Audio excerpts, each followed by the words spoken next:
live on the horizontal stream. Give me a second. And we're about to be live on the vertical stream. There we go. There we go. We should be live on all the streams now. Let me just verify it so we don't look silly if we're not. I do see us on TikTok. Yep. In fact, I need to join up. And we're live on both the YouTube channels. Oh, I gotta turn my volume down on my phone. Turn the Wi-Fi off so I'm not robbing my bandwidth. And request up. How do we go to? Yeah. So, how long until we change your name to Doctor Professor Sir Quanta? Okay, sorry. One sec. I had to mute myself on TikTok. Yeah, both How of us. long? Less than a year. That's the plan. Damn, that's close. Less than a year. I bet it feels good. It does. There was a little hiccup in my group though, in my research group, that hopefully won't set me back too long. In fact, might even make things faster. But my advisor just quit randomly. So Just yeah, gone. just like, hey, peace out. I'm done with academia. Just Damn. yeah. I But mean, I'm actually very I get happy it. about this situation because he was I didn't get along well with him. So Oh, yeah. You yeah, probably weren't the only one. not many people did. Yeah. Well, friends, welcome in. You'll notice that the handsome gentleman below me is not Dr. Blitz. He is going to be out this week. Ian should be joining us shortly.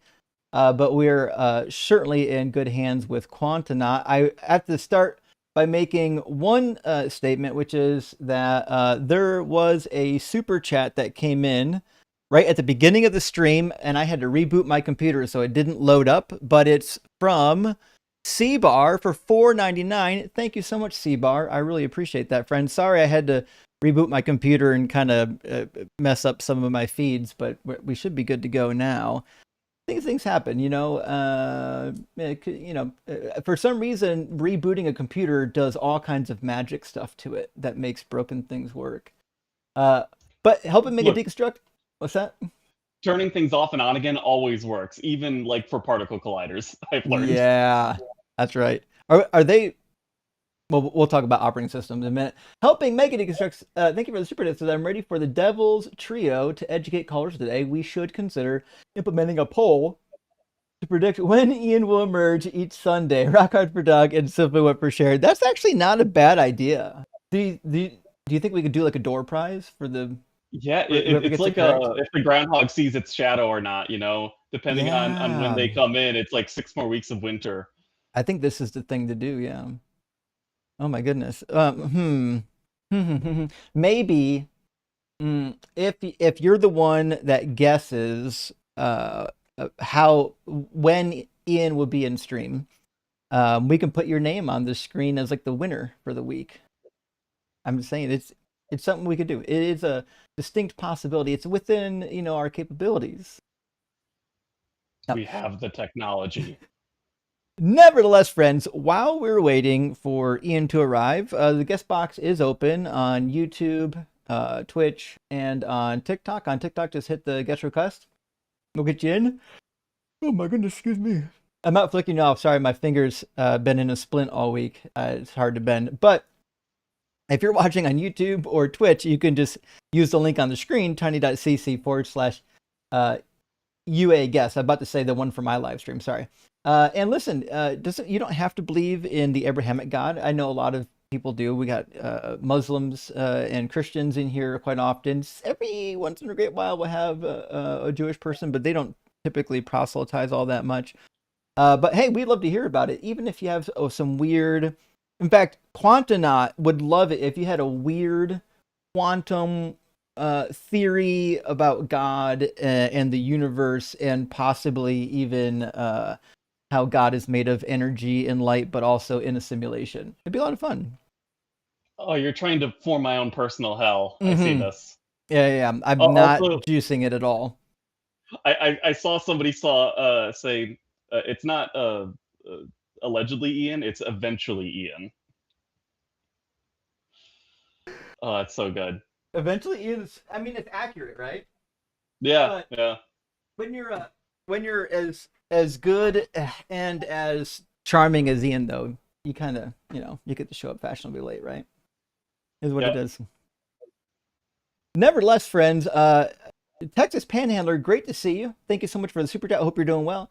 Happy Sunday, guys. Good to see you again. Quantonaut, 456 hours to go. Hell yeah, that's why I'm talking about Texas. I'm excited for you, maybe as much as anyone can be who's not actually in the situation. So, huge W. Speaking of which, here's Space to share it. Great to see you. 2,000, 27,360 minutes, just to be precise. And you guys know I do love details. So preciseness is good. Or 16,416,000,000 seconds. That's actually a lot of seconds. It's interesting how quickly seconds add up. Damn. Trillions of them, even. Well, actually, in a one or two more, almost two doublings will be as like our national debt. Pretty crazy. Oh man. Anyways, Quanta, what do you got going on this week? You told me that you got invited to a thing. Is that still happening? Yes. Yeah, so far, yes. We'll see. So for those who don't know, I was invited by the Department of Energy to advocate for the Electron Ion Collider project in DC, which that in itself is cool. But the event that I'll be going to, perhaps some of you have seen it in the news for like hosting like a WrestleMania event on the front lawn of the White House or something. It's ridiculous. But I gotta advocate for science. It's a publicly funded project, so we gotta play the politics game. Yeah, true. That is, of course, if the event still is going. Right, right. The way things turn out, the big guy might have a tantrum and cancel the whole thing. So we'll see. True. That's what I expected already by now. Either that it's going to be like him, Kid Rock, and like Ted Nugent. Those three, and they're going to put Trump on backup vocals. It's not going to be pretty. Can you imagine Oh him singing Lord, "Cat Scratch Fever"? no, I can't, and I don't want to. It would be But fitting. what's funny is that right after that event, I actually have a conference in Scotland to Oh go to. shit, So it's going to be a lot of travel. that's what I'm talking about. Okay, it's a personal question, but do you think you're going to wear a kilt while you're over there? Just I it's don't an think option. so, but I'll try haggis. Okay, all right, fair enough. That's a good compromise. Mr. Payco, thank you so much for the $20 super chat, friend. I hope you're doing well this morning. Putting all my energy into neutrinos. Wait, all my energy. Oh, sorry. Into my neutrinos, prove that Jesus resurrected. Paper just to give Quanta an aneurysm. I feel it coming. I feel it coming. Now, am I remember correctly? It was neutrinos that they shot through the Earth to prove that it was round, right? Because they're so Well, they didn't small. do it. Okay. They didn't do it to prove that the Earth was round. That's just a fun side effect of the Oh, actual okay, experiment. okay, okay. Physicists, fun fact: we already know that the Earth is round. So Fair enough. Fair enough. Yeah, yeah. It wasn't a guess, as it turns out. no, Yeah, but no, I don't know. The word theory popped up once, so it might not be real no! science. My weakness. Oh Oh, my if only I goodness. knew it was called sea level and not sea curve. Oh, Exactly. If only you knew. If only. I mean, if you weren't cucked by science, big globe, Rand McNally. Uh, yeah, yeah. Everybody knows that as a grad student, I'm getting paid those big bucks. Huge. Yeah, as you're eating ramen Famously. noodles. The V dude, good to see you. Thank you for the super chat. Premise number one: a wizard is never late. Premise number two: a wizard arrives precisely when they meant to. Premise three: oh no, Ian arrives precisely when they mean to. C: Ian is a wizard. I think that's conclusive, actually. The math checks out. It checks out. It seems sound and valid. Raise your hand if you think it's not working. No hands. No hands. Everybody is on board. Never mind the 17-second latency. Tim, great to see you, my friend. Thank you so much for the super chat. Another Quantonaut appearance. True. Now, I've eaten Blitz. He's literally consumed bliss. He was skinny to begin with. It wasn't much. Although, is he tall? I haven't I seen forget him in now. person. Oh, okay. I wasn't sure, but I didn't know if he had to like split jaw and snake it, when you had to go. This is gonna get really rated X soon. I'm gonna shut All that up. hair gets caught in your teeth, though. Oh damn. Oh boy. Well, listen, friends. I know we're waiting for Ian to arrive, but we do already have guest boxes open on if you're watching on Twitch or YouTube. If you're watching on TikTok, we already got 150 people in here. It should be climbing here shortly as well. And now is a great time to get in live. So we're streaming typically from 11 to 3. That gives us a 4-hour slot. And what we have a lot of times is we have people left over at the end of the stream. Even last week, we had people left over that we didn't get to because nobody wants to be the first caller. And then they all end up calling in after the queue is already full up and then we can't get to everybody. So I make the same announcement that I'll make every week. Hey, friends, if you want to talk about God, you want to get into the queue early so that you get an opportunity to talk. And I would maybe also reiterate that this is for opposition. We're not doing like a friendlies Q&A. They are fun though. And to be fair, there'll be a little bit of Q&A via super chat, which we typically allow. If somebody super chats and asks a question, we usually answer it for them. But we're not doing a Q&A. So but nevertheless, I think we got our first guest in here already. So give me a second and we're going to pull him in right now. Truth teller. That sounds promising.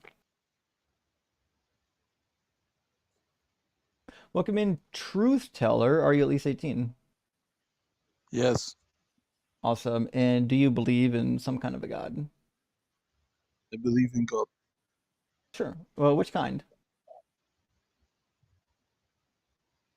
The normal kind? Like the Abrahamic kind, the Hindu kind, the No, the real spiritual? kind. The real Uh, God, not the fake God. oh, so you don't believe in God Oh, that then? narrows it down. No, I don't believe in religion. But the real No, God is there. I don't believe in religion. I don't either. Oh, well then you shouldn't believe in God. God is good. So it Uh, is real. He God is is real. good. Oh, how do you know Yeah. God's? Well, This is I'm gonna going be to a slog, I assume. can tell. I know. I'm assuming you're a Christian or a Muslim. Am I correct? Look, if evil is a reality, then He's good is he also couldn't even reality. So he, God is he real. couldn't even tell me what religion he is. What religion are you? I don't have a fucking religion. I find that doubtful. What's Can the we name of make your like I some god? don't more need a specific religion to claim? believe in God. Do you believe in like a specific miracle, for example? Like something that's like Yeah, I got saved many times Oh, saved from what? from death. Oh, yeah. We're alive, which means we're There saved from is death. God. That's not meaningful. Does your god have a name? There is God. Yeah, but does your god have a name? He's just God. He has different Oh, names. okay. So you truth teller. That's a crazy name for someone who isn't gonna claim to be a Christian. But I'm just gonna put You guys are just evil. general That's why you don't theist. believe in him.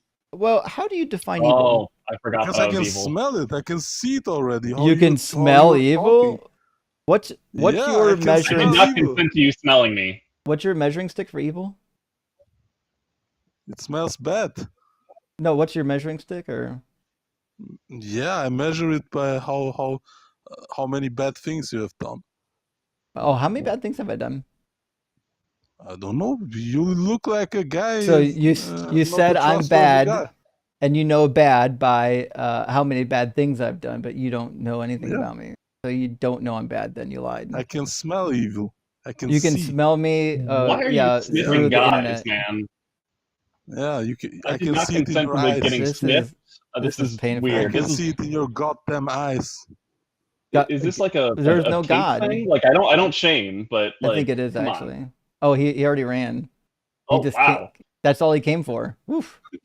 Okay, well, that's unfortunate. I was hoping we could goad him into having a conversation. I don't even know what to put in my notes. General theist, came to cry and run. I guess we won't be clipping him. Do not clip. By the way, I do have some stuff in the works to start clipping our content, friends. We've got like a year and a half of debate content on this channel, and we've clipped one video ever. But we're going to be clipping and releasing videos here soon in the near future. We're just getting the person figured out how we're going to get it done to make sure we can get the volume that we need. Might end up using 2 people, but nevertheless, you should be seeing some unapologetic clips like surfacing on the internet here in the near future. So definitely make sure. Yeah, it was a Muslim, by the way. I'm reading the comments. Yeah, just typically they're the ones that don't want to admit that they have a religion. But then again, he could have been, I don't know, maybe he could have been ex-Christian or ex-Muslim. I don't know. Hard to tell. It's weird though that someone what's that? I was gonna say, didn't you have a question earlier about like operating systems? Oh yeah, I was curious. So the Collider, what type Yes. of OS are they using? Is that like a Linux base or what? Most of it. So it's not just a single computer. Like there's a computer designated to every single subsystem, of course. Most of it has been running Scientific Linux. I think a lot of it recently got upgraded to Alma 9, which is another Linux operating system. But there are a few Windows XP computers still running, just because that's what they were using when they set it up, and why change it if it works, right? It's Well, all you like know an internal what? system, so Windows XP was functional, to be fair. Like when they moved off of XP, it took a couple generations to get one that worked. Remember Windows 2? You don't remember. works. Windows 2000 was after XP was a nightmare. Like just bricking computers left and right. It was bad. And their server edition, the Windows NT server, was atrocious. But that's never mind. I'm old. Don't worry about these things. But I certainly was curious. What kind of things currently are my knowledge of colliders is they take particles and smash them together. Yeah. Right. What are Yeah. they currently working on right now? What are they trying to find? Well, there's a few different colliders out in the world. There's obviously CERN, which I think they're in an upgrade right now where they just try to have more intense beams. The general goal of CERN is to produce very high energy collisions, and this tests how the laws of nature change with temperature. So the higher energy the collision, the higher temperature that collision is, and we get to see how these forces change and like their strength and everything with that temperature. And they're also trying to find like new particles, for example, and that's something you can only do as you go higher in energy. But the one that I'm working on is the Future Electron Ion Collider, which will be in Long Island. And that one has a completely different goal, and it's to study the structure of the proton. So it'll take a proton or a heavy ion, smash it in with an electron that sort of acts like a probe. It ricochets off of the internal structure, and we get to see how all those quarks and gluons are distributed inside, and can like reproduce an image of it. That's exciting. I have 2 questions. Well, one question. I learned I have been trying for weeks, maybe months at this point, to figure out why is it that light has a speed limit, and then I figured out that everything has a speed limit because this is the speed of causation, which we finally proved when we detected gravitational waves in like 2015 or 17. Anyways, the long and short of it is, it sounds like the universe has like a maximum rate of causation, which is really cool. But the question beyond that is, I feel like because space-time is, I don't know, a mesh. Like, how does the gravitron play into that? Like, I know we haven't found it. Graviton. Yeah. I know it's still theoretical, but how does it interact? Well, I mean, that's the big question, isn't it? So Right. one of the biggest mysteries in physics right now, maybe even the biggest, is seeing how gravity works on the quantum scale. So we have a lot of really good theories about how the quantum world works that we've tested and proven over and over again. The current version is called the Standard Model of Particle Physics as a result of quantum field theory. That all works like really well to describe the quantum forces, so electromagnetism, the weak and strong nuclear forces, and and that. So those all work nicely together. Then you got gravity, which is really the black sheep of the whole bunch. Mhm. We have general relativity, which describes how it works on planetary scales, and up. But when you try to mix the two together, the math doesn't work normally. You got to add a new theory to it to make it work. And currently, all the new theories that we've come up with have not been able to be tested yet. One of those theories predicts that, similar to how like the electromagnetic force can be quantized into photons, Yeah. uh, perhaps the gravitational field can also get quantized into gravitons. Okay. Um, and we even know a few of the properties of the graviton, of what it would need to be in order to convey this sort of force. It would need to be massless. It would need to be what's called spin 2, that relates to how much momentum it carries. It'd need to be chargeless, and not interact with the strong nuclear force.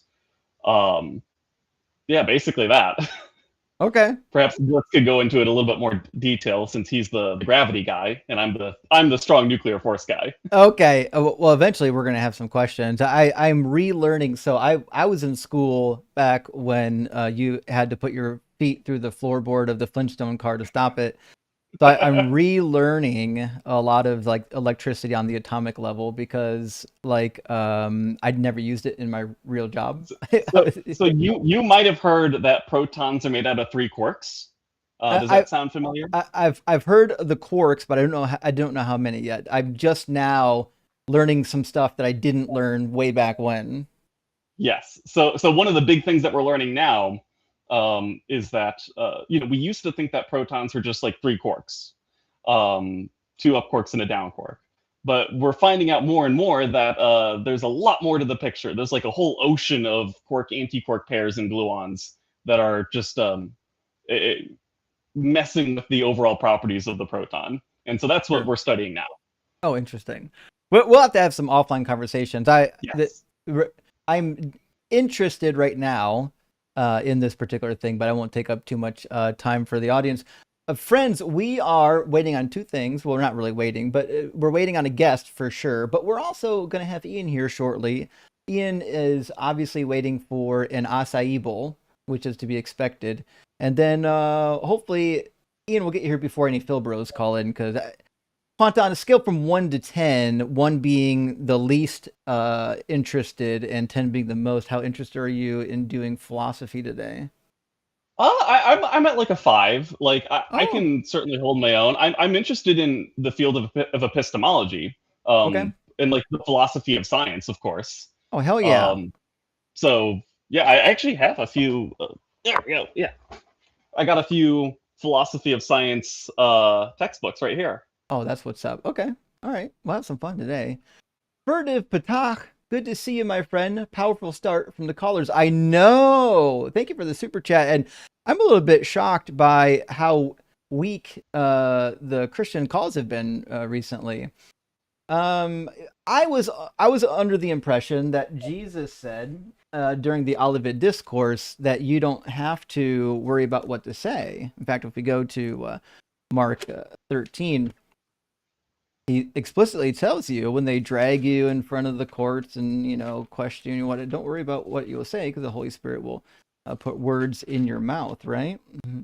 Yep, yep, yep, yep. The Oh Holy yeah. Spirit's gonna put something in my mouth. Ugh. Oh yeah. The Holy Spirit, listen, is going to put. You're going to get filled up. The Holy Spirit wants Ugh. to fill you up. I do Yep. not consent. Yeah, it's not, well, you don't have free will.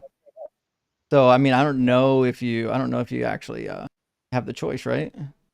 Does the Bible actually say anything about free will, or is that a contradiction? Mm, okay, so kind of yes and no. Like, all right, so the general idea is this. In the Hebrew Bible, you have like the ability to make choices, but God will intervene whenever he wants. Because God has like a master plan, right? In the New Conditional Testament, free will. yeah, exactly. In the New Testament, Paul's like, I have to figure out how Jesus fits in and what to do with these Hebrew scriptures? How do I make sense of the Hebrew scriptures in light of my new belief in Jesus? And he landed on heavy predestinationism. All this weird stuff happened because God preordained it to happen. And so the New Testament kind of put the kibosh on freedom of choice. And it also, once they introduced hell, ended any type of free will conversation, because now you have a threat and coercion. Once you are operating under a threat, you don't have free will. Is what Not it in is. any good sense of the word, at least. No, not at all. Kurt, thank you for the super chat. Friend says, prediction: the callers will be great and prove many things today. Oh no! Taken moments before disaster. Kurt, you've been here. You know how this is going to play out. Oh well, we'll have to wait and see. But I suspect that we're going to get at least one Christian who wants to argue for the resurrection and is going to tell us the indisputable facts from Gary Habermas about the resurrection of Jesus Christ. Herbie, my friend, great to see you. Thank you for the super chat. Ian will arrive now, exactly now, and no other now. Damn it, Ian. Actually, I don't know if Ian is on the way. They responded in the chat like 10 minutes ago. So Ian will be here shortly. No worry, folks. And then watch, as soon as Ian pops in, there's going to be like a host of Phil bros that jump in that want to eat them. Async, good to see you, Gretchen. Thank you for being here. And friends, make sure you follow the Async Network. That's Gretchen's new channel. Thanks for clips. Unapologetic clips will be super convenient for our unapologetic analysis reaction streams live Sundays right after Unapologetic on Async Network. Well, thank you. And yes, the clips is going to help us, and it's going to help you if you guys are doing like debate reviews.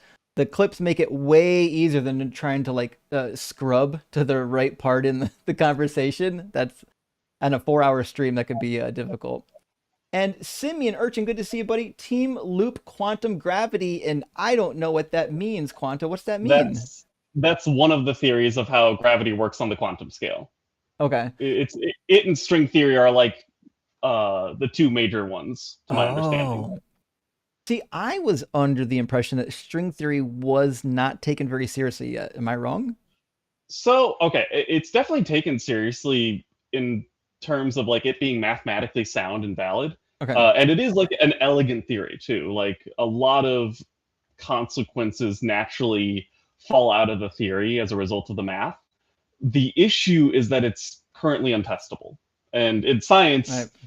we can only really take a theory really seriously if we can really test it. Right. We can't do yet. But what if, okay, you just had faith? Well, then I'm out of a job. Oh, true. Okay. So, well, I mean, you could be a minister of the faith of science and see if people will pay you. Flat earthers do say that I'm a part of the Church of Gravity. So, oh, jeez. Yeah. Church of Gravity is crazy. Yep. Actually, I would bet money there is a church in the USA called Gravity something or another. I'm going to type in Gravity Church. I guarantee some non-denominational church is going to pop up. Yep, gravitychurch.com. Love with no agenda. Oh boy, established 2009. Oh boy. The names with these non-denoms are wild. But what are you going to do? They have to keep coming up with new names because you want to sound original. Roy, my friend, thank you for the 99-cent super puke. Hope you're doing well, and I hope you're not sick, my friend. That might be a reaction to that first caller. Yeah. Well, yeah. The first caller, I mean, he was, what's the word I'm looking for? I mean, he was combative and kind of an annoyance, but he could have made for a fun conversation if he stuck around. But I suspected he would actually have to have a conversation about God, which he didn't want. He just wanted to come up and kind of cry, right? What's weird is that he didn't even want to preach. True. We didn't even get you know what we got the other day on maybe my Friday or my Wednesday stream? I think it was we actually got a young apologist, a young lady to pray for us, like live on air. It was pretty wild. Now nothing happened, obviously. I think it was Wednesday. Yeah, we were doing I think Pet Rock versus Jesus, and Oh but yes, that or stream. maybe I forget. I don't know. It could have been last one, Sure. but nevertheless, it was interesting. Most people don't have enough guts to pray publicly. But listen, there were a couple people in the chat that was waiting for Jesus to show up. Unfortunately, Jesus did not show up, but Doug did. Darn. But no, he showed up spiritually. That's what happened. That is Yeah. exactly what happened. Oh no. Karen, Dave, great to see you today, my friend. I hope you're doing well. Happy Sunday morning, and thank you so much for the $50 super chat. That's huge. Super appreciate that. A question for Quantonaut. Science denialists talk about how you have to be in a lab. Oh, to do science, we have good arguments against this since 2000 via causal overdetermination via Cleland, but I never see mention of it. Do you think there's a reason for that? I'm not familiar with the Cleland thing that they're referencing, but I mean the whole argument that like you can't trust science because it's done in a lab is wild because it's all sort of based on the idea that as soon as something becomes artificial, it's outside of the laws of nature, which Mm, that, that's just misunderstanding what the word nature means when scientists refer to it. Like we don't mean like the trees outside, we just mean the laws that govern everything, not just the natural world, but also like technology. It's the same laws. So yeah, like everything that exists is technically part of nature. That's like yeah, if theoretically, if God existed and God didn't create everything, he would be part of nature. yeah. I mean, actually, I would argue that even God himself, if he exists, would have some like if he's constrained by logic at all, there's laws that apply to him too. Right. Right.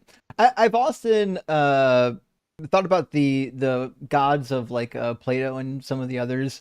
It seems like they don't not everyone had this notion of like a creator god. They could do like a demiurge. But it's interesting like it's weird that they didn't feel a need for an actual god thinking agent who like carefully planned everything out. I wonder how we went from demiurge to like there's a god who loves you, but he'll roast you alive in fire as well.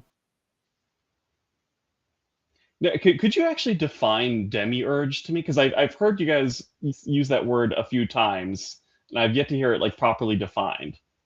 I thought the demiurge was like an initial craftsman that like just kind of created it and let it go. I Oh, don't think the demi watchmaker. Okay. yeah I don't think the demiurge is like involved in the day to day stuff. They just kind of built the thing and then send it on its way. Hmm. That was my understanding, but I think I think it depends on who you ask because I think the Gnostics believed, and I could be wrong, but I thought the Gnostics believed in a demiurge that was like not good, like he was bad, he was evil, like Yahweh in the That's Old what I've Testament heard. Okay. was like the evil Yeah. demiurge. But my understanding is the demiurge of like some of the Greek philosophers was different than the demiurge of the Gnostics. So it's just depends on who you Honestly, ask. Gnosticism sounds like the plot of some crazy anime or something. Like Yeah. every time I hear lore about it, it's like, how did you? What kind of mushrooms were you on to come up with this? You're oh there you go. You froze for a second. Brent, we got word from Ian. Ian's gonna be here in just a minute. Their computer is acting up a little bit, but Ian is just doing a reboot. It's funny because I had to do a reboot today too. I'm curious if there's like an update that went out that's fucking everybody up today. Speaking of the devil, It's actually me. I want to be the only one here. welcome in, Ian. Yeah, hey, sorry. I don't know. My PC was like not having it, but yeah, I see. We don't have a guest on. Has there been no requests yet? Well, we had one, One. but he was like just a brain dead idiot who wanted to come Hmm. and call us evil and then run away. Yeah, I mean, normally there's such good faith interlocutors, sounds Hmm. like a real departure. Yeah, for sure. For sure. Real intellectual juggernauts. Yeah, I tried to kind of push him towards the direction of the conversation, and we didn't have it. So we're still waiting for a legitimate first guest. And I saw Christians in the comments, so I know there's some Christians hanging out here. So, oh, actually, we might have one. I think John is in line. Let's see if John is a believer. Well, John did not connect, so I don't know if it matters if he's a believer anymore. Sorry, John. All right then. All right. Any of you guys going live later today? Nope. I might. I might. Okay. All right. I'll be curious to know if the guest requests on TikTok are going to be slow all day or just this morning. Usually, when TikTok first kicks off, you get a number of requests because of the way the algorithm works. Ian, I kind of miss remember the old algorithm when we were just doing like phone streaming? Yeah. Oh man, Yeah. yeah. The landscape's definitely changed. I don't know if it's a difference in like setup, but the landscape has definitely changed. I Oh, for sure. remember I used to be like drowning in guest requests. I would get consistently 99 guest requests. And I know that there's been like a decline in viewership, at least on TikTok, that corresponds, of course, to starting streaming on platforms like YouTube. But there's it can be difficult. It could be a challenge to come across like people who actually want to debate nowadays, people who aren't trolls. True. And I think there's a lot more people doing it. When we first started on TikTok, there wasn't a lot of people doing this. And now it seems like there are quite a few. Yeah, no, it's I think that it's exciting to see the space growing. It's very interesting, it's the space used to be a lot more different than it is. Oh, for sure. So I already quizzed Quantanaut. What are you reading right now? What are you? So, okay, I'm reading up on this. So there is there's an argument that I read about that I think is quite interesting. It's called the Aseity fork. It's like hot off the press. I think it just came out this year. And you can read about it on like Phil papers. Like you have to go onto like the sites that host like academic philosophy papers to read it. It's an argument that I think is interesting. I think it has really good potential. Basically, what it argues is that first that there is like some sort of like privileged like structure to reality. That reality is structured in a logical way. That is to say, it's like there aren't like impossible objects. And the reason why there aren't impossible objects is because of some sort of like underlying like structure of reality. And if that's the case, then that means that God can't exist because that means that God would depend on this underlying structure in order to have things like thoughts, in order to will things, like in order for God to mentally distinguish one thing from the other.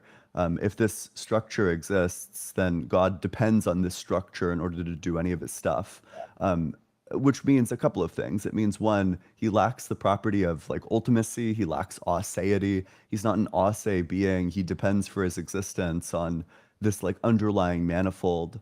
It also means that it's not true that when they say that he's the creator of all things, like that's just false. He didn't create like the underlying structure that he depends on in order to do things. So I think that's interesting, but like the nature of the underlying structure is like a bit opaque to me. I don't know what kind of object this is. Um, Yeah. so that's something that I'm reading up more on. I'm reading pretty deeply into views that are designated logical realism, which basically are the views that holds that like laws of logic are true because they correspond to some aspect of reality. That what they're doing is describing reality as being like consistent in these ways, Yeah, that's how and that there's I'm like thinking some about it. structure that makes it consistent, if that makes any sense. Oh, you're okay. So you're saying there's a structure that does that. Mm-hmm. Interesting. Yep. Okay. Okay. Has Yep. anybody tried to make the argument that God's just a penultimate being, not the ultimate, just like one step below? The Bible is kind of like littered with claims that God is the creator of all things. So that's pretty non-ideal, I think. I think you need One to can say that maybe you he's can like, maybe make an argument that that's not a thing that can be created, and therefore I don't know. I'm trying to steel man here. no, I don't think I would accept like that rereading of it. Ian, I talked to Saint maybe on Friday. I'm sure you've talked to Saint before, who wasted 30 minutes trying to convince me of a composition fallacy, namely that if all the members of a set are contingent, then the set must be contingent. It was obviously a crazy composition fallacy, right? Um, the set must be contingent. I have no idea. I think that that seems like plausible to me that the set would be contingent, like the entire series of them is contingent. So, okay, I think here's probably the better argument to make to get to his point. Like I'm sure he didn't do a good job of demonstrating it, but probably like the true point there is that okay, let's say that you have some like contingent truth and then you append like an additional contingent truth to it and then you could append like a further contingent truth to that. Like you just do like contingent truth and contingent truth and contingent truth. The statement that you end up with that's like all of these ands connecting like contingent truths. um I think there's an argument to say that that set, well, no, that just can't be true. That can't be true. Okay, wait, because Yeah, either well, I don't know. yeah. I couldn't find a link between if all the members, say all the members of a set are green. Does that mean Hmm. that the set itself is green? Well, I don't know if we can make that conclusion because we don't know what form the set is going to take. That I looked up composition fallacy and it seems to be stating exactly that. It says it arises when one infers that something is true of the whole from the fact that it is true of some part of the whole. A trivial example might be this tire is made of rubber, therefore the vehicle which it is a part of is made of rubber. Um, okay, wait, actually, no, I do think that I'm pretty sure that the entire, so I think cashing it out in terms of sets is probably a bad way to do it. Okay. Because I think that that's like it leads like kind of to a red herring about like the nature of sets, which is not what I think the argument wants to be about. I think what the argument wants to be about is just that the entire like series of contingencies is itself a contingency. Um, and Oh, that must sure. be true because if, okay, let's say that you have like this object and there's at least one thing that's contingent within it, then in some sense, like the exhaustive description of the entire string of things is contingent. So um, let's say that there's like two timelines and they're all like everything's necessary except there's one contingency. Either at some point you're going to be wearing a hat or not wearing a hat. Other than Hmm. that, everything's necessary, everything's identical.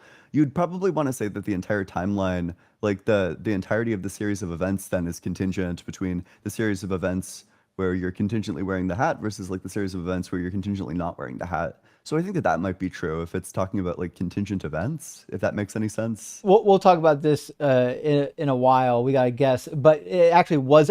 See, I wanted him to address events, but he wasn't. He kept fucking it up. Hmm. Let me get "Cry Me a It's because it River" in wasn't on the here. script. Hey, I'll sorry, explain what. I'm not. Yeah. I'm not a believer, but you have Rasul sitting in the comments spamming zeros to Ian and talking his smack like he normally does. You Oh, want to get him up why would he here do so we can that? watch him get clown? I Yeah. mean, Russell yearns for humiliation. You know, that's why he keeps on trying to say that he, I don't know, like did anything other than like humiliate himself in the debate that we had recently. Oh, you had one Um, recently. yeah, it's on Monkey Boy's YouTube channel, which I encourage everyone to go and watch. He gets like genuinely like obliterated. It sounds like he's gonna cry from like the very first moment, and then at some point, like he literally short circuits and just straight up stops answering questions. Oh no. There's a time I was like Babe Ruth calling my shot, where I was like in the last 15 minutes of the debate, I was like, I'm getting revelation from Allah. This guy isn't going to answer a single other question for the rest of the debate. He's going to filibuster until closing statements, and then that's exactly what he did, Oh my because god. he was like so obliterated. He knew that if he stopped talking, that he would just get I don't know, you'd have to like answer a question or something, which of course he doesn't Oh Sounds want like to a do. lovely no. guy. I see it from 2 weeks ago. I'm gonna have to go back and watch. It's gonna be wild. Yeah. Yeah, and then, Okay. you know, a Yeah, Catholic thinker comes he up was there and like just beats the fuck out of him. Like, somewhere. you know, it's just a great time. I mean, the Yeah, Catholic he was just thinker. spamming zeros, saying like zero reason Oh. and stuff. Well, we can just mute him for a little while. That's okay. He does that. He gets really bent out of shape. He doesn't know what to do with himself. Oh, he's already muted. There we go. Good work, guys. But hey, thanks for the heads up, I just Cry. wanted to see you guys clown him. We definitely No, will. he's Thank not. you. He's not going to debate. Absolutely, Come on. guys. And cheers, Yeah. bud. Although I do feel kind of slighted because I've seen Russell come and get his teeth kicked in on like every atheist live stream possible except mine. He's never once come up on my live stream. I don't know why. It's because you'll probably make him read the Bible. He doesn't want to do that. Makes sense. It makes sense. He wants to run. He wants to run like Agrippa's trilemma. Oh, I don't even know what that is. So I'm not familiar either. okay, it's a trilemma in epistemology related to like the structure of our beliefs and the way that they justify. It's about like the structure of the justification for our beliefs and for our knowledge by extension.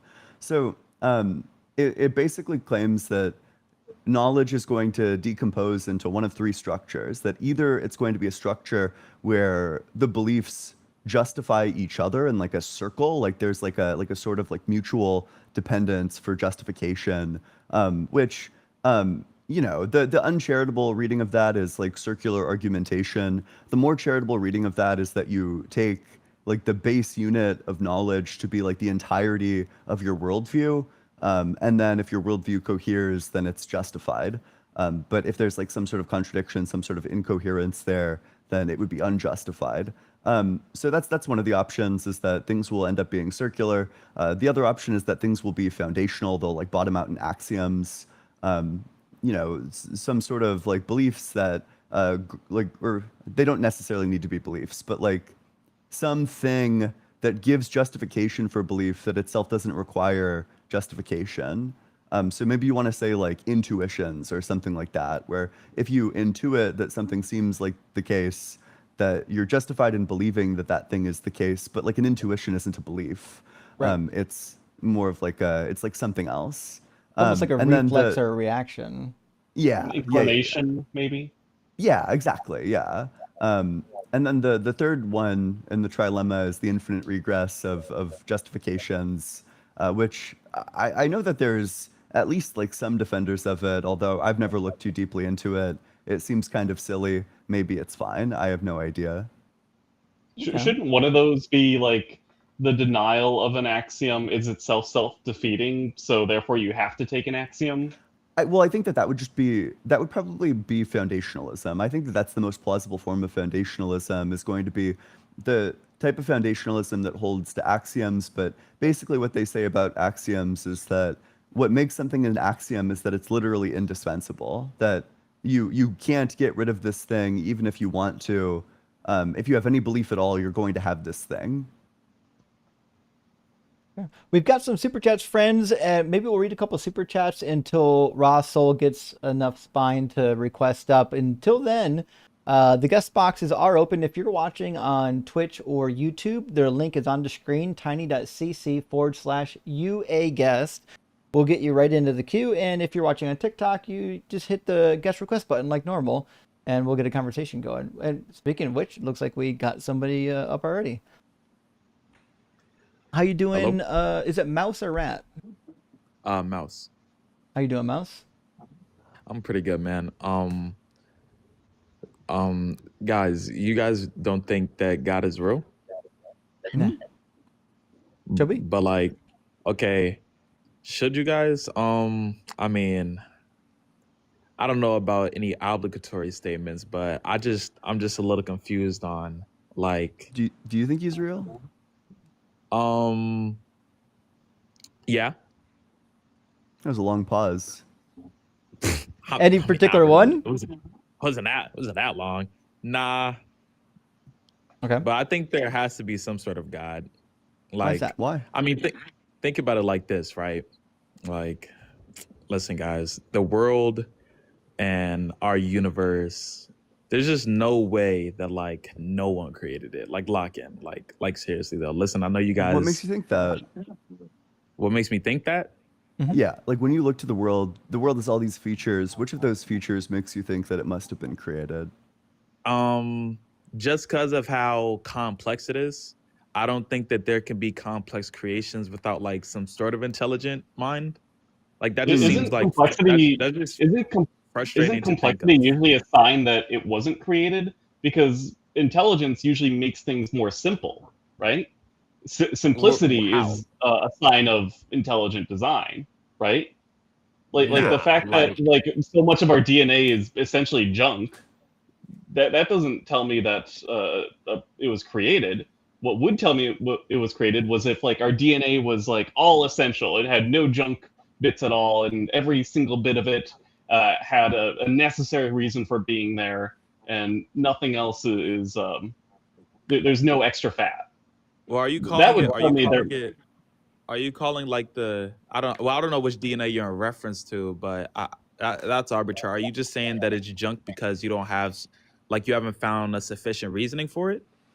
Well, Well, there's some that we know is junk because what you can do, you can like trace through like the life cycle of like certain genes and the way that they get expressed. And basically what happens is that during like the process of like replication and like gene expression, these segments will literally just get snipped off and then recycled back into themselves.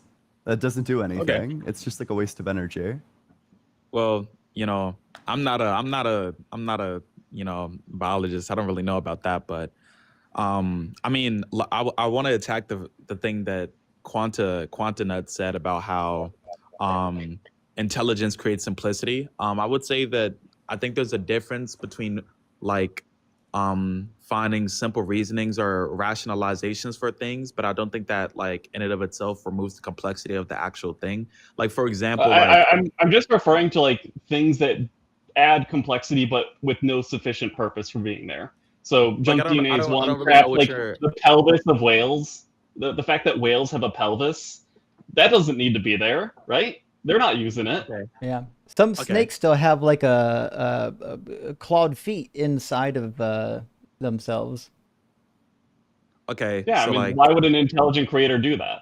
I mean, we all why have would like an it? organ in us that all it does is potentially explode. Like, But I don't really think that like I don't really think that like this like I can agree or like concede to the fact that like there is things that is unnecessary. I'm not saying that everything that has been created is necessary. But what I am why saying would a is that creator include those then? why would the creator create unnecessary things? Yeah, why is I that don't know. expected over the alternative? Well, I don't know. I don't think that I don't know. I don't think that a creator creating unnecessary things therefore leads that a creator probably isn't the case. I just think that that's like unparsimonious. I don't that just seems Well, like I like don't even the know how whole you would get to argument, that. the whole argument is that if you look at the natural world and see the structure of things, that leads you to think that there's a creator. But I'm pointing to things that lead you to the opposite. That like, hey, a creator probably You're wouldn't do pointing that. into like arbitrary things like Yeah. you're pointing to like Why would an arbitrary things intelligent like I creator don't do know. that? Again, even if I were to agree to the fact that like a pelvis within a well is useless and has no necessity factor to life or benefit towards benefit towards the whale or you It's just or anyone unexpected. for that matter, it I still don't see the reasoning for why we could assume that because there is an unnecessary thing that is occurring within our universe that now an intelligent mind wouldn't create something unnecessary or isn't creating things that are complex. We've seen it throughout all of history within our own like Earth or even on the world now that things that are complex have been created by intelligent mind. For example, like anything, the first invention of a wheel or like to a phone or like to electronics or to like simply walking, like in and of itself, like evolving to like different things, evolving to be able to walk or like having There's different also complex thoughts, complex. having There's cognitive also thinking abilities. there's also complex things that very explicitly don't have a creator. So like take crystals, for example. Those just form naturally. Okay. What? Crystals just form Crystals naturally born. without a creator. So What it seems things like can come complexity is naturally? not correlated with intelligence or not. Wait, but that in it when I like that in and of itself, like creation, like I don't even know what that means. Like they come naturally. That is like create. They don't just pop out of thin air. Like they it has. There's a process I for mean, they crystals pop to out be of able like to. water, for example. But there's a process for crystals to be able to be present within reality. Yeah, Like and natural one without a creator. but that doesn't even. What do you mean? Like I'm It's the just confused by creator your results doesn't from have to law of be. confusion. nature.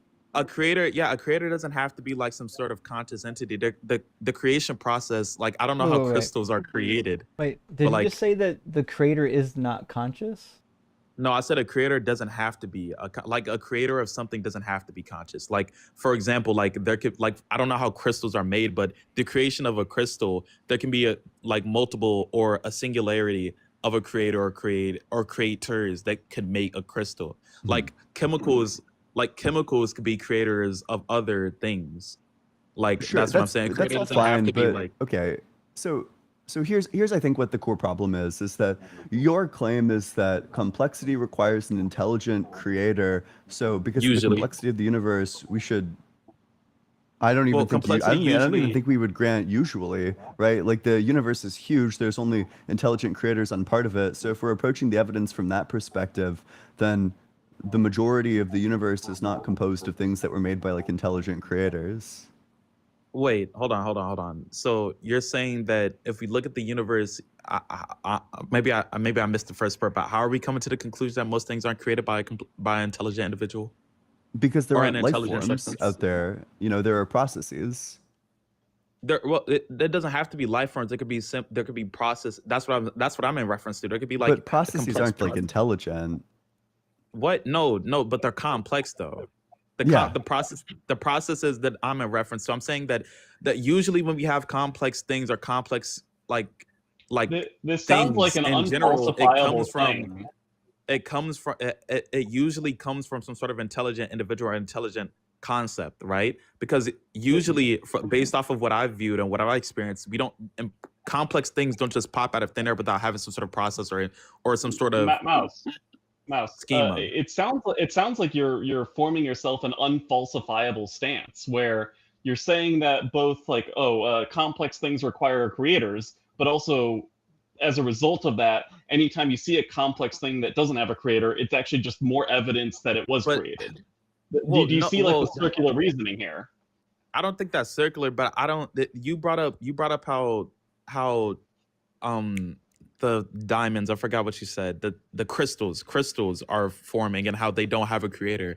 But I think that you were in reference to like mammals or I don't know what you were in reference there, but like, and then I told you to like crystals go through a natural process forming in a cave or something. Okay, but like bacteria, for example, or crystals or anything that goes through natural processes of being created, like has to have some sort of a cause. Like there's no that you don't Sure, you but just not don't an get an intelligent effect. one. That's my point. It's not an intelligent one. What you don't I wholeheartedly disagree. There's no way that crystals are being created without some sort of intelligent individual. I mean, Why? What's just, the argument for that? Yeah. Why I do don't you know think how that? crystals are. That's your presupposition, not ours. Well, I don't. Okay. Listen, I don't know how crystals are being formed, but there's no way the crystals are just popping out of nowhere from nothing. That's not that's a false dichotomy. It's not either like intelligent creator or pop out of nowhere from nothing. They could come from something that's non-intelligent. What are they coming from? What are they? Like how do the you define processes that form crystals. What, it's gonna come down to like facts about chemistry and like the bonding between various like electrons and atoms that lead to the formation of things like crystalline structures.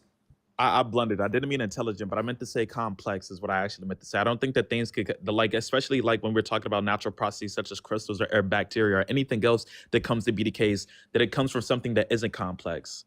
Like that's just not true. I mean, it depends how you cash out complexity, right? Because I think like the principles that lead to the formation of crystals are, I don't know, like relatively simple. That electrons are going to be electrons on atoms. There's going to form like these like valence. What are they, like valence bonds, shells? yeah. I forget the terminology. The outer shells of 8-bit valence electrons max, right? Yeah. Yeah, Okay, I mean, like it's almost more simple than that. They just have to form at certain angles relative to each other, and that requires But there's chemistry, chemicals, and different elements, and a lot of different processes that is going on to be able to create these things to be the case. It's not just like obviously we could water it down. We can water it down and make it. We can water it down and make it simple. I could explain I could water down and make like reproduction simple. I could water down and make like different philosophical schema simple if like you wanted to import things within layman's terms, but that doesn't remove the complexity of it. It just makes it more digestible. But like when we My look whole at the point, creation my whole of point, you look at the creation of Mouse, crystals, it is Mouse. complex. Yeah, my whole point was that crystals are complex and they don't have a intelligent creator. That was the whole point. Okay, and okay, how are crystals? Okay, your crystals are being created, right? Fucking And they're magnets, how do they work?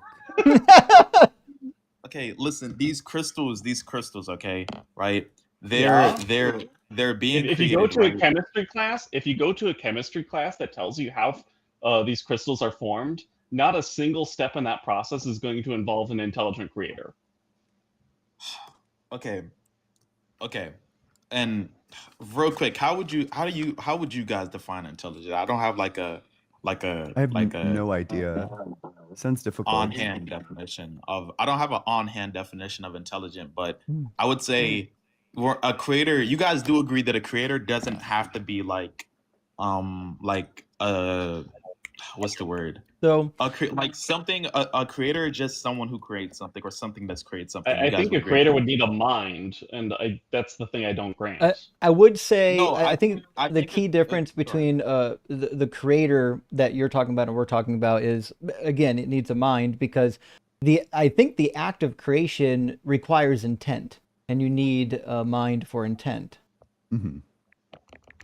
Okay, so so when you're a reference creator, you're a reference to some sort of intention there when it creates something rather than a creator that just creates something without intention. Yeah, I Okay, think so. Yeah, I think, yeah.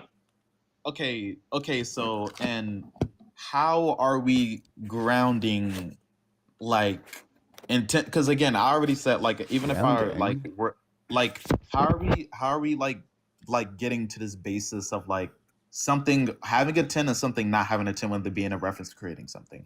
Is it just the cognitive thinking ability? Like Well, if that's going to something be isn't required conscious, for intent. well, I think something required for intent is like consciousness. But like if I'm Yeah. granted like, but like I think that like it's gonna sound like crazy, but like or absurd. But like I think if I'm in reference to like God, I don't think that God would need to have some sort of boundness to like consciousness to like It almost create. sounds like you're just like one step away from being an atheist yourself, to be honest. Yeah. Hey, just I mean, just I'm come I'm an come on open thinker, over. man. We got cookies and sometimes hats. It's a good time. I'm an open thinker, man. I'm an open thinker. I like to if it is the case.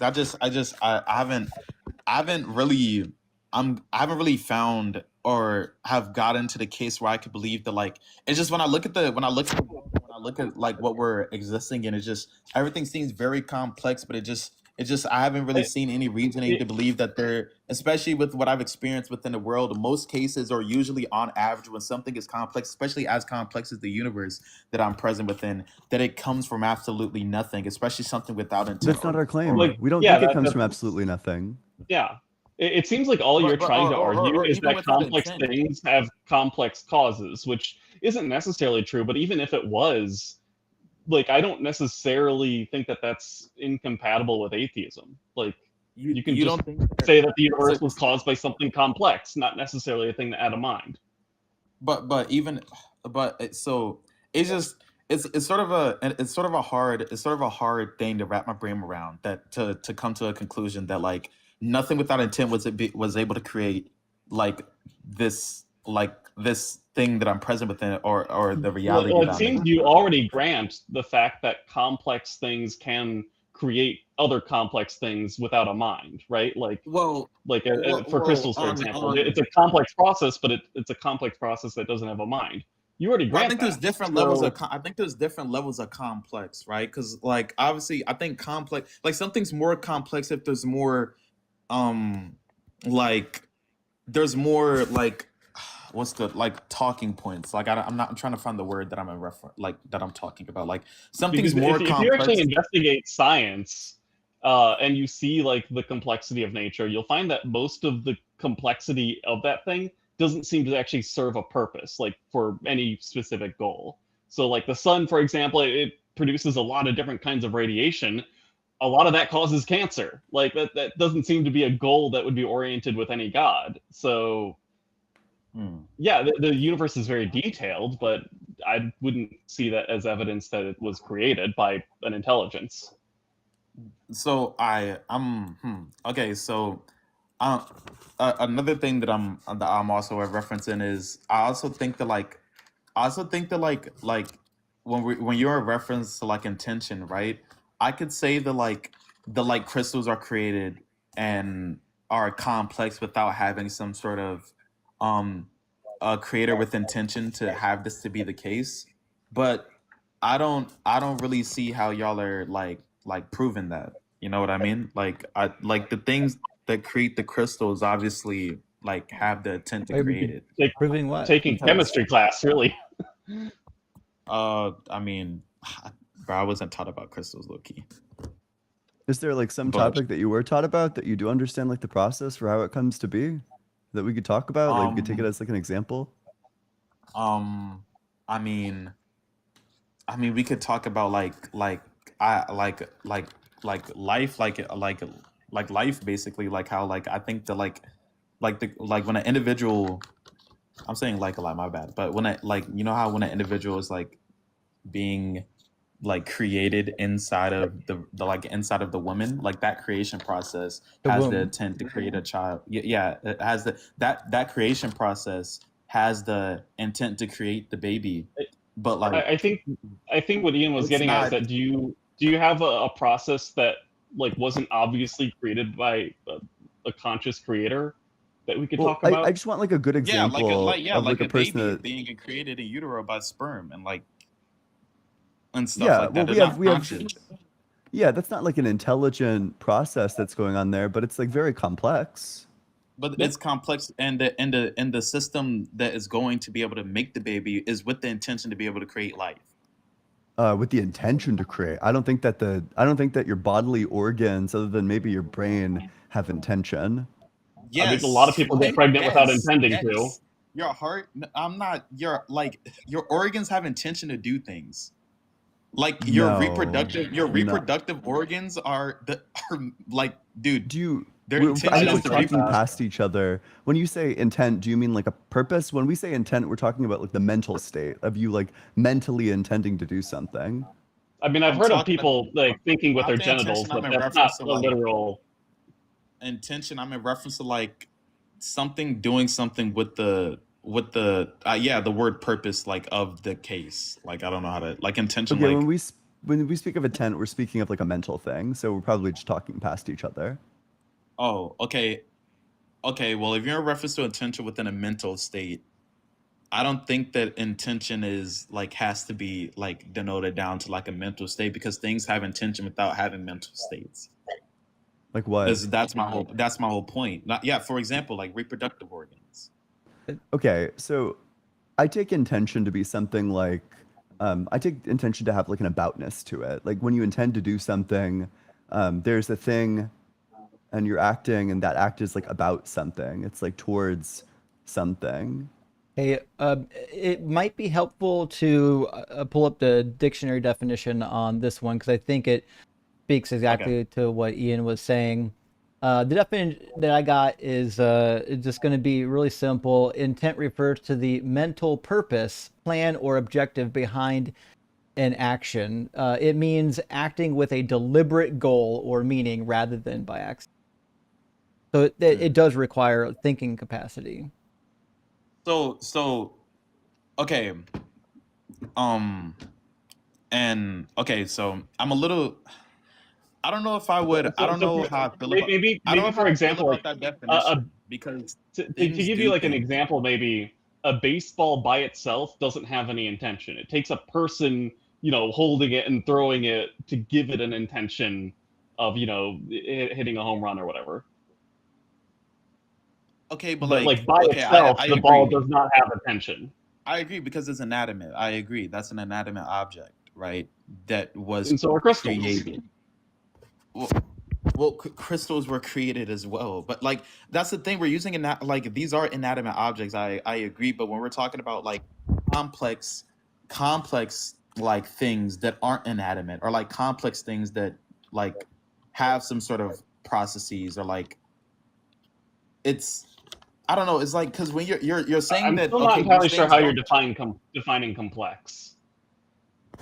I mean, I heard my friend like defined it as this. I don't know how you guys feel about it. I didn't really engage with it, but I could give y'all this because the one that I gave wasn't really that good. They just think that complex could be a topic or something you're in reference to that has a plethora of conceptual schemas.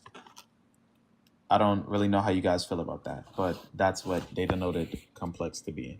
I thought it was just typically something that was made up of like a lot of parts. Um, Yeah, Or but like it's I something that agree. But I guess that in I order to guess when they're using describe it, it takes a large amount of information. Like, I guess when they're in reference to conceptual schemas, they're in reference to like multiple like I don't know like frameworks or something or like abstract frameworks that you would have to think about. But even in and of itself, I just think that we're picking. I just think that we're picking or that you guys are picking things that are clearly inanimate. But like when we look at like for example like how like you guys have obviously heard about how like perfect like how Earth is in a perfect position to be inhabitable for life and oh, that No, we're that's oh, not it's cognitive true. not. thinking abilities. It's not. I, It's not. what do you mean? That's a myth. Like the Earth goes. I don't know how Like many 7 miles. billion Yeah, It's million, millions. sorry, million. million mile bandwidth, right? Yeah, Yeah, and in fact, every year, like our orbit gets hundreds of miles away farther from the sun every single year.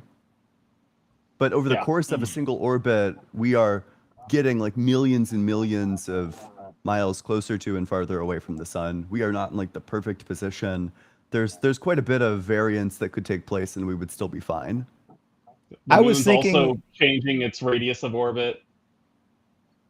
Sorry, go ahead. Mm. No, that was Um, it. The moon's also changing a lot over the course of the year and per each orbit as well. I was just make a correction. I was thinking of a different number. The bandwidth is a couple million miles, not 7.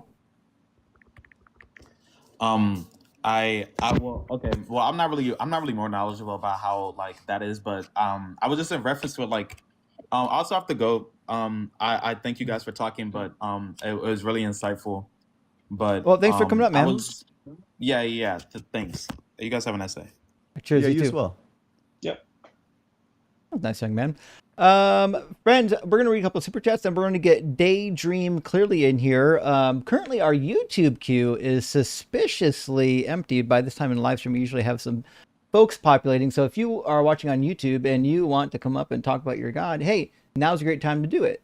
Just hit that guest request button or type this into your browser. And if you're on TikTok, go ahead and hit the guest request button. Although we just had a guest in there and they left. So I guess they were there by accident. Nevertheless, thank you for the super chat. Nobody X Challenger YT. Does the Bible condemn same-sex intercourse? I've heard a lot of differing opinions and would like to know which one has evidence and empirical support. Yeah, I mean, I would say the easiest way to do it is, I mean, you can go to Leviticus 18 and Genesis 19 and Judges 19, but I think Romans 1 is probably the easiest one to go to for demonstrating, I would say, what the biblical stance is on it. So, like we have like a natural order of things that Paul is like appealing to, and he's basically saying that hey, these bad people are abusing the natural order that God gave them. It says, therefore, God gave them over in the desires of their hearts to impurity, to the dishonoring of their bodies among themselves. They exchanged the truth of God for a lie and worshipped and served the creature rather than the Creator, who is blessed forever. Amen. For this reason, God gave them over to dishonorable passions. Their females exchanged natural intercourse for unnatural, and in the same way, also the males, giving up natural intercourse with females, were consumed with passion and desire for one another. Males committed shameless acts with males and received in their own persons the due penalty for their error. And there's other passages that talk about men only wearing men's clothing, and there's another passage warning against people that are supposedly effeminate. There's a couple. So, anyways, I personally don't think this Bible is good on this particular topic. I think it's kind of bad, and you should just take it out back and burn it. You don't need anything in that book. Yeah. Yeah, in fact, that might be like a good reason to not, I don't know, follow the Bible. That could be just another example of like, I don't know, absurd biblical ethics. The fact that it condemns this practice, which is probably not wrong, this practice that we don't have like other reasons to not do. Yeah, there's no good Wait, the reason. Bible's not progressive? Wait, wait, Oh no. wait, wait. Oh no. Oh no. Miko, my friend, thank you for the super chat. Says Mark 1:9. There is them standen here at Winna preditha for they have seen the kingdom, O God. Scott's Bible is saying some will see the kingdom of God, transfiguration being generous, but some won't. I mean, sure. I mean, that's probably the case, yeah. And I think that matches Jesus's original teachings. But Miko, my friend, I don't know why you're reading it to us in the Scots Bible. That the accent's too much for me. I don't know the accent. Thank you though. And Atlas, great to see you. It says, I love that you called the graviton the gravitron. Listen, I just It's there are a fun things. ride. It's a fun ride. I loved it. Like one time when I was little, I went to a state fair and rode it like 9 times in a row. Yeah, It's so fun. I don't blame you. That awesome carnival ride found at most fair ground celebrations. I mean, yeah. I think we've all seen it, right? And that the one that goes in a loop and then it also spins. That seems to show up a lot. No. This is one that looks like a spaceship, and it just spins around and pushes you against the wall. Right? No, I said it. Also, the one that yeah. There's a couple of Okay. them that just always show up. But yeah, I know what you're Yeah. talking about. Kurt, thank you for Okay. the super chat, friend. It says, have you guys ever spoken to any NOI, the Nation of Islam? I recall Ian speaking with a Black Hebrew Israelite, but never Nation of Islam. I'd be really interested to hear the high level of conversation they can provide. Thank you, Yakub. I've only spoken to one, and to be fair, I think Ems mostly took the call, so I can't say I have much to add to it. Have y'all spoken to anyone from the Nation of Islam? Not that I know of, although I don't really know what differentiates someone in the Nation of Islam from just like a Muslim. Like I know, okay, obviously I know it's like a specific group, but I'm not sure how their beliefs differ from like the average Muslim. I'll have to check it out. I know Ems knows all the differences, but I've never bothered to put them down. But they're kind of like, I feel like the Islam religion would categorize the Nation of Islam the same way Christianity categorizes Mormonism. Oh, sure. Yeah. That makes sense. Okay. But Yakub, I hope you're doing well, friend. And Glitterlock, thank you for the $20 super chat, friends. As I once said in response to someone arguing that evolution cannot be called random, that if any step in the process is random, the entire process is ultimately random. I'm unsure, though. Curious what Ian thinks. This seems like a verbal dispute. I doubt that this is of much like consequence when you cash the terms out, but maybe the goal isn't to have like a substantive argument. Maybe what the goal is to say, you think we got here by random, and then like laugh at you. But I mean, there's like a reading of that where that's true, where there are like certainly chancy elements that are present in evolution, I but think the better word is stochastic. yeah. It's a stochastic process. Like, okay, I don't know, driving in traffic, whether or not you're going to get like the time that you arrive at your workplace based on traffic is going to be stochastic, but it's not like random. It's not like it could have been anything. It's like a Fair. loaded dice. Last super chat for now. We're going to get our next guest in here. I think it's Xenu. Interesting name. Dr. Joe, my friend, great to see you. Hope you're doing well. If crystals, thank you for the super chat, by the way. If crystals' complexity requires a creator, shouldn't childhood cancer and PTSD require an explanation too? That is 100%. Why does God get the applause but never the cross-examination? That's what I'm talking about, Dr. Joe. Yeah. If you're going to blame God for creating everything, let's make sure everything is going to be in there, including all the bullshit. Xenu, coming up next. Hope it's not a troll.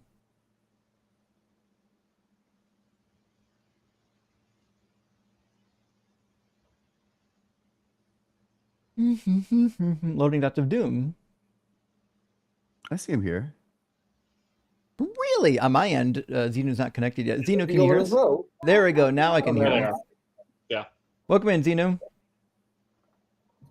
I just imagine if I'd won it, Zeno? they would have been knocking on my door right by now. Xenu, are you there? Online, they know who I am. Xenu. Am I getting Hello. cursed? I don't know what's going on. Is that Xenu? Yeah, my name's Xenu. Xenu. I've adopted the situation with regards to Scientology, guys, because I don't quite comprehend. Wait, you're like oscillating your distance from your microphone or something. What, I don't know. It sounds oscillating like my halfway distance? through that you like pulled like Did you just say a piece I'm of sandpaper oscillating over my the mic or distance from the something. microphone? Apologies. Are you from university? Are you students? Are you students? You come from university? I don't know, Harvard.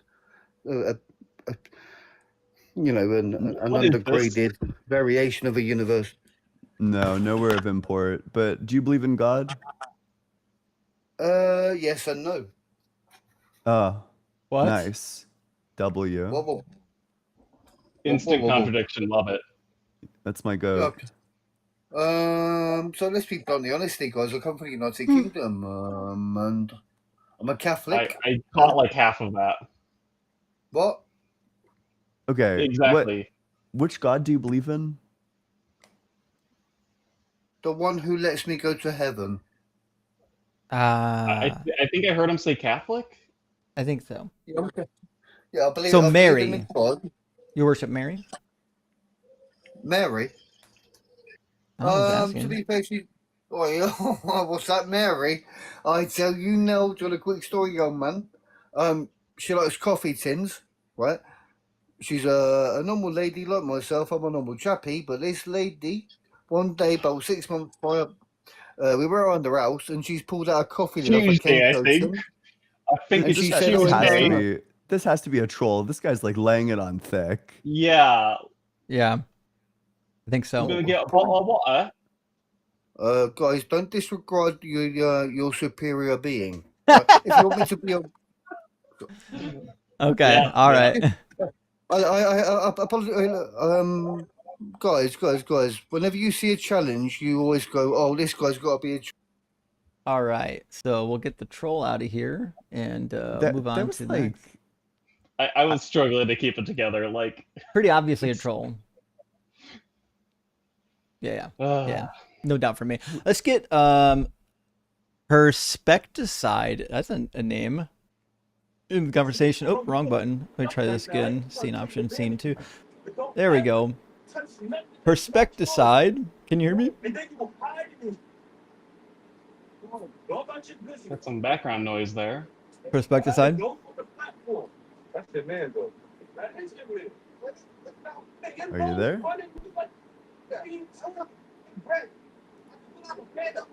Either he's having like a full-blown crash out and he's just like very far away from his mic, or you know, he's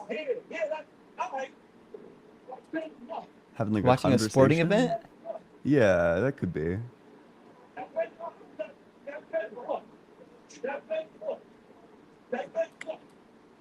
Oh, well, Sounds very angry. I don't know what's going on though. somebody was in like a boxing match or a football game or something. I don't know. It's baseball game perhaps. I didn't hear A lot any of sports talking for words. that. Yeah, right? Oh my god, yeah, you're right. Baseball is boring. Imagining him arguing to a wall, like on the other side of the room. Like, No, I mean when I watch golf. Come on, go, get him, hit it, go, go, go. But do you at least do the golf clap, like the 2 fingers, or no? Just saying. It would be. I know there's audiences at these golf tournaments, but for me, I feel like it'd be the most boring thing to stand around in the hot sun and watch people golf. They make air conditioning and TVs and beer and whatnot, so the same. It's a thing. Well, friends, we're gonna read a couple of super chats today. Our guest queue is shockingly empty today. It's a weird day for guests. I hope this doesn't spill over to all the other live streams today. The night you say they're nee, afraid of me that Blitz isn't here. that's what it is. Mm. Yep. It's me. Sorry, guys. They knew Blitz was the weak link all along.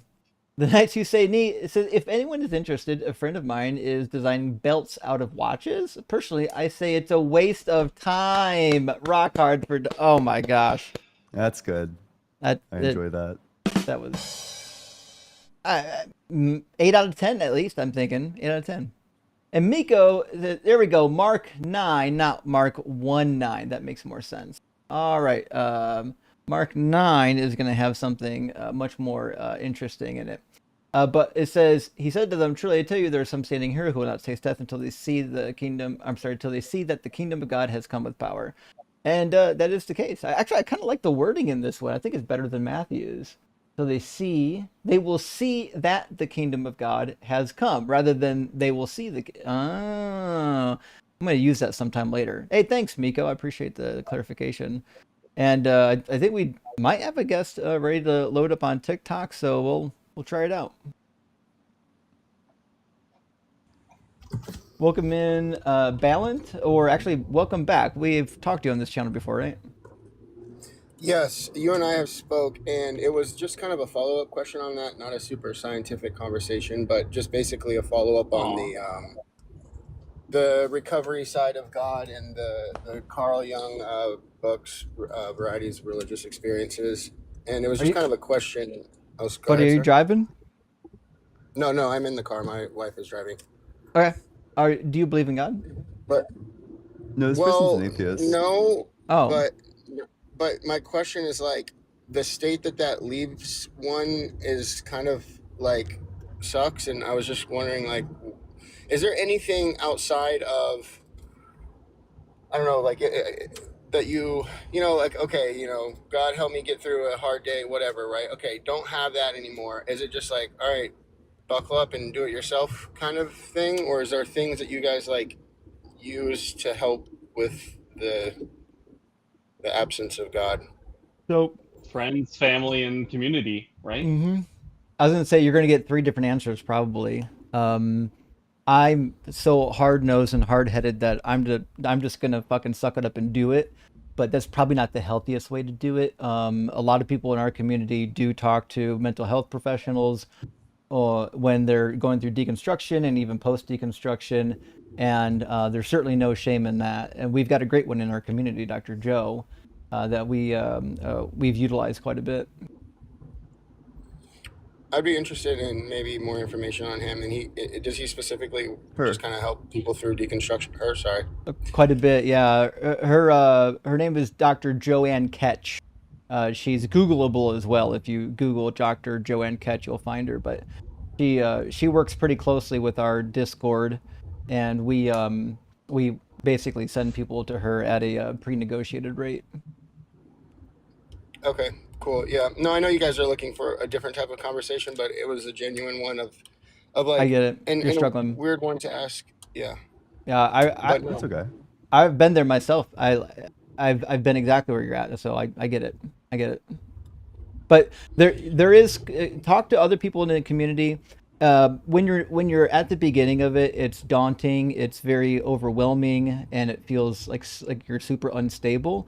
But I promise, in time, it gets better. You're going to go through the stages of grief, just like any other thing, and eventually you'll come out on the other side, and you'll be all right. But it does take. It's a process. It takes a little bit of time. But hold on, buddy. Just hang on, okay?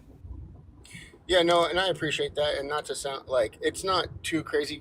It's just more like it was. I was just actually more curious of like, you know, I wonder if there's something you can kind of replace that with. And I think you kind of answered it, like family, friends, community, or you're, you know, all right, there's nothing out there now. I gotta fucking man up and do this shit.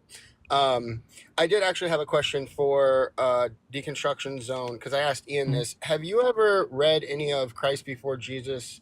His whole thing on Jesus and Paul not existing. So I'm personal friends with Jaron and Matt. I like them both. I have to say that regretfully, I bought the book and I haven't read it yet. I've got all the mythicism books now, and I haven't read a single one of them because I'm busy doing other stuff. But eventually, I'm going to read all the books on mythicism, including Jaron's, and see where I'll end up. You know. Yeah, for sure. I mean, I don't know enough. I tried to kind of talk to Ian about it, but like when I've read some and listened to a lot of him and had discussions about like Marcion and the other one, and how he breaks down the stilometry and just like, again, I'm not fully into it, but when I hear him, I'm like, dude, this is just making so much sense. And I'm like, this would like kind of kill every future argument that anyone, if like ever comes up on any of your guys' channels, like this guy wasn't even real. You know, but that's a big one to. Yeah, that's why Jaron picks that particular topic. He thinks he's cutting the legs out right up of the stool. You know. Yeah, for sure. But I'll let you guys go. Thanks so much. Hey, best of luck, buddy. Take care of yourself.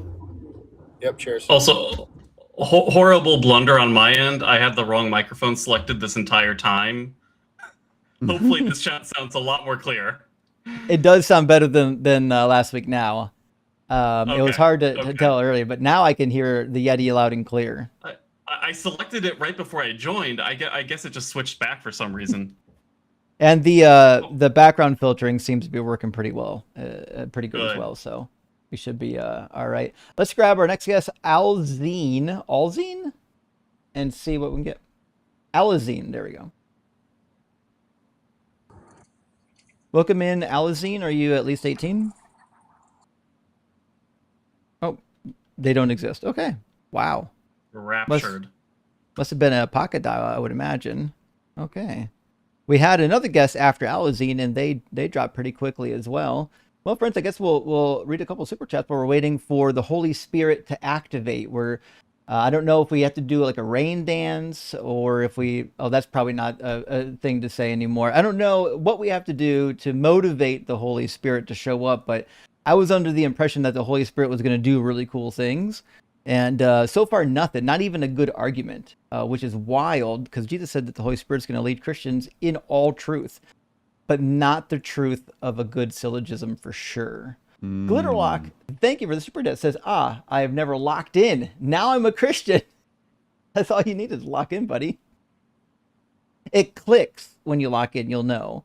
And Lost in FRP, great to see your friend. Thank you for the super chat. A humble donation for Quantanaut mic upgrade. Rock hard for Doug. It's resolved now. Yeah, I had a nice mic. I just wasn't using it. But thank you. Well, we got a guest loading up, but the guest needs to punch in their name. They didn't put a name in. We'll give them a second to put a name in. Base to share. Good to see you, my friend. Appreciate the super chat. I saw a therapist who specialized in religious trauma when I had accepted I didn't believe in God. Having the deconstruction junction has aided my mental health and has filled the need for community. True. Community doesn't have to be the person next door or the person you're meeting for coffee. It could just be a friend over the interwebs. So there's a lot of discords too. Ian's got a discord. The deconstruction junctions growing as well. Quant, do you have a discord? I do have a Discord. It's on my link tree on my TikTok. There we go. Also, people are saying on YouTube that my mic sounds worse now. I'm very loud and tinny. Yeah. Oh, you probably the gain has been turned up on you so much that it sounds like you're like blowing the mic out or something. Yeah, turn your gain down and then I'll turn mine up as needed. Okay, testing. Better? Testing. 1, 2, 3. It should be better. TikTok says it sounds good over there. Strange. Yeah. Nevertheless, also I would check your pattern as well. There's a switch on the back of that mic to give you the particular pattern that you want. Most people do cardioid. The pattern should be good. I did check that before joining. Okay. Perfect. Well, we got a guest named.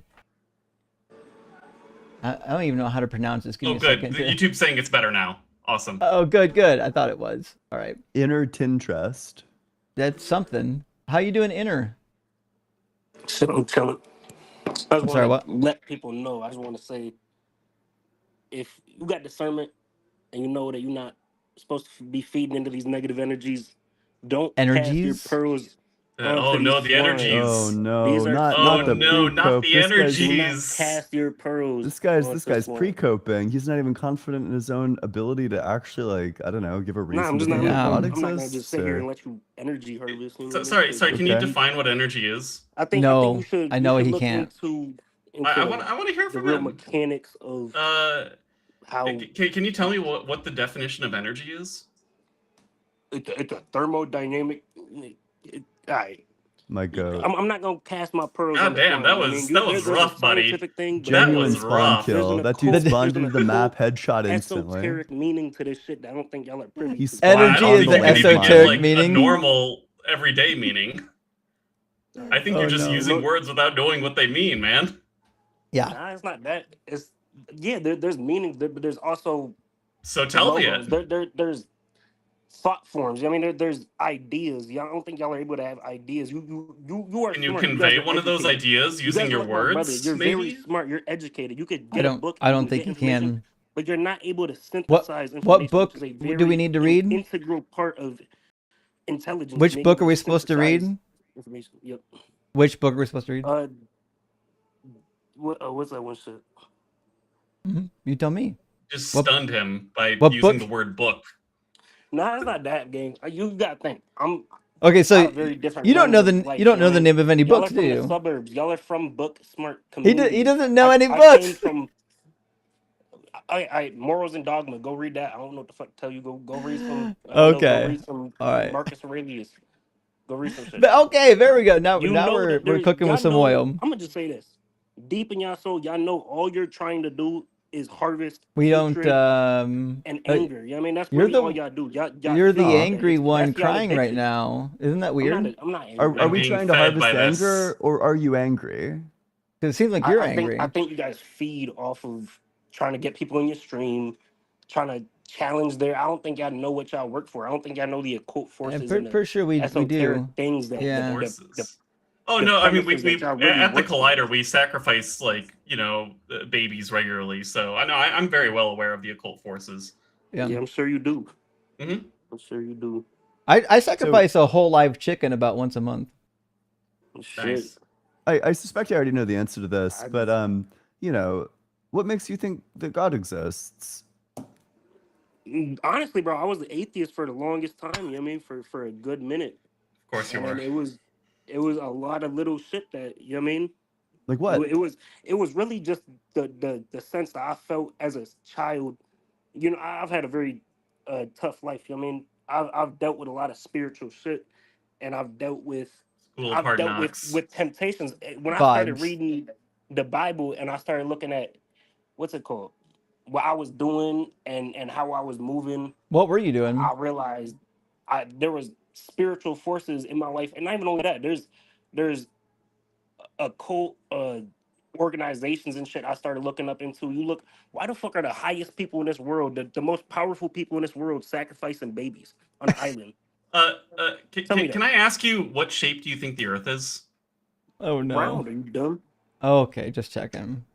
Yeah, just had to check. Yeah. Also, by the way, I think that there's like something like profoundly evil about like lying about like the Epstein stuff. You know, there's no What do you mean indication lying? of like baby sacrifices to like hijack like the real fucking atrocious crimes that were going on there. Fuck that. Look at And the then Finders case. This is yeah, on the I've already looked this up. It's FBI.gov. just This false. is on the FBI.gov. I've looked into the files. That didn't Have you happen. looked at the Finders case from the 1970s? Which one? It's on Oh, the sure. So wait, now we have to FBI.gov pivot case. away from like the Epstein stuff. No, this is the original Epstein case. This is on the FBI.gov website. They found there's these kids, right? They're at the park, and they found there were a bunch of kids. They're all dirty, unkempt, and there were these guys with suits. This whole shit was tied back to child trafficking. There's accounts and testimonies of these children saying that they were forced to sacrifice children, and that this shit is lit. You can look it up on the FBI.gov website. This is tied in with the CIA. This is a multinational, international fucking ring of this shit that's been going on. Damn, And there's yeah. other people Just like conspiracy theory nonsense. Bro, I'm honestly surprised he's not a flat earther. Okay, do you understand the term conspiracy theory itself Is was a coined by the conspiracy? Yeah, of CIA course. during the That's FBI, actually or false, during by the way. So the JFK. whoa, wait, sorry. So that's actually false. So I think the term conspiracy theory is even like before any of those In the organizations modern existed. sense of Wait, the I way can give people. you the linguistic origins of the term Oh yeah, conspiracy yeah. Thank theory. you. Specifically, in like the 1800s, the term theory was a term that was used in science, and because of the success in science, it started breaching into like other areas too. Places like journalism would start to describe like conspiracy theories about, you know, when they're Here, you could positing say like an explanation for something that's happening in society. They you would could say call that, it like but you could the also say that there conspiracy is in theory. So this did not come yeah, from like the CIA or whatever. This came just from the in the evolution of modern way that the word linguistics. is coined and the way it's used in media, even fucking yo, Wait. Before we move y'all on, not can you looking just deep enough. acknowledge that you were like just wrong about that? Like, I think that that's like important to All right, readjust your beliefs to make sure that you're in line with reality. You know, if you're just wrong about a thing, it's probably important to take a step back and ask, like, okay, well, if I was just wrong about this thing, you know, could I be wrong about all this other stuff too? Like maybe the entire like belief system is bullshit. Like, I I've come to that conclusion before, my friend, and I think you need to come to that yourself. I think that you are very stuck in a program. You know what I mean? I think you're very Program. programmed. I think you fall. I don't know, man. okay, so just like zero acknowledgement that you were just like totally wrong for like whatever I reason. did. All right. You could say this. Nowadays, conspiracy theory is now coined in a dark light, right? Not dark light. It's used in a way to fuck. What's the word I'm trying to think of? Yeah, I gotta think. I'm not a scholar, bro. I come from an asylum It family. has I a come from negative impoverished. connotation. Yeah, it definitely does. In today's the way it's used in today's, you can't say there's any form of conspiracy theory that somebody uses that and it's used in a positive light. You know what I mean? Yeah, Even today, when shit has been proven, that niggas been like the shit that conspiracy The theories been truth saying of a since. conspiracy theory is completely uncorrelated with the believer's certainty in it. Yeah. There have been like real conspiracies that have like genuinely taken place. Like for example, the assassination of Archduke Franz Ferdinand. That's like a real deal conspiracy that took place there. Um, the problem is the ones that are currently on the market, the ones that are currently posited, well, these are all obviously bullshit. The problem is that when you add What more makes you people believe to that the it's obviously thing, bullshit? yeah, when you add When there's more orders people and to Flat the Earth is structures thing, it one. inside gets of more Freemasonry and that more practice likely. occult Whoa, rituals wait, do you want the and explanation or do you? Yeah, the reason that you have to think that it's bullshit is that because for all the conspiracy theories that are still in the market, there's tons of evidence against them. So in order to accommodate the evidence, all these conspiracy theories need to posit that actually like all of science is in on it too. Like you know, science manufactures all but what are these we talking about? bullshit studies. So what does science have It's to do with like I because there's understand tons science. of evidence What does against science like have to every do conspiracy with people theory. colliding to do shit? You know what I mean like not colliding, coalesce? I don't. I'm fucking. I'm trying to say, Colluding? game. Because in order Yeah, to losing shit. accommodate the lack of evidence for the conspiracy theory, you need to deepen the conspiracy theory and bring in new people and say, like, well, these are, you know, it goes deeper than just like the ones who want to see the results. Like, even like, you know, the academics, like even like the police, you know, they're in on this massive conspiracy theory too. And then you just have like keep on expanding it outward and outward. But But is it? that's really strange, right? Typically, when more and more people get added to a conspiracy theory, you would just expect it becomes like increasingly more likely that there'd be like some sort of like leak from one of these groups. I personally don't have all the. You know what I mean, I don't have the fucking spreadsheets and Look, again, the you're in the effing. same group as flat earthers with this. So just to, like, try to No, take that yeah, perspective. maybe with my ability to output what I'm saying. You know what I mean, I don't have this shit jotted down. I don't have notebooks and diagrams and all this shit. You know what I mean? I'm not a very organized person, but I am saying I don't know, man. You gotta open up your horizons. You know what I mean? You're not looking You wide should enough. I don't probably know. close down your, you know, horizons and try to ground it into some knowledge that you're actually quite certain of. I don't know, maybe start with, you know, maybe you should look into the reliability of science and then you could take Hey, like science as your starting point and then build hey, out true beliefs based on that. oh, we got to dump. We got to restart TikTok. Yeah, I'm Um, about to say though. What? I don't know, this man. I'm just gonna mute him for a second. Conspiracy theory dummy over here got us flagged on TikTok for misinformation that may I cause see. moderate harm. So we got to reboot TikTok real quick. Okay, Sorry, that's too friends. bad. We'll be right back Fair on enough. TikTok. We'll unmute the guest in a second.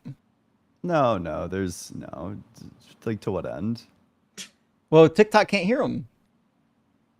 Oh. We don't want to continue the conversation and not have. Well, then again, they might not return right away either. I guess it doesn't matter. Well, wait, but if the live is just gonna get flagged again, like, what's the point? I don't know if it will. Hopefully, it won't. Okay, that's fine. It depends what they say. Well, it didn't get like removed. It just was going to get restricted. If that makes sense. They're not. Yeah, they're not taking the lives down that much anymore. They're just restricting them. Yeah, I got a live taken down, and it was like, man, the level that you have to go to get the live taken down, it's like severe. I have only gotten live restrictions. There we go. I've only gotten live restrictions whenever I share my screen, and it's really annoying because I like to share my screen a lot, and every time I do, TikTok's like, "Whoa, unoriginal content." That's weird. Oh yeah, they did that to me at first, and now they're kind of used to it. There's some tricks. We'll talk about it. Please do. That guest left, so I guess we'll move on to. That guest did remind me of a great quote, which was, "They laughed at Einstein, they laughed at the Wright brothers, but they also laughed at Bozo the Clown." True. True. That's very good. Well, we have Chaos waiting to get in, but Chaos, you got to put your smoke and or vaping device down. It's against the TikTok rules and whatnot. But we got you coming up right now. How you doing, Chaos? What's up, guys? How you doing? We're doing pretty good. Chaos, are you at least 18? Yeah, I'm 30 actually. Sure. And do you believe in God? Well, for me personally, I am a Protestant, but I wanted to actually hit you guys with a completely different way of thinking it from like an agnostic perspective, if that's cool. I don't know what that means. What do you want to make an argument for God or for maybe I'm actually God? more or less it's more or less an argument for like you're asserting that God isn't real. I want to focus on the assertion that God isn't real. Okay. As opposed to proving that God is real, but the assertion that God isn't real. Because the way I see the question right now is the assertion is an assumption based on what I would assume that you guys think of the creation as the Big Bang Theory. No. Oh, okay, my bad. This is first time caller, so I don't know. And we do have like justification for this claim. Okay. I want to be clear. It's not just like out of the blue. If you guys don't mind, just break down your line of thinking that led you to this question, I guess, and like what your faith is, or like what your belief systems are, the way you see like everything like that. Just quick. Well, sure. So there's like a good deal. Like I'm happy to plead like epistemic humility and say, I don't have like a fully developed worldview, but we can rule out God as being one of the possibilities. There are contradictions within God's properties, and contradictory things are false. So let me give you one of those contradictions. You, as a believer, think that God is the creator of all things, which would include being the creator of time, but God can't possibly create time. The reason for this is because either God was eternally creating time, he was creating time, and there's no beginning to him doing that, or there is a beginning to him doing that, where he would go from not creating time, and then at some point he begins to. So let's explore both options. So let's say God is just eternally creating time. Well, at that point, then time just eternally exists, which means that he never creates it. The alternative is that, God doesn't create or is not creating time, and then he begins to create time, but then that would require change. And anything that changes is within time. So that would place God in time, which means that he can't create time. So no matter how you slice it, God just can't be the creator of all things. I would say that like God would have probably created time, but he was creating it outside of space-time. So like, so like when it comes down to like even like go back to like the Big Bang Theory, it's like nothing came from. Something came from nothing. No, that's not what the Big Bang Theory is saying. Wait. Let's also. I don't want this guy to get away from this. So, in terms of so you're saying like God is not creating from time, so that means that God just must have been eternally creating time. Yeah, he was. He's just always doing it. Time outside of space. Yes. So then time just eternally exists. So God never creates it. I would say that he created it, but he created it outside of space-time, and time Yeah. would have been created when everything occurred with the Big Bang and everything. That's when time So was you're born. saying that God brought time into existence, but also that time always existed? No. Well, I'm saying that God brought time into existence because prior we wouldn't have an understanding of what time was. So you're saying God was eternally acting, like he was eternally willing time into existence, but time didn't eternally exist? No, I'm saying that time Did time created. eternally exist? When we say time, what do we? So Let's yes, get a definition yeah, of I don't time. know, the dimension along which change in objects is possible. Okay. I would say that outside of space time, there would maybe be a property that's similar to time, and him creating it for us would be different because it's a different set of rules. So there's like a God time. Yeah, basically, yeah, it's like a Sure. God Well, time, okay, did God create God time? most likely. Yeah, sure. If it's So ever either been. then the dilemma just backs up there. Either God was eternally creating God time or God began to create God time. If God's eternally creating God time, then God time just eternally exists, so he's not the creator because it's just always there. The alternative is then that he starts to create it, which means that he would just be within the God time. So he couldn't create it in that circumstance either. I'm also not sure how God time is distinguishable from just regular time. It seems indistinguishable. I mean, I would say outside of space and time, there would be a different set of rules that he would have had to create. I mean, yeah, that he would have had to create. And Is it then, illogical? So you I'm just sorry? keep layering it up. So it's fine if there's like, God doesn't need to follow the laws of physics, but he doesn't need to follow the laws of logic. That's the restriction. Either he was or he wasn't always creating. Which one is it? Well, I would say that he was always creating. Then creation would just always exist. No, creation was created, but it took time. So he was always creating. So okay, so there's like an eternity where he's creating and an eternity where nothing is happening. What's the deal with that? I'm sorry, say that again? So you're saying that God was always creating, Right. but then there's like a start to creation. In order for that to be the case, there's like an eternity where God is creating and just nothing is happening. Well, And I then would at some random point, it just comes into existence. no, I would say that he's creating, but he gets to a point where he then creates us. Yes, and that's that's like the thing that I'm telling you he can't do, because if he's always creating, then creation always exists. Well, no, if he's always creating, then he's the one that's creating creation. I have no idea how you think that's even like remotely responsive. What do you mean? He's That's not what- creating.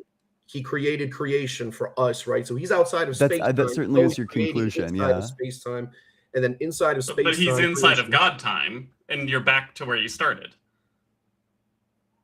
I mean, I'm He sorry. has to be inside of some kind of time in order to do a creation where a thing starts. But we don't know that if God is ever all powerful and almighty, he could bypass these restrictions. I've yet to and hear a restrictions. coherent description that like makes logical sense. If you're just saying that it's outside of the realm of like human understanding, sure, maybe, but at that point, why would I believe that? Like, there's no justification for that. I mean, in terms of justification for what? For believing in God in general, for creating, or Well, you're saying that like he's in God time, but he's creating our time from God time, right? and he's not changing in God time, but yet he causes a change, and I don't see how this meshes up logically. No, it causes a change in our time. It doesn't cause a change in God's time, if you will. But he does change from not creating to creating. It goes from creation, not creating. What do you And mean then by he that? changes, so God is not creating, and then he creates. No, he's been creating. Yes. If God creates, does creation exist? Yes, if God And creates. so, his okay, so creation, if God it does- creates, creation exists. God's eternally creating, right, therefore creation exists eternally. because he's eternally creating it. Then yes. okay, so then you agree that creation is eternal. Right, because he's eternally creating it. Okay, sure. So then he never creates it But he's because eternally creating because it just always existed. No, because he's eternally You creating. just said that it was you just said that that creation's eternal. I've been literally saying he's eternally creating it. You just said like 2 seconds ago that creation is eternal. Yeah, because he's eternally creating it. So then creation just always exists. Mm, It's eternal. I mean, he's creating. That's what the word eternal means, right? Right, and he's that it never didn't exist. It never didn't exist.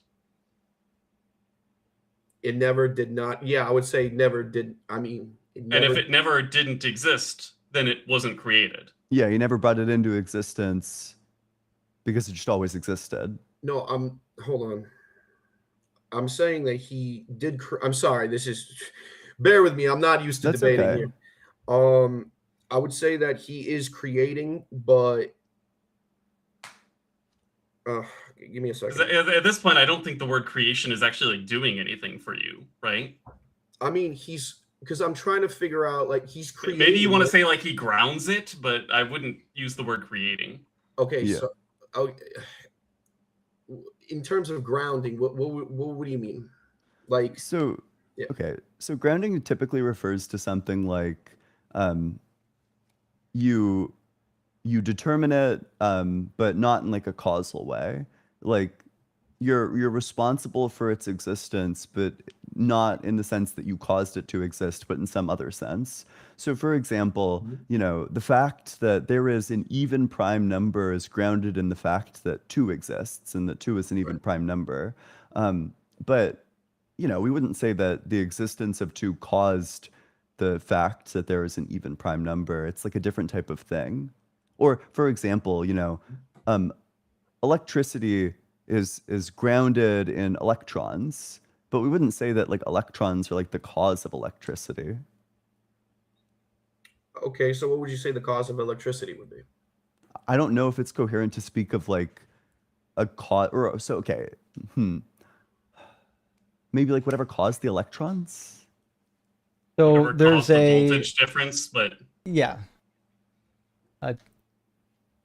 Say that again. Electricity is a flow of electrons. Whatever caused the difference in voltage. Maybe like a more less physicsy, you know, me saying that version is that a stream is not caused by water. It's just the flow of water. But okay, but would you say that a stream requires the water? Yeah. Okay. Yeah, that's like the point.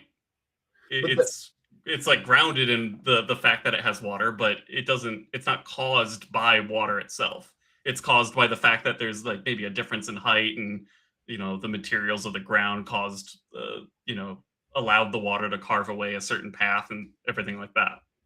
I mean, I can't personally say what a cause for creation would be, but if a creator would have created creation, I wouldn't think it would be so much. Like, I wouldn't see it as so crazy to say that a creator could create creation when our best 5 times fast, right?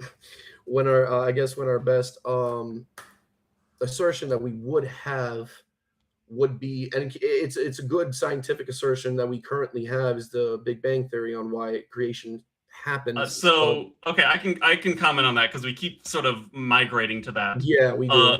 The Big Bang does not say that the universe was created. That's the Big Bang is simply an event that happened in the history of our universe, and we don't know if, or you know, if there is a before or what happened before, right? Or if something else caused it, we don't know. That's just the limitation of this current science. Mm-hmm.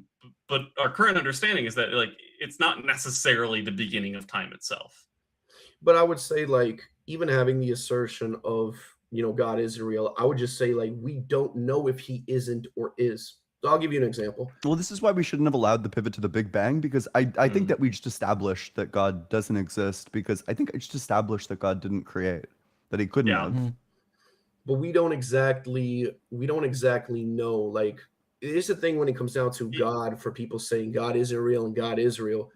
We can't pinpoint down if he is or not. I think I just did. We don't have enough information. I think we do, and I think I just did. I don't think so. Okay, Because, sure. for Well, I mean, example, I'll give you you an ended up example. I'll give you contradicting an example. yourself, though. Wait, in an attempt to try to like defend yourself, you contradicted yourself. I mean, you literally had to like change your answer halfway through the conversation. How I think the so? proof was pretty decisive. How so? Because at first you said that creation did not always exist, and then you ended up saying that creation did always exist. But at that point, God's just not the creator. No, I said that creation. No, that God did create. God did create. The creation was created by God. I don't. But we're is back it in the loop. eternal? Always Is creation existing. is the creation eternal? Is the question. I need to get a definition for eternal now. Just like has no beginning. Give me 1 second. I just want to make sure that I'm like lasting or existing forever without end or beginning. So I guess it wouldn't be eternal because it says without end or beginning. Which of those things do you have? Does it have? It says lasting or existing Do you forever. think creation has an end or a without- beginning? Which one? Hold on. Yeah, without end or beginning. So I would say it would have a beginning, but it wouldn't have currently an end because our our universe hasn't burnt out yet into 1,000 crisps or anything like that. So I would Do you say it has think- a beginning, but it doesn't have currently an end. Well, Do you even think even in that case, wait. Do you think Jesus is eternally begotten? Eternal. I'm sorry. Break it down for me in layman's terms. I'm sorry. Okay. Well, this is like a piece of like Christian theology, which is that I think it's Justin can correct me on this, but I think it goes back to like the Nicene Creed that claims that Jesus is eternally begotten, that Jesus is like maybe caused by the Father or like maybe emanated by the Father in like an eternal way, and that he just exists eternally because he's eternally caused. Yes.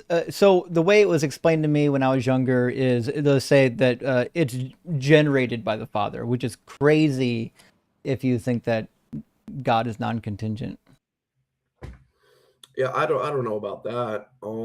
I guess again, I'm a Protestant. I'm not like Protestants have different views on how Christ, the Father, and God really are. Different Protestants have different views internally. Certain people can call me a heretic or whatever. I don't care. I stick to science a lot, but I use as much science as we know to, I guess, validate as much of the Bible as we can. Outside of that, I may disagree with a lot of points that I guess they would say in the Nicene Creed. Yeah. Okay. So here's what we have. So you do think that creation, earlier you said that creation is eternal because God's eternally creating it. Are you changing your mind like once more? Yeah, because I messed up. I didn't get the definition. Okay, of sure. correct. That's If my God eternally creates something, then does that thing eternally exist?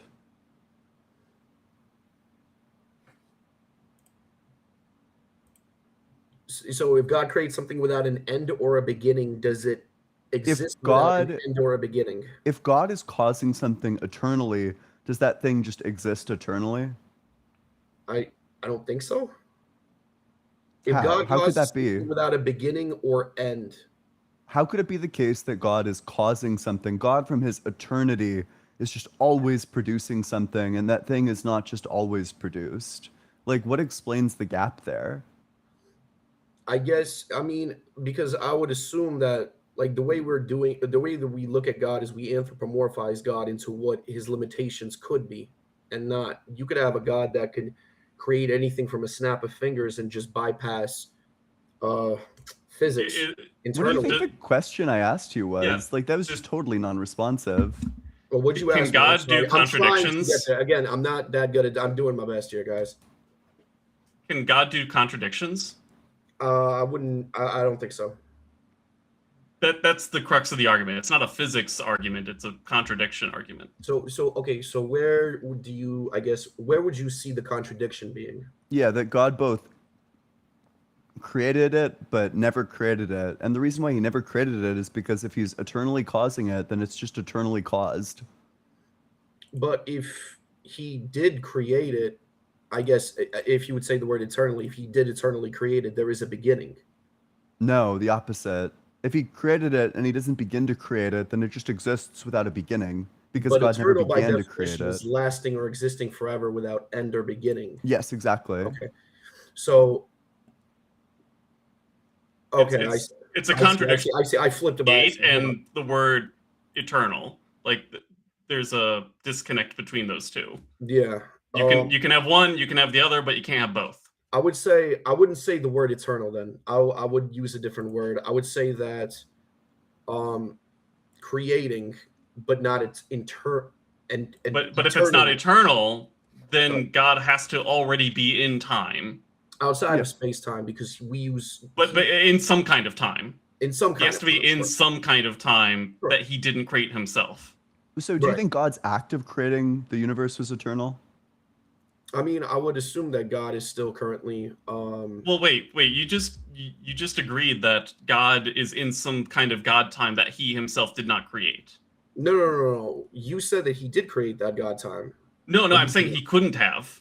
Because that gets you back into the contradiction again. Oh, no. What I mean, for the God time specifically, what I would assume is that he created all of that and the God time, right? He created. But then how did he create it if he had to be in it in order to create? I mean, to be fair, I don't know those answers. Like, there's certain answers we don't know from like a physics standpoint, but I can't answer why or how. Well, I'm not asking from like a physics standpoint. I'm asking from a logical standpoint. Right, I don't know what it means to create something if you're not already in time. So, okay, so I would say the reason he created that. No, not the reason why he created it. Like how it's logically possible in order to create something if you're not already in some kind of time.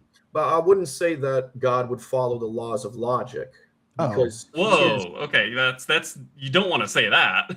No, the reason I say that is because again, if we talk about God, we're talking about a all-powerful deity that can do anything. So you don't want to say that.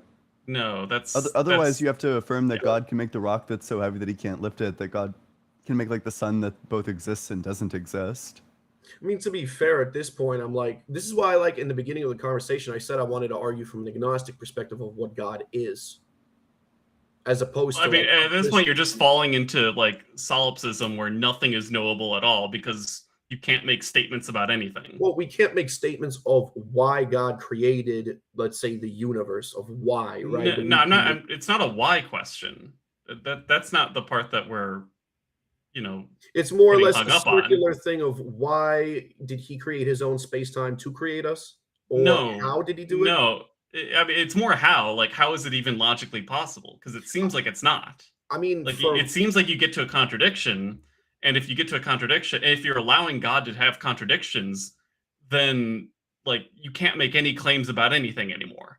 But I would say, okay, it wouldn't be logical for us as human beings because we wouldn't understand that type of power. He could probably, it could probably be perfectly. There's a difference between physically possible and logically possible.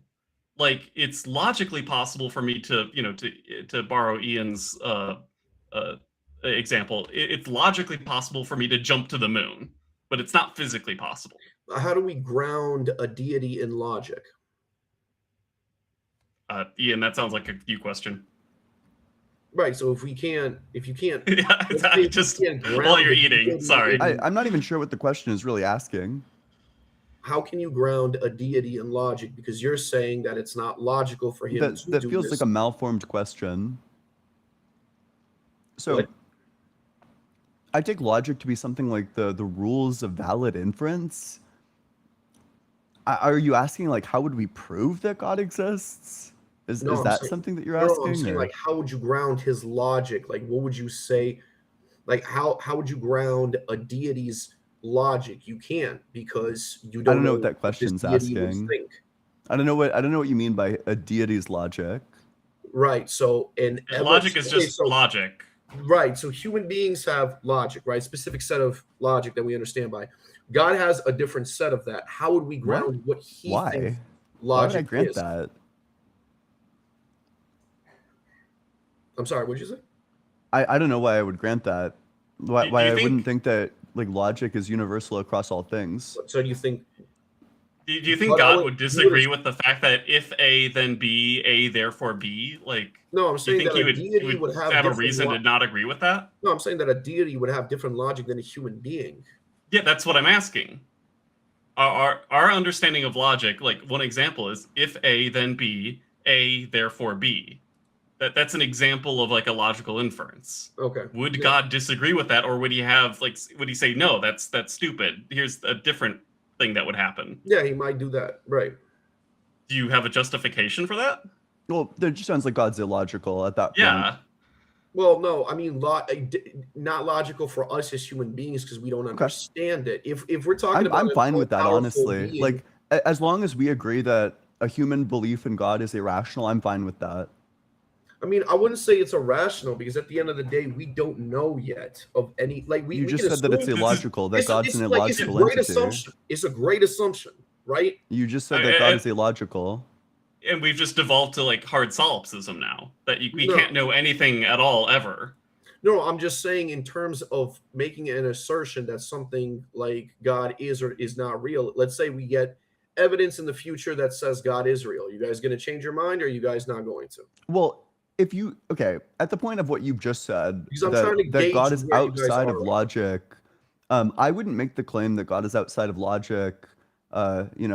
Which is why I would say, yeah, if there's evidence, then I would change my mind. Okay. But if your claim is that God is outside of logic, then it seems like this couldn't possibly be the sort of thing that you could prove. That there's literally no possible way to even know if God exists if God is just outside of logic.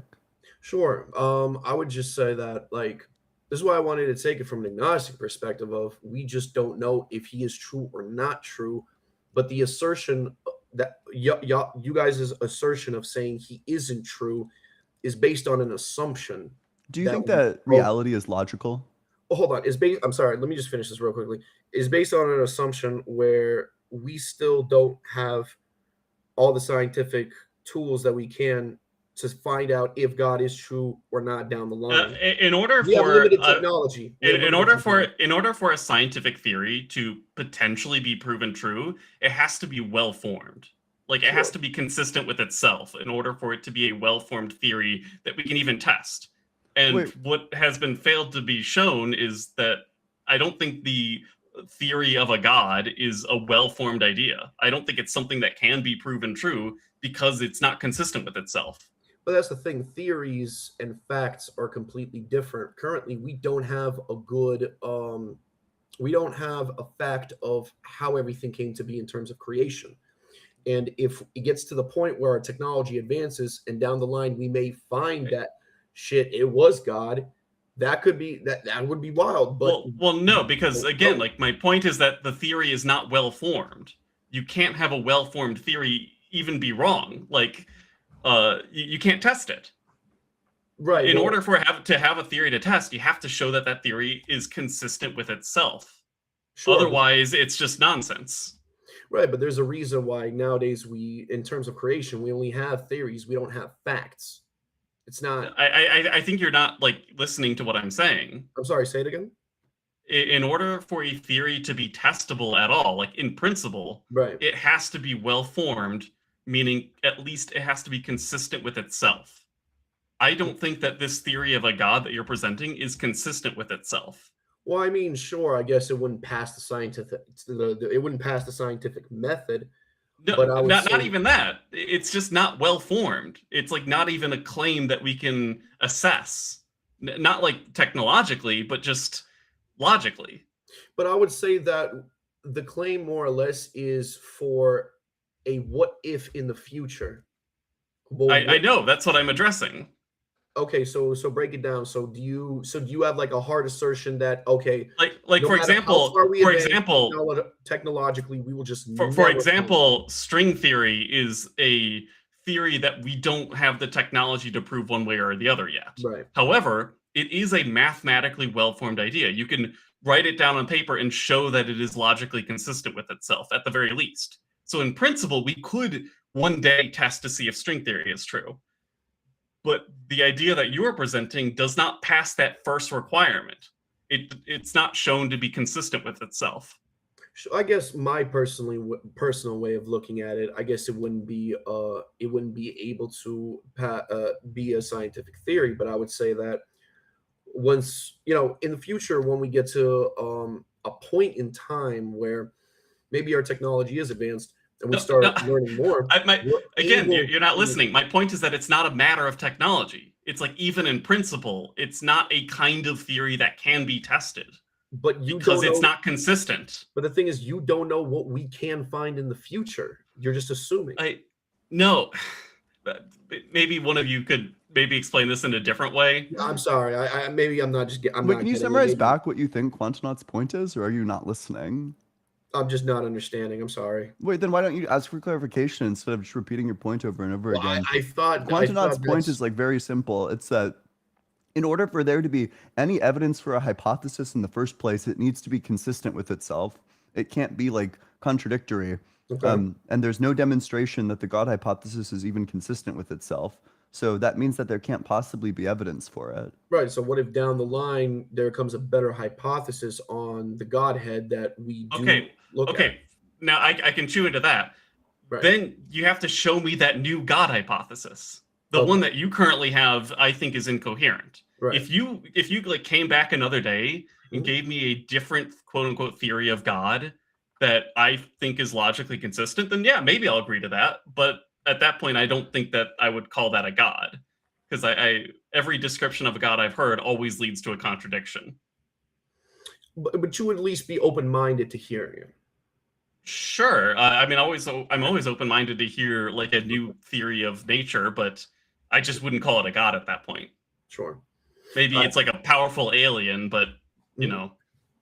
I mean, this is the first time that I found you guys on YouTube, so I definitely would love to, like, come back here when I get all my thoughts sorted out, write everything down. Definitely do that, because this was a spur of the moment thing, and yeah, I subbed to you guys. I definitely would love to see more content. I'd definitely love to pull up next time. Yeah. Come by anytime. Yeah, we appreciate it. Heck yeah. All right, y'all have a great day. Hey, take care, You Chaos. as well. Hey, he's a nice I'm fella. happy we finally kind of got there. Right, yeah. Friends, I'm going to read just a couple of super chats, and we're going to get Luca in here from our YouTube queue, and we're going to keep the conversations rolling. Coffee Mom, thank you for the super chat. Remember, God isn't real, so the last time you survived troubled times, it was you that did the work. You already proved, oh my goodness, you can do it again. That's true, 100% true. That was all you, friends. And Dr. Joe with another one, thank you. It says, guest mentioned recovery. I'm in the room. Short answer, there are many science and evidence-based habits that affect the change formally assessed through 12-step. True, and there's also the Secular Therapy Project and Recovering from Religion is the other one I'm thinking of that you might be able to contact and get some assistance. Calfons, I think. Thank you for the $20 super chat, friend. Says this is a question for Ian. The more I think about your perspective on morality, ethics, and agency, the more I feel like I should be a vegan. Was there a time when you weren't vegan? If so, how hard was it for you to change? I think like slow steps is like yeah, I mean, obviously there was a time where I wasn't vegan, but I'm just convinced. I was convinced by the wrongness of eating meat. I just think that there's, in principle, I think like the key question is to ask yourself, what would need to be true of a human that would justify me eating a human? And to which the answer is like basically nothing. Like, barring like extreme circumstances, basically nothing. There's nothing that would ever justify like the widespread factory farming of humans. There's no trait that could ever make that justified, which means that there is similarly no trait that could possibly justify this within cows, or any other animal. So I don't know. I think that the way that you become vegan is just through like slow steps, slow changes in your diet. First start with like milk, switch to like a different type of milk. Then, I don't know, switch from meat to various like either like meat substitutes or like mushrooms or I don't know. Mushrooms are a good one, but there's tons and tons of advice out there. Yeah. Chris, thank you for the super chat, friend. Says another vocabulary word for Doug's Pretzel Factory. Eternal means created when necessary. Hail Doug, in whom words are grounded in clarity. Yes, praise Doug. Where words have meanings and words mean words. It's a pretty simple concept, actually. Let's get Luca pulled in here. We'll get our next conversation going. Welcome in, Luca. Are you Hello, at least guys. 18? Yes, sir. All right. And do you believe in God? Yes, sir. Absolutely. I'm a Christian. Awesome. That was my next question. Okay. Hey, what do you think is a good reason to believe in the Christian God?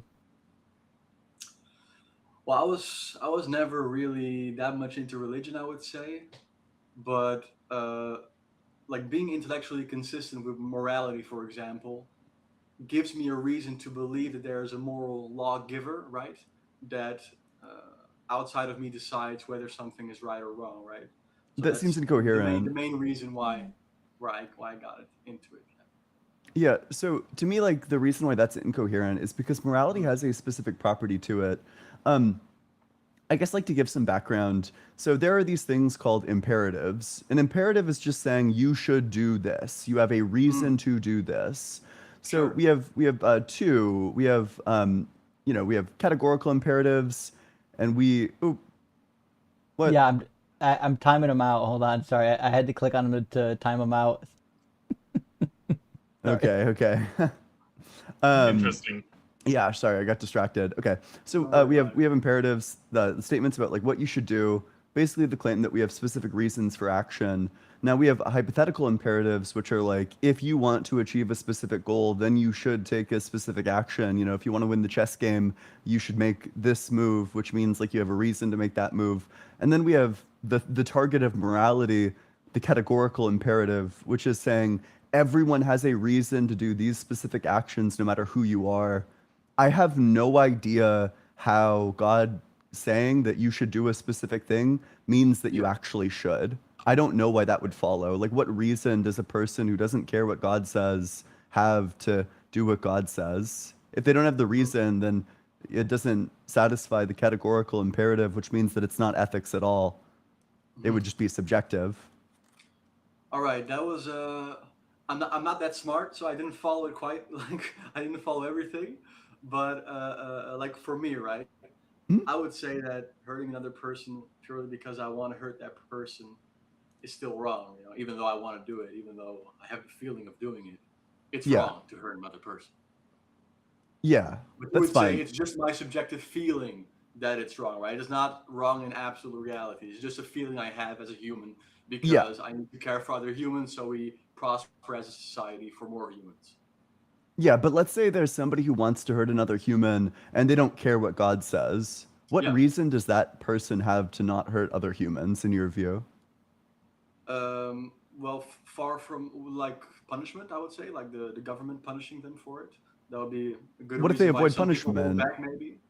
If they avoid punishment, do they have any reason to not do that? If they don't believe in God, no. Okay, then your ethics are subjective. You need to subjectively decide to listen to God in order for your ethics to, or Yeah, like, you need to. Yeah, you have the choice. God gives you the choice, indeed, to not put your trust in Him, to follow another direction, your direction or someone else's directions, in which they say that murder is okay. You know, it's okay to kill babies or kill women or kill men, and you are free to do that. Yes, absolutely. so then your ultimate moral authority is just you personally choosing to obey God. My free will, indeed, my free will to obey the moral lawgiver. That's right. Yes, so then it's all subjective because it comes down to your subjective choice to either listen or not obey. Like you can either obey God subjectively or you can not obey. You can subjectively choose to not obey Well, God. the So then free your will, ethics are obviously, subjective. Obviously, the free will is subjective, right? The free will itself to either put your trust or to not put your trust.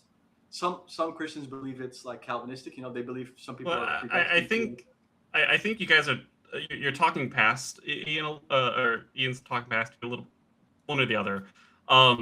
When you say you have free will, that doesn't necessarily mean that you don't have a reason to, right? Okay.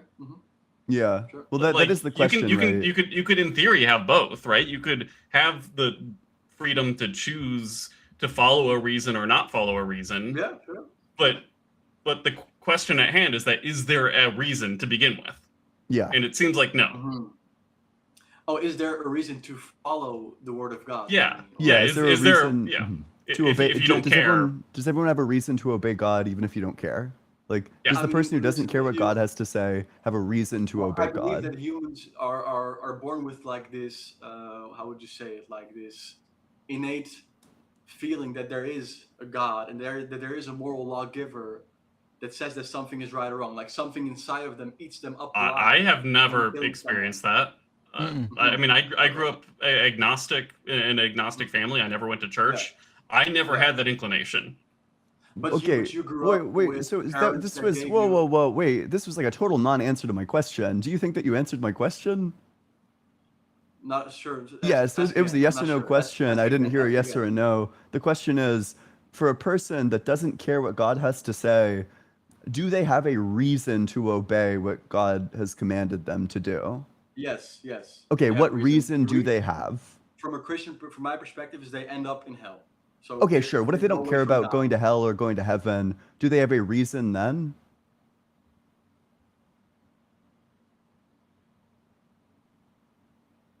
Yeah, I mean, I could be a masochist, right? It's a hard question. You know, I'm not really sure I have an answer for you. You know, Sure. I couldn't tell you exactly. Sure. Well, then your ethics are subjective. So the ethical, like the moral argument can't possibly work if your ethics are subjective. Well, I said that the free will is subjective. I didn't say the morals that the free will follows in the direction of God is subjective. In order for it to be objective, every single Yeah. person would need a reason to do the ethical action. Yeah. If not every single person has a reason to do it, then it's not objective. Okay. Well, I'm not very educated on the specific reason or not reason. You know, I'm not really sure. Sure. But it just seems like the moral argument can't possibly work unless, Mhm. you know, there are objective ethics Mhm. on your view. Yeah. Okay, Regardless but of so whether you or would not say, the atheist can account for objective ethics, it seems like the moral argument goes nowhere if the Christian can't account for them. all right. So you would say that the moral laws we follow, right, either in a society or as a human individual or as a tribe, whatever, are purely subjective or like based on the society that we're living in, right? Are you saying like the descriptive fact about like what people do? Or are you saying like the reasons that we have to do specific things? Because I think that ethics are objective in the sense that there are specific reasons that everyone has to do specific actions. But I think that if the claim is something like descriptive, not normative, about like, Mhm. you know, what do different societies do? Well, obviously, different societies do different things. Okay. Ethics is a question about reasons for action. All right. I see. But you would say it's still subjective, right? No, I In would say it's objective reality. objective. You would say morals are objective. Yes. Okay. And so who's the lawgiver of these morals? Yeah, the Or laws of logic are the moral epistemology, if that's what you're asking. Like you can just logically deduce specific ethical truths. okay, but like murder is wrong. How would you approach that? Yeah, sure. So I'm an agent. What that means is that I take actions in order to achieve my goals. But, you know, in order for me to take any of these actions, I need my freedom and well-being, which means that in order for me to take any of these actions, I would need for you to not interfere with my freedom and well-being. So in virtue of having any goal at all, I'm going to be claiming a right to freedom and well-being just because I'm an agent. All agents must make this claim. But because my agency is sufficient for me to have this right, then all agents must likewise have this right. So therefore, all agents have a right to freedom and well-being. I think that that's a pretty good encapsulation of like the obligations that we have to each other. And the reason why murder is wrong is because it violates the right to freedom and well-being. And who decides that? Like you or like a society? Like who decides that? Who decides Well, what? Which part of that? What you just said. What you just The said. the Like the idea is that conclusion or? the denial No, of that like leads that to a we- contradiction. Yeah. Because we need our freedom and well-being, right? That needs to be protected. Who says that it needs to be protected? Like who's Yeah, saying it's that? necessitated by the laws of logic. I just gave the argument. By the laws If you of logic. deny it, you get yourself into a contradiction. That's the whole Yeah. point. But so a human does have value according to the laws of logic, you're saying? Yes. Okay. But an intrinsic value. This is not value that we just subjectively Yes, just, like, correct. place upon a human. Yeah. Okay. That's I never heard that one. Usually atheists say, it's just subjective, right? It's not like Hmm? objective. So Yeah, it's the first usually, I but actually heard that one. but times are changing. Yeah. Uh, Okay. Soon it's gonna. A lot of interactions are gonna go just like this one, where it's the atheist who has the Mhm. objective ethics and the Christian who has the subjective Yeah. ethics. Okay. So could you purely once again like in layman terms, right? Yeah. Why does a human have value? A human has value insofar as like, Mhm. okay, so maybe think about it like this. Mhm. In order to take any action, I've deemed that that action is valuable just in virtue of the fact that I am like willing towards it. I'm like trying to achieve it, which means that I've deemed it to be valuable. But in order for me to confer value onto that thing, I Mhm. myself would need to be valuable just on the basis that I have autonomy to select and value things. Therefore, if me being a valuer is sufficient for me to have value, then all valuers must have value. All right. So that's the logic, right? You're following. Yeah. All right. So what if someone cannot do that? Someone cannot decide to follow something. In what terms? Like could you give me like a specific example? Like somebody in a coma. Somebody in a coma. Yeah. So Yeah. the reason that I think that you would have to not, I don't know, like kill this person is because there are likewise specific things that are necessary to be a valuer in the first place. Things like, human life is going to be required in order to be a valuer, life in general, things like certain like brain structures. So I would probably say that a person who's like deep in a coma is going to have like less value and less moral consideration than a person who's not in a coma, but you're still going to have to value the person in a coma because they have these features that you're required to value, like, human life, the brain structures, etc. So the human life still has values even though it cannot make any decision. Yeah. Okay, on the basis of what? The argument that I just gave you, that in That was virtue of following being the a goal, right? valuer, That was yeah, in virtue of being a valuer, you would need to thereby value like being a valuer simplicator. what In does that order mean, for you to simplicator? confer value on other people or on like other Yeah. things, like on the goals that you have, you yourself would Mhm. need to be a source of value. That is to say, you yourself would need to be valuable just Mhm. because you value things. Otherwise, the Mhm. idea that you value things is incoherent. So that means that all beings that value things must have some value, and there are like specific things that are necessary in order to be one of those things that values things. Mhm. Things like life, for example. And so why does a human life, right, which has value because it places value on other things, as I heard correctly, Yeah. why does like an animal life has less value than a human life if it also makes those decisions, search for food, take care of their kids, whatever, place value onto things. Why do they have less value than a human? Yeah, because it's not like a rational reflector. It still has value because it's still, alive, can feel pain, has qualitative Mm, experience, etc. But yeah. because like an animal can't stop and ask like, what should I do? Um, Sure. and there's also, so you're required to value the sort of valuing that you do, which means that you're going to give like special privilege to things like human life. You're going to give special privilege to that sort of thing. Hmm. But animals still have Okay. value because they're still, Mhm. alive, conscious, etc. All right. And so, like, because you just said, I think correctly, like the person in the coma, right, has a little less value or exactly the same as like any other human being? I think I'd probably value them slightly less, like a person in the coma. But they still have All like right. they still have a lot of features that I value, things like, the Hmm. brain structures, human life, Hmm. etc. Hmm. And so you would say like a punishment for murdering them would be less than just a human that's alive and Maybe. like not in a coma. Maybe. I think so. I think that that's fine, yeah. It might Really? depend on how likely they are to wake back up. Yeah, So yeah, of imagine there's a man course. in a coma. He will not wake up. I mean, if they're fully In brain whatever. dead, then like Brain dead. Yeah, Yeah. So somebody yeah, murders a like person. intuitively, yeah. I think that like you know, it's a bad crime. Don't do that. You should be punished for that. I don't think you should be punished for that as severely as if you like, I don't know, like murder like a 20-year-old in cold blood. Like, yeah, Right. these to me, like one of these crimes seems worse than the other one. Yeah. All right. So you're placing the value of the human right like on its ability to make decisions.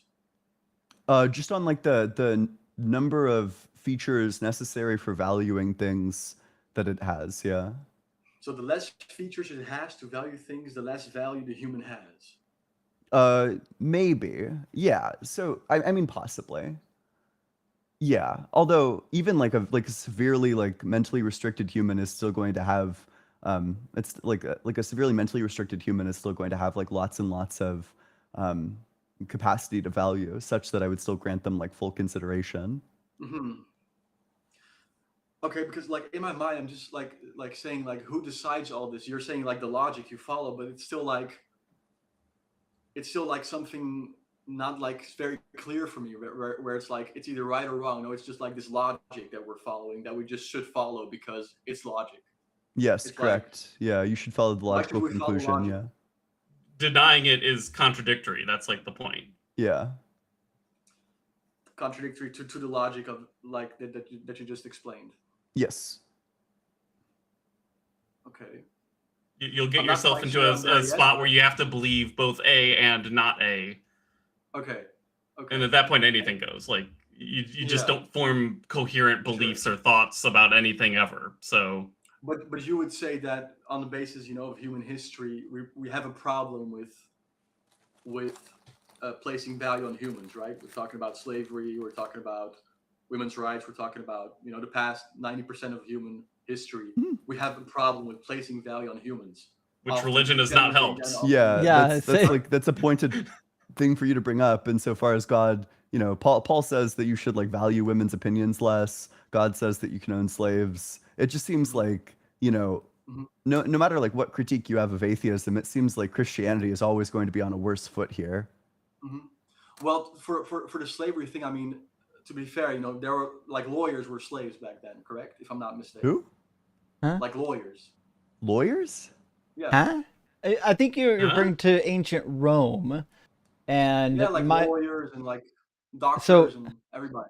in ancient Rome, they had different tiers of slavery, and some of them could get trained to have some sort of profession. A lawyer probably wasn't one of them, though.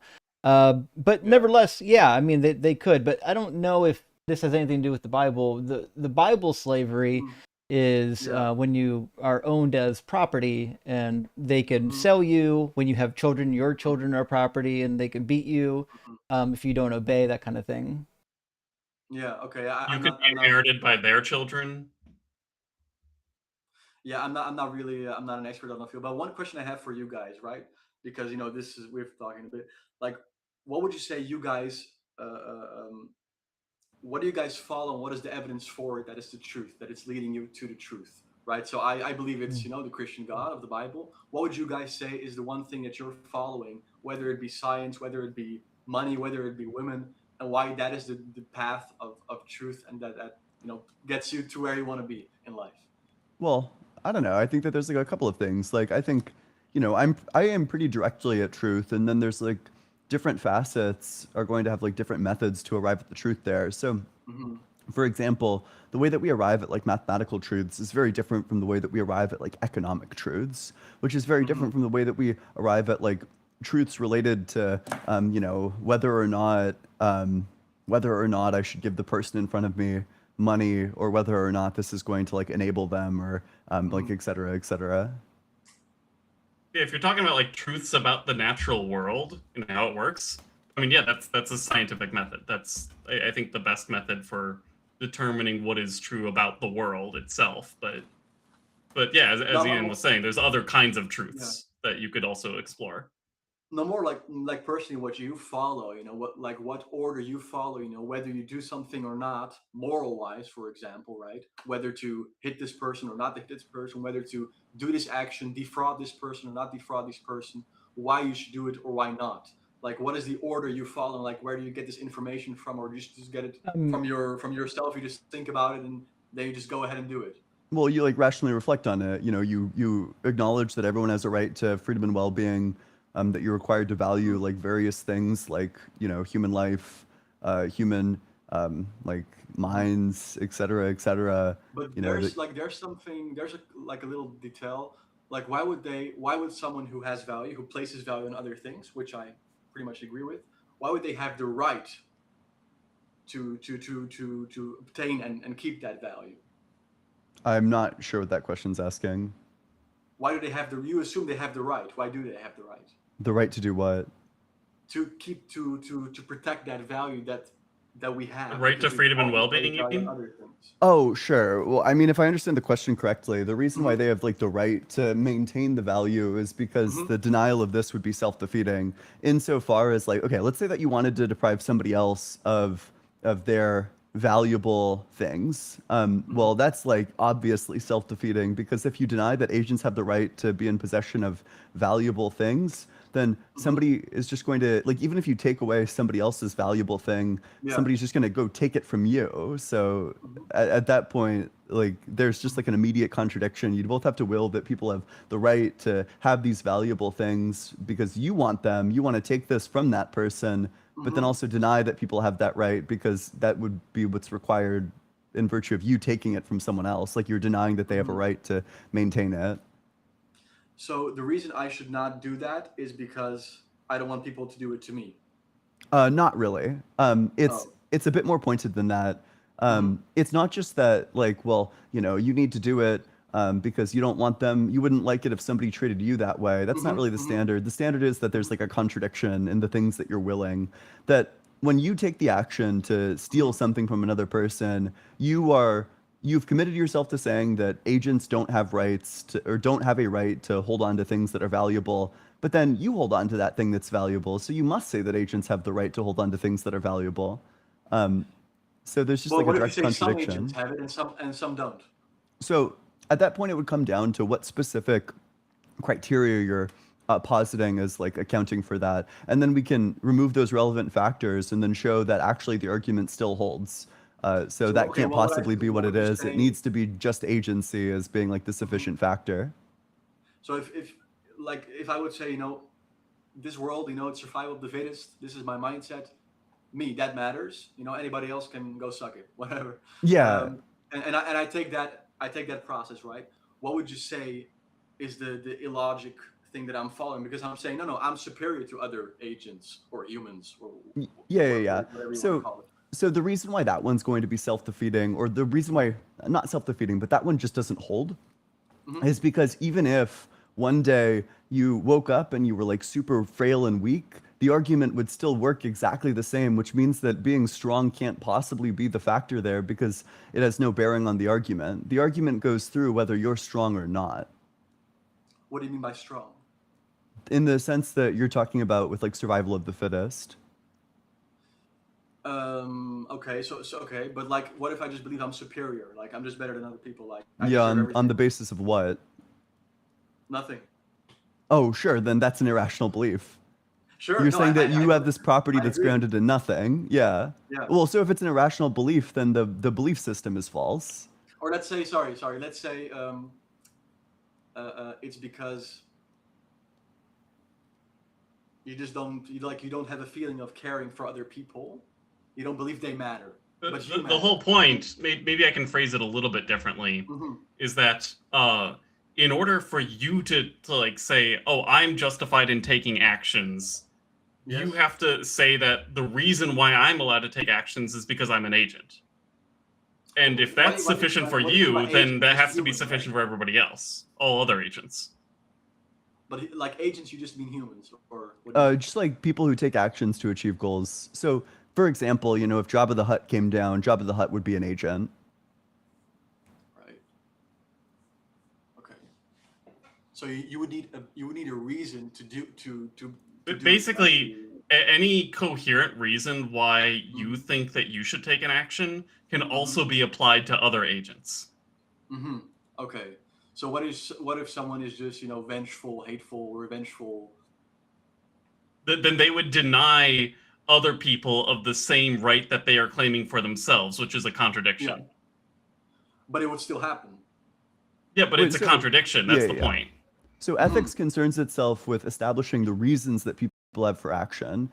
Ethics is making a normative claim. It's not making like a descriptive claim. The claim of ethics is not people will act in a line with these reasons. Very often people don't act in line with whatever the ethical reasons are. And what ethics says to them is that these people are acting unethically. When you fail to act Yeah. in accordance with the ethical reasons, you act unethically.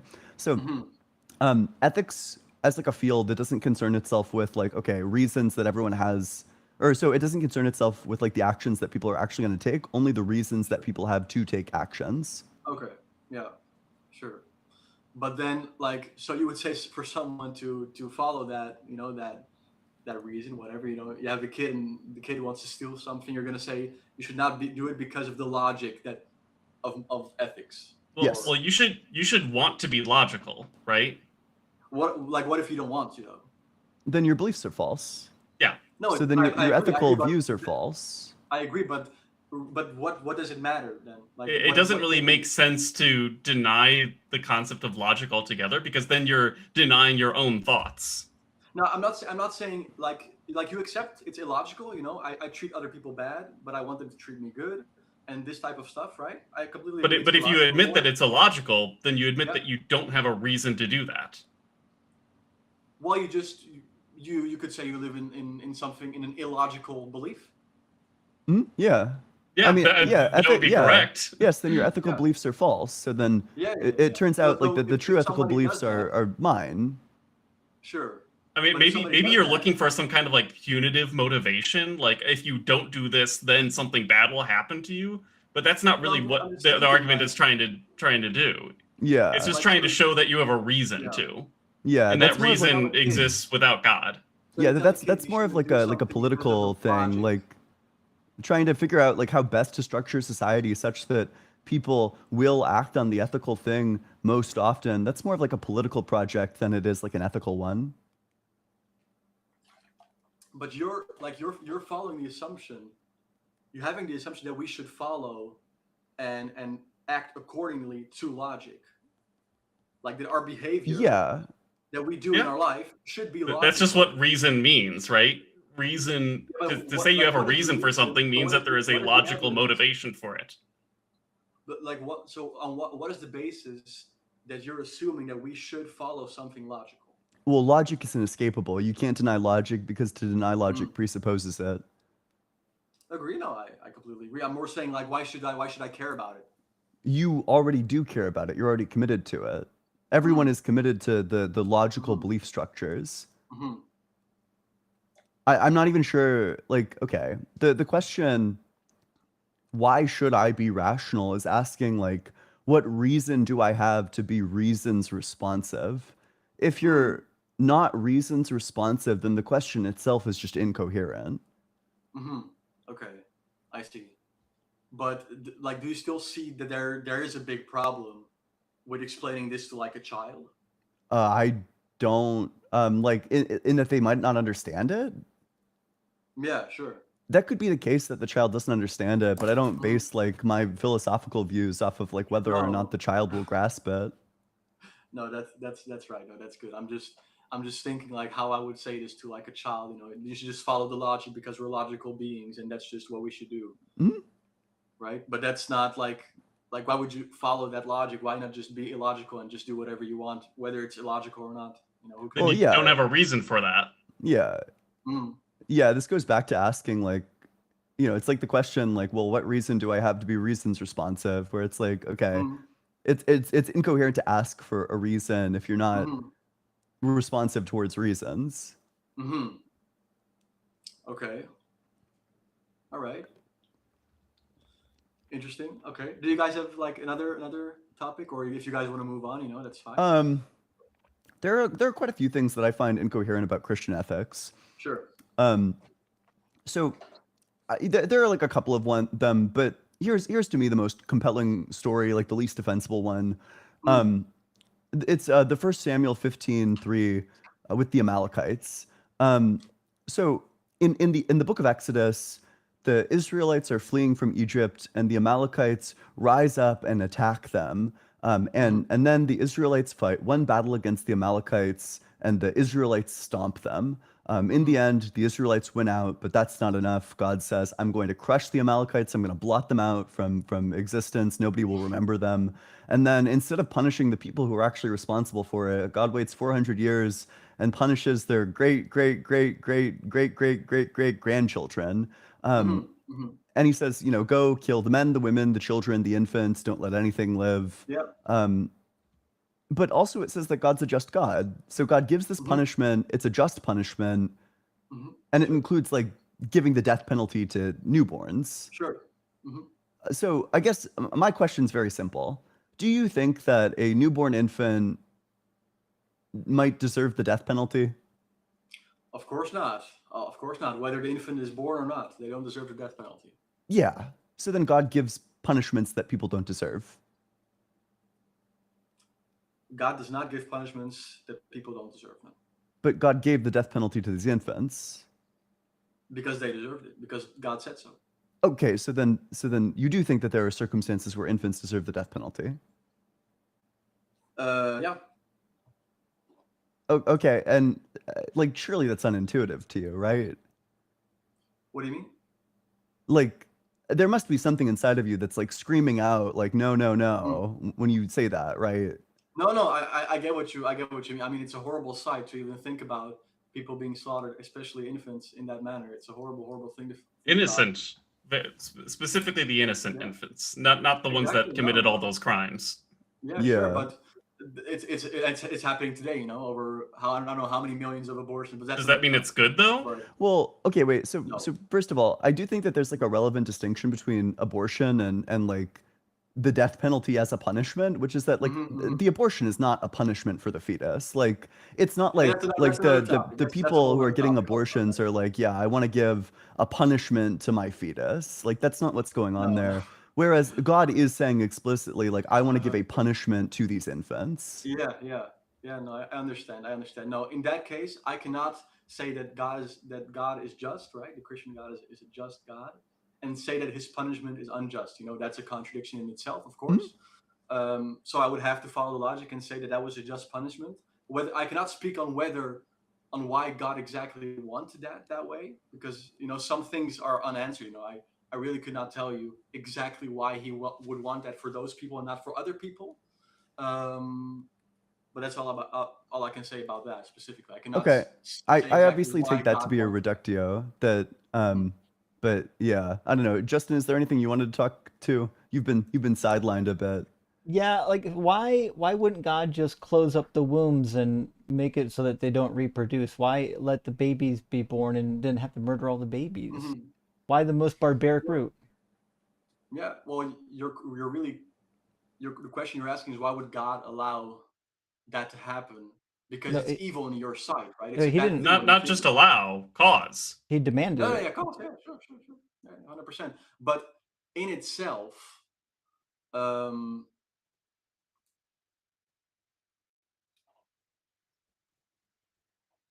me think about it. What was the question again? Sorry. I'm just a bit. Yeah, so I mean, I'm trying to figure out why God took the bloodiest, most brutal path towards ending them. He could have just made it so that they couldn't conceive, and then they would naturally die out from natural causes, and then boom, problem solved. Same thing he did with the Israelites when they had the 40 years wandering in the desert. He didn't do that. He said, actually, I need these babies and infants to be slaughtered by the sword, which is the most brutal fashion possible. Yeah, it's a great question, but I think it's the same as asking why did God allow suffering? It's not the same question in the first place. I don't. There's a very significant difference just between allowing it and being the direct cause of it. Well, he caused creation, so I said that's why I said direct. Okay, but still, why didn't God just make a perfect world with no problems? That's the same. That's not the point. Like, sure, maybe there's some reason that he allows for suffering to happen, But even in that case, you shouldn't be the one to actually like go in and be the direct cause of it. That, you know, if you didn't do anything, there would have been less suffering. Well, if you're Israel and God is speaking to you through either Moses or, you know, whatever prophet, then yeah, you should do it 100%, of course. So, like, if God spoke to you to sword a baby, you'd have to do it. Well, that will contradict the law that Jesus fulfilled. Which one? Which law does it contradict? Let me just check something real quick. I don't know on the top of my head. Mhm. Let me just check. If it does contradict, then that means the Bible is contradictory, because, you know, God Well, does I that. know like the commandments, right, of God to the Israelites were for Mhm. those specific people at that specific time, right? Not everything, of course. You have civil law. There are Well, many different areas. that's not in the Bible. That division of the law is not Sorry? in the Bible. Sorry? That division of the law is not in the Bible. It doesn't divide it by civil and moral. That's something that Christians So it says. invented a long time after. Oh, really? Okay, I'm not. But like even then, like maybe God's ways are above you, and he just Mhm. you interpreted the Bible one way, but then you receive a message directly from him the next day saying, "Hey, you were reading the wrong message. I actually do want you to kill all these infants." Yeah, no, I Like what I'm if just God making it speaks to very me, right? explicit for you. You should go to a hospital with a sword and just Yeah, go start stabbing. yeah. Right, and If he you're says You know, that, if the Holy do you have Spirit any talks reason to to me, not obey him? so you're saying if the Holy Spirit not like talks to me, right, and says, you know, go kill that person, then you know we should do it because we should follow God, right? I'm That's your according to argument. you that No, I think that would be a okay. ridiculous thing to do, but Yeah. I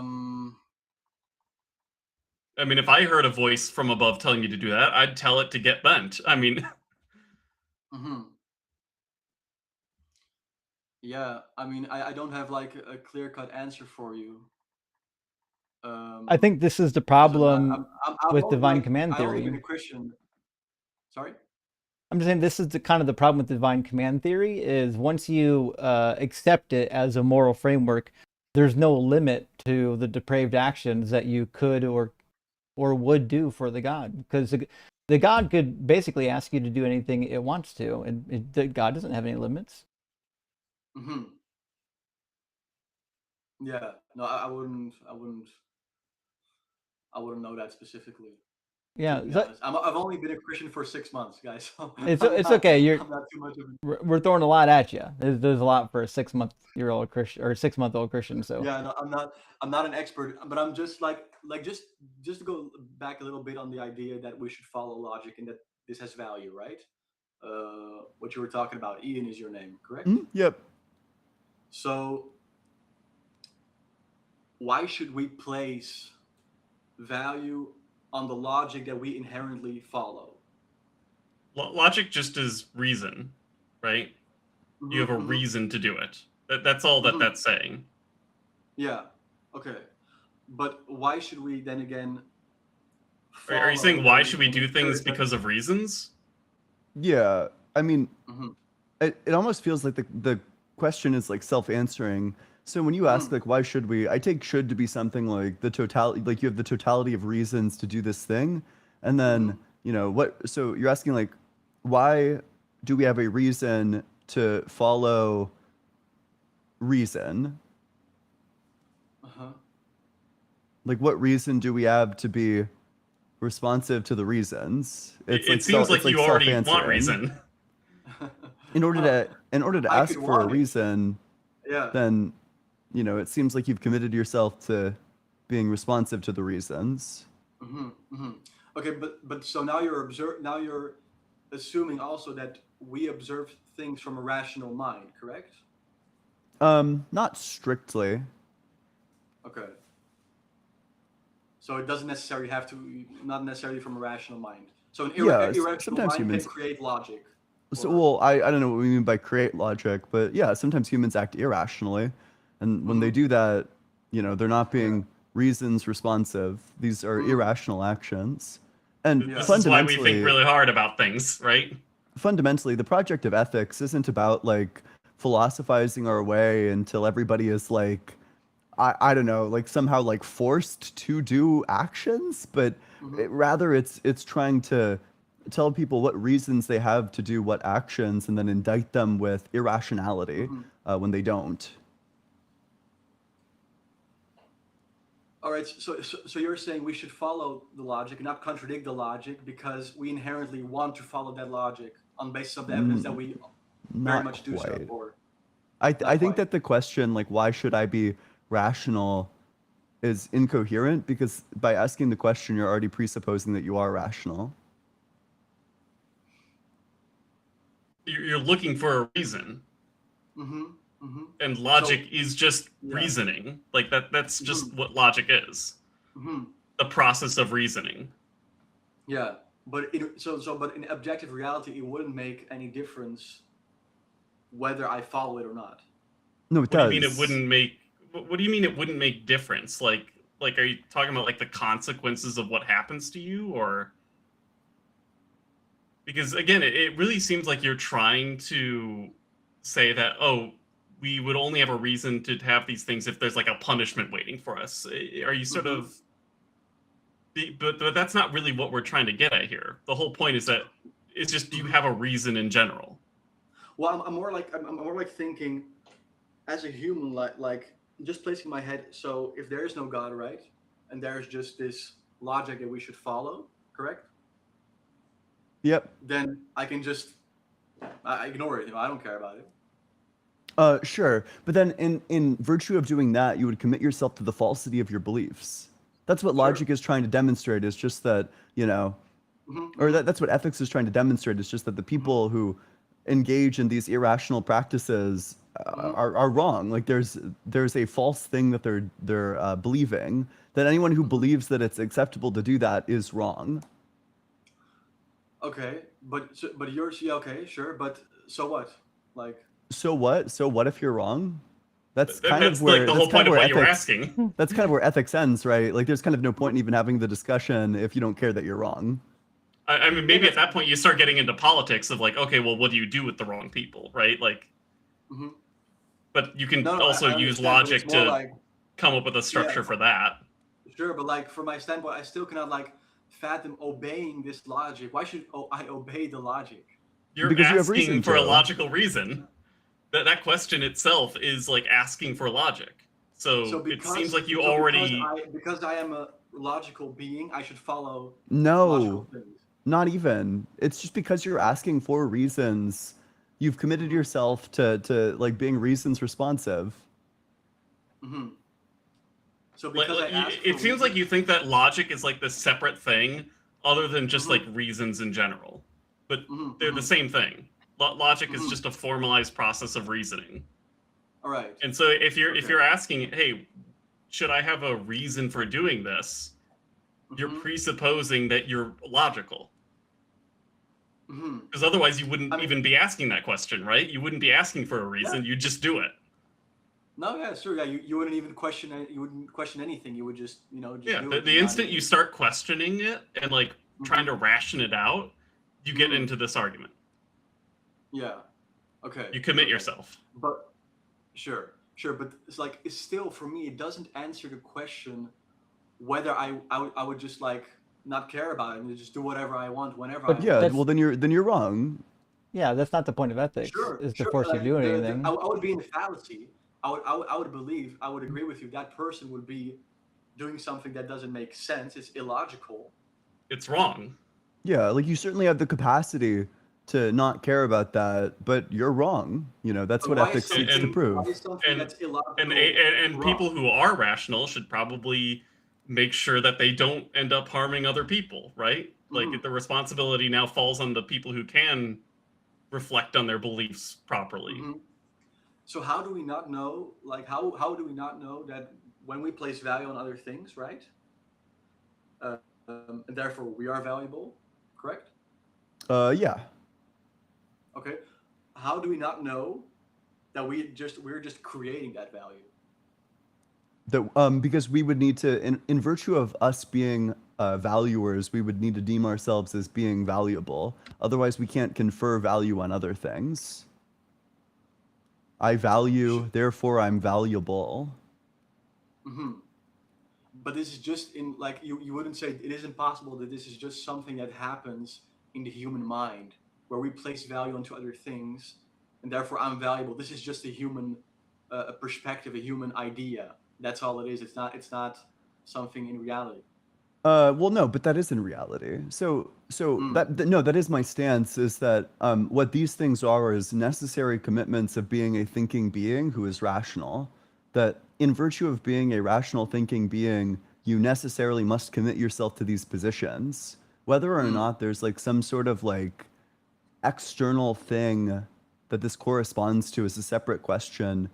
Because what it's about is like understanding yourself as a rational agent. It's required in order to coherently be an agent. And if you don't care about coherently being an agent, then you're wrong because you are an agent. You know, at that point, you're just out of line with the objective reality that you are an agent. Mm-hmm. Yeah. Okay. But so. Yeah, I have some trouble just grasping the idea of that we should just follow it because we're just rational and that's just how it is, right? You should follow it because you have a reason to. And the reason is because we are rational. No, the reason to follow this ethics is because all of the other worldviews are self-defeating. Okay, so I agree with you in accordance that we should follow things that make sense that are not self-contradictory, right? That are Yeah, not. you should follow it because it's true. Obviously, no, obviously, but like, what would be like the proof? That we Here, have I have a better, maybe a way of reframing this. So I believe that the Earth is not flat, right? That the Earth is a globe, right? I hope so. Yeah. Yes. I do. That's a different debate. But I have reasons to think that the Earth is a globe, right? If somebody has reasons to think that the Earth is a globe, but still believe that the Earth is flat, that's wrong, right? Mm-hmm. Mm-hmm. Yep. But so therefore, we should believe that the Earth is a globe because we have reasons to. Mm-hmm. Yeah. It's essentially the same argument. But what if somebody like apparently has reasons to believe the Earth is flat, and in their Then mind, they would be these reasons wrong. are- Sure, I they agree, can but like, they could do that, but then they would be committing themselves to like a contradiction somehow, you know? but the reasons they believe in the reasons that they're following, like they think they're true. But they're not. Like if you just think enough about them, you'll find No, okay, out but that they're wrong. let's just do like a topic which hasn't been searched out like the Earth, which is of course round, Mhm. and somebody has reason to believe it, whether it be through a revelation by God, whether it be scientific methods, whatever the reason may be. Because of this reason, the person believes it, right? Yeah. But the reason could still be wrong. Well, no, my point is that like if you have reasons to think that the Earth is round and you still believe that the Earth is flat, that's just a wrong way of thinking. That's That seems irrational. impossible almost, yeah. But that's the point that like with this argument, if you act amorally by the argument that Ian just explained, it leads you to that same sort of like impossible thinking. No, I mean more in the sense that if I want to believe something, the belief is grounded in reasons I believe it, right? Yeah, and I believe that like I should act in accordance to the freedom and well-being of others, and that belief is grounded in the logic that Ian just explained. Exactly. It's very similar to like I believe that the Earth is a globe because I've seen evidence that it's a globe. Yeah. Therefore, So it just follows. You guys would agree with the idea that like with the survival of the fittest idea. But if we go down that route, you lead to a contradiction. That's the point. And it's self-defeating. It would be like believing that the Earth was flat, even if you had evidence that it was round. Yeah, I see. Yeah, it's an interesting take. I just I couldn't fathom like people just obeying this because because we should follow this logic. Ooh, Well, that's again, like that's a descriptive difference, right? So we're not claiming like descriptively everyone's going to do the rational thing. We're No, claiming of course. normatively everyone should. Mm. Ethics like tells saying you you what you should should believe. do Yeah. because Mhm. yeah, it's I explained the distinction earlier. So ethics is about the categorical imperative, which is like Mhm. you're essentially the project of ethics is to identify the thing that everybody should do regardless of who they are or what their goals are. Mhm. Mhm. As soon as ethics has identified the categorical imperative, the job of Mhm. ethics is done. It's just in a different domain at that Okay. point. And so once again, what was your evidence that the person, the being that places value onto things has to have value? What was the evidence Yeah, for that? because in order for in order to confer value onto something, you need to be passing value along from yourself, which means that you yourself would just need to be valuable. Intrinsic, right? So Yeah. in objective reality. Yeah. But valuable to who? Just valuable simplicator. What does simplicator mean? Simplicator means without like respect to any like specific person that valuers must be valuable in order to confer value onto other things. Otherwise, the idea that so if A confers value onto B, then that value Yeah. derives from A, meaning that A just is valuable. Okay, so in theory, if there was like one animal left, like no other animals, it would totally lose its value. No, I don't think so. I don't think that follows. Oh, Like, also because okay. there are no other. I mean, it would certainly be valuable to itself still.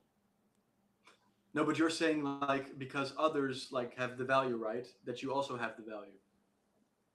No, because you have the value, others have the value. I think it's flipped. Mm.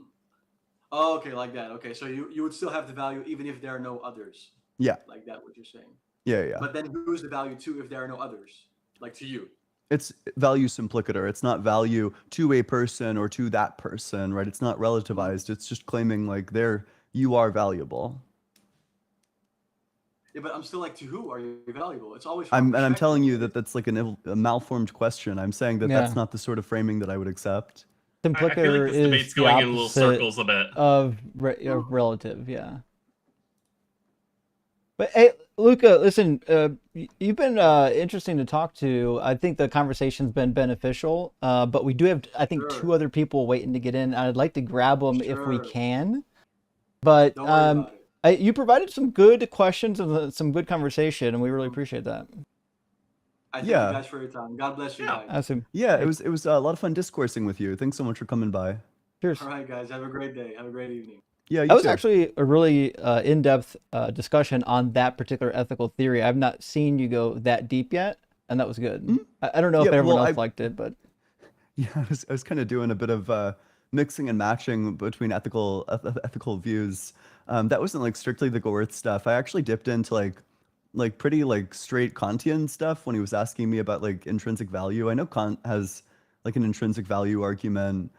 Basically the one that I gave, which is that, in order to confer value on something, you yourself would need to be valuable yourself. That's like kind of roughly what Kant's argument is, actually. Let's check it out. I've been distracted by our own little personal chat, and somebody seems to be receiving prophecies from. I don't know if either of you have seen this. Oh, Wesley. Yeah, in Video it's Ninja? wild. So I was. I wish we got brought this guy in. I know. God I actually damn already it. knew who Wesley was, and I was hoping he'd still be around when we finished this one, but he left. But Key There's is some here. wild stuff that he was saying. Yeah, let's bring in Key.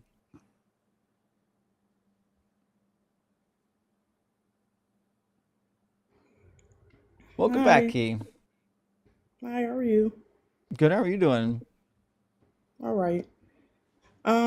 So I do have two things that I was wanting to talk about off the bat. And the first is that I do kind of want to talk about the claim in general of like why exactly like what exactly is it that makes you say like I believe that it isn't real, period, instead of saying like or having the openness to say like like, or basically, I guess I'm asking that. Like, are you saying like I just really truly know that it doesn't exist, or are you saying I really don't know, but I'm leaning towards the other side?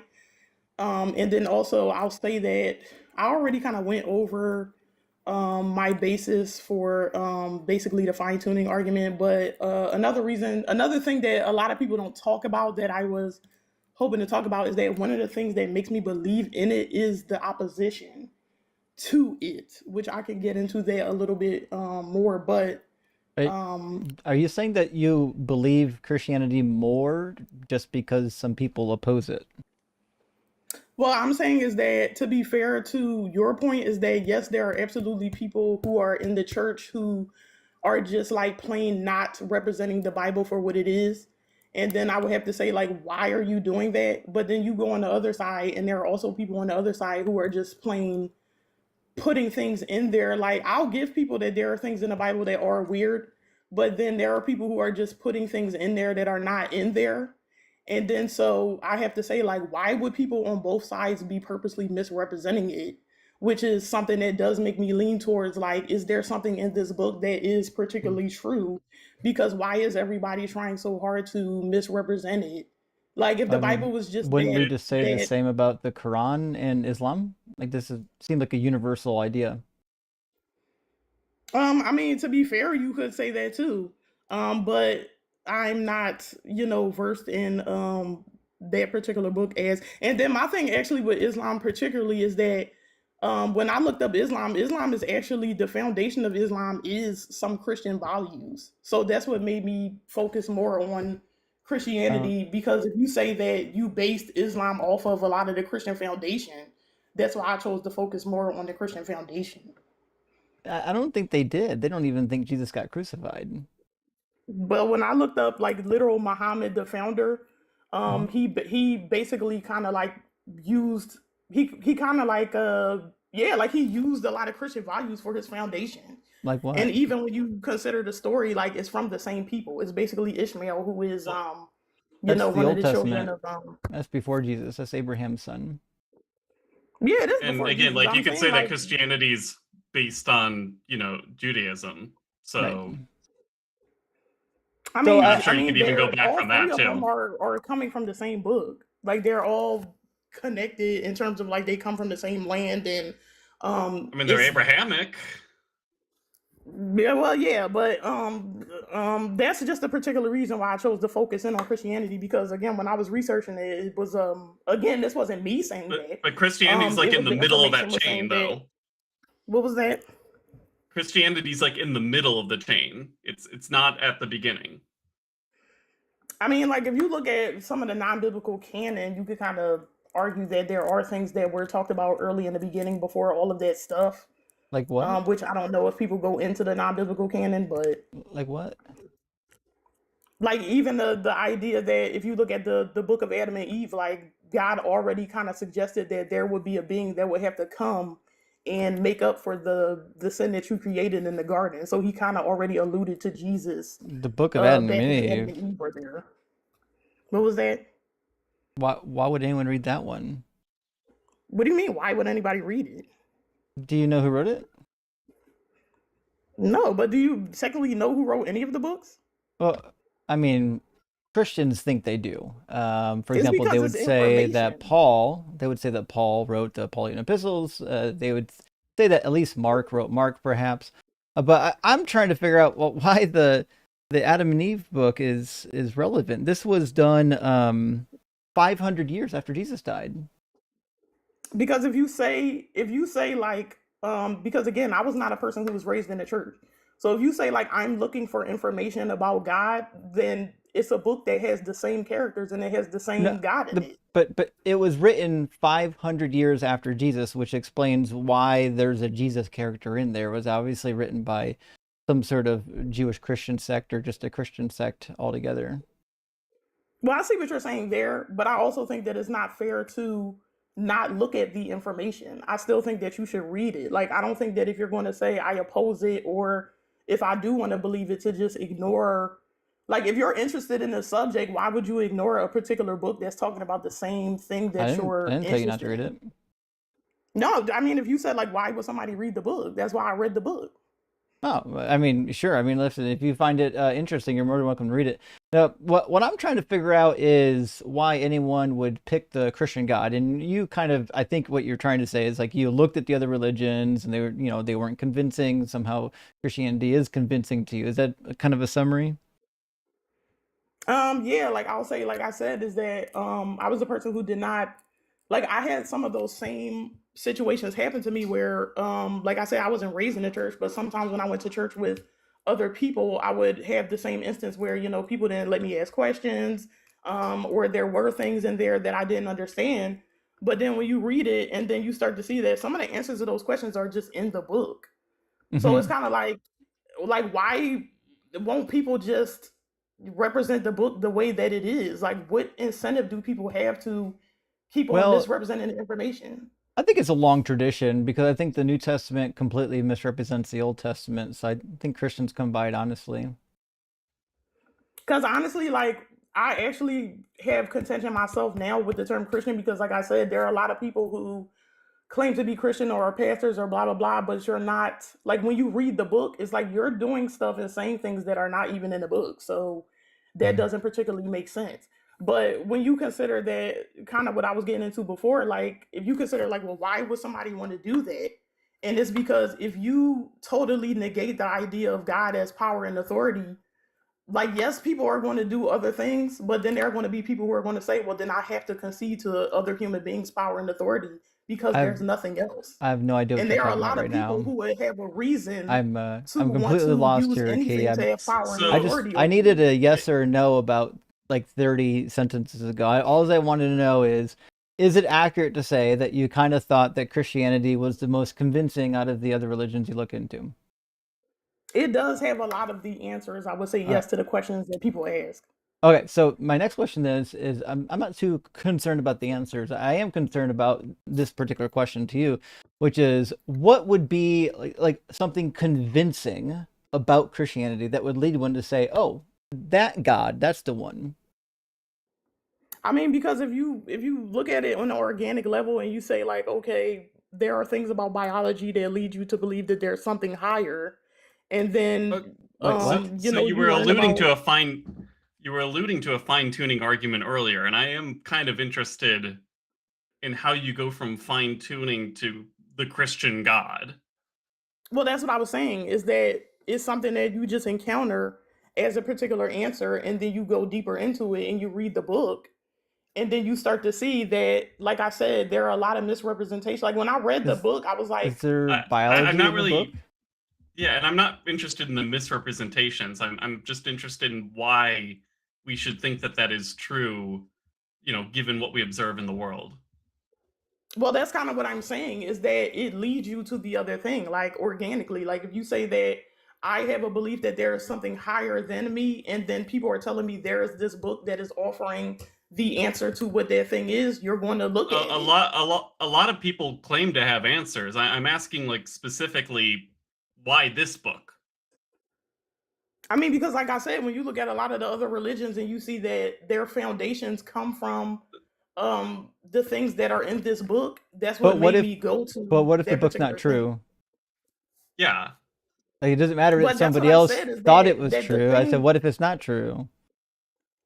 I mean, if it's not true, then I kind of already went through that. Is that you just have to consider that you're just here with a bunch of evil human beings. If the Yeah. book is not true, Well, I don't think all human beings are evil. yeah, but we know that there's a And lot of like, human beings that regardless can of commit whether or not evil. you like the conclusion, that's not necessarily a reason to deny it. Right. No, but I'm telling you that when I read the book and you consider what it's saying, it does make sense. Well, I got a passage for you because there's a couple confusing ones in the Bible, and maybe, I don't know, you could probably shed some light on this one at least. I'm going to go to Hosea 13:16. And God says, Samaria shall bear her guilt because she has rebelled against her God. They shall fall by the sword, their little ones dashed to pieces, and their pregnant women ripped open. What's going on there? Which was it? 13, Hosea 13, what? 13:16. 13, 16. Mm-hmm. 13, 13, 14. Samaria must be punished for rebelling against me, or people will die in war. They leave dead to the ground. Yeah, like I can concede that's one of the things, like I said, because I wasn't a person who grew up in the church, I can concede that, like I said, there are some things in the Bible that, again, it does look weird. But one thing that I can say that the Bible also kind of alludes to is the fact that there are evil people on the earth who are doing evil things. So when he says that I'm going to get rid of you, it's saying that I'm trying to get rid of the people who are evil. Why would I think that that's true, though? Yeah, he thinks the babies are. I mean, because there are people here doing evil. Like there are people who are doing evil on a scale that a lot of people are like, that's Sure, even above it doesn't take divine knowledge to know that there are evil people. So why do I think that this God is true? I could write my own book and just say, hey, a bunch of people are evil. It doesn't, but again, it's one of those things. Like I said, it's just offering the explanation. And For what? if you again stay in the biblical world and you talk about the question of evil, it's literally saying like that there are human beings who are here that God created, and there are also, it basically says that the devil put like evil people in the mix with the regular people, and it's I kind of know that's the alluding to the fact that there claim. are, yeah, it is That's a claim. Yeah, that's the claim, but like we're asking for the reason why we think that claim is true. Well, that's actually what I was talking about with the claim in the first place, is that I can agree that I don't think that anybody is going to be able to it's going to be able to give you the burden of proof, which is, hey, here's God right here. So basically what you're saying is like I'm basically giving you like what makes me lean towards one side. But I'm not saying that I can give you That's fine. burden of proof. That would also be a reason. Like I'm not asking for 100% definitive, absolutely zero room for doubt. I'm just asking for enough of a reason to make me lean towards this over the alternative. And I haven't seen And that that's yet. what I'm saying, is that it's offering you those reasons that when you compare it It's to real offering life me and what's going on. claims, but not reasons. That's the difference. I mean, it is a claim. It is. It's Yeah, offering but you I'm looking for like evidence, for example. But that's the thing, is that you have to take the Bible for what it is. Even the Bible says, I'm asking you to believe in things that you cannot see. So Why when would we people do say that? So like, why would I I don't believe want to that? believe it, you don't have to. But Well, it's not that I don't want to. It's just why would I? Because again, it's like It that's what seems it's like it's saying, is just that if making you don't claims want to, without you don't have to. justification. It seems like somebody just made it up. Like that actually does seem to be the case. Yeah. Like I'm trying to figure out why the Bible says that Jesus was from the line of David, but it turns out he doesn't have blood relation to David at all. Like it just lied on itself. He doesn't he have blood relation through, isn't Ruth isn't Mary Mary is from the line of David. Nope, she's a Levite, according to Luke. But isn't Ruth her grandmother? Nope, we don't have her lineage at all. The only thing we're told is that she's a Levite in Luke chapter 1. Well, it was my understanding that Jesus's ancestor from the Davidic line is Ruth. But that was my understanding of it. But that doesn't go to Mary. And Ruth is actually prior to David, but that's not relevant. What's relevant is that both of the lineages in Matthew 1 and Luke chapter 3 go to Joseph, who wasn't the daddy of Jesus. I'm pretty sure I saw that Mary is through the Davidic line, but I can't I can show you. I'm not able to say specifically. Well, it's not. It won't take very long to look at it. We can go to Luke 3 and Matthew 1, and it'll say things that I just told you basically. But in Luke 3:23, that's a snippet about the beginning of lineage. It says Jesus was about 30 years old when he began his work. He was the son, as was thought, of Joseph, son of Heli. So this lineage goes back through Joseph. Joseph, the son of Heli. Heli, the son of so-and-so. So right off the rip, I mean, Luke 3 is obviously about Joseph, right? Mm-hmm. Yeah. So if you go to Matthew, Matthew does basically the same thing. And he says, Mathan, the father of Jacob, and Jacob the father of Joseph, Joseph the husband of Mary. So this lineage goes to Joseph. But who are Mary's descendants? We're not told. The only thing we're told is in Luke chapter 1 that her cousin Elizabeth was of the daughters of Aaron, which means she's from Aaron's tribe. And that means that Mary's from Aaron's tribe too, if they're cousins. All right, well, because I can't remember, I did look at a documentary that literally went through Mary's descendants and how she's connected. But I'm not And able to repeat it, so I ancestors? can't go into that. They're her not in the ancestors. Bible. They're not given But in the Bible. it might, some things are in non-biblical canon. Like some things that are not in the Bible are literally spoken about in non-biblical canon, and there are people who were using that to get Do you that know what information. Do you know what the Immaculate Conception is? Yeah. Oh wait, you're not Catholic. Never mind. Never mind. Yeah, I'm not Catholic, but I do know what it is. Yeah, okay. I forgot that you're not Catholic, so it's not relevant. Okay, so the reality is the Bible doesn't give you a genealogy of Mary, and patrilineal lineage can't go through Mary anyways. Your tribal descent is always going to go through your father. Your mother's irrelevant. Your mother can tell you if you're a Jew, like if you're born to a Hebrew woman or a Jewish woman, you're a Jew. But your tribal allotment, like if you're from the tribe of Judah, like David, always comes through the father. So it really doesn't matter what happened to Mary. The tribal allotment, if he's going to be the Lion of Judah, has to come from Joseph. And also, again, I don't know, whatever this genealogy of Mary is, I've never seen it. Well, that's why I went to Mary, because Joseph, again, if you do go with the Immaculate Conception where Joseph did not actually sleep with Mary, Well, that's that's a why little there bit. are people who are That going through Mary's conception's lineage. different than the Immaculate Conception, but we don't have to worry about that right now. Go So the problem that we have here is like there's no lineage in the Bible for Mary, so I'm not sure where we're getting it from.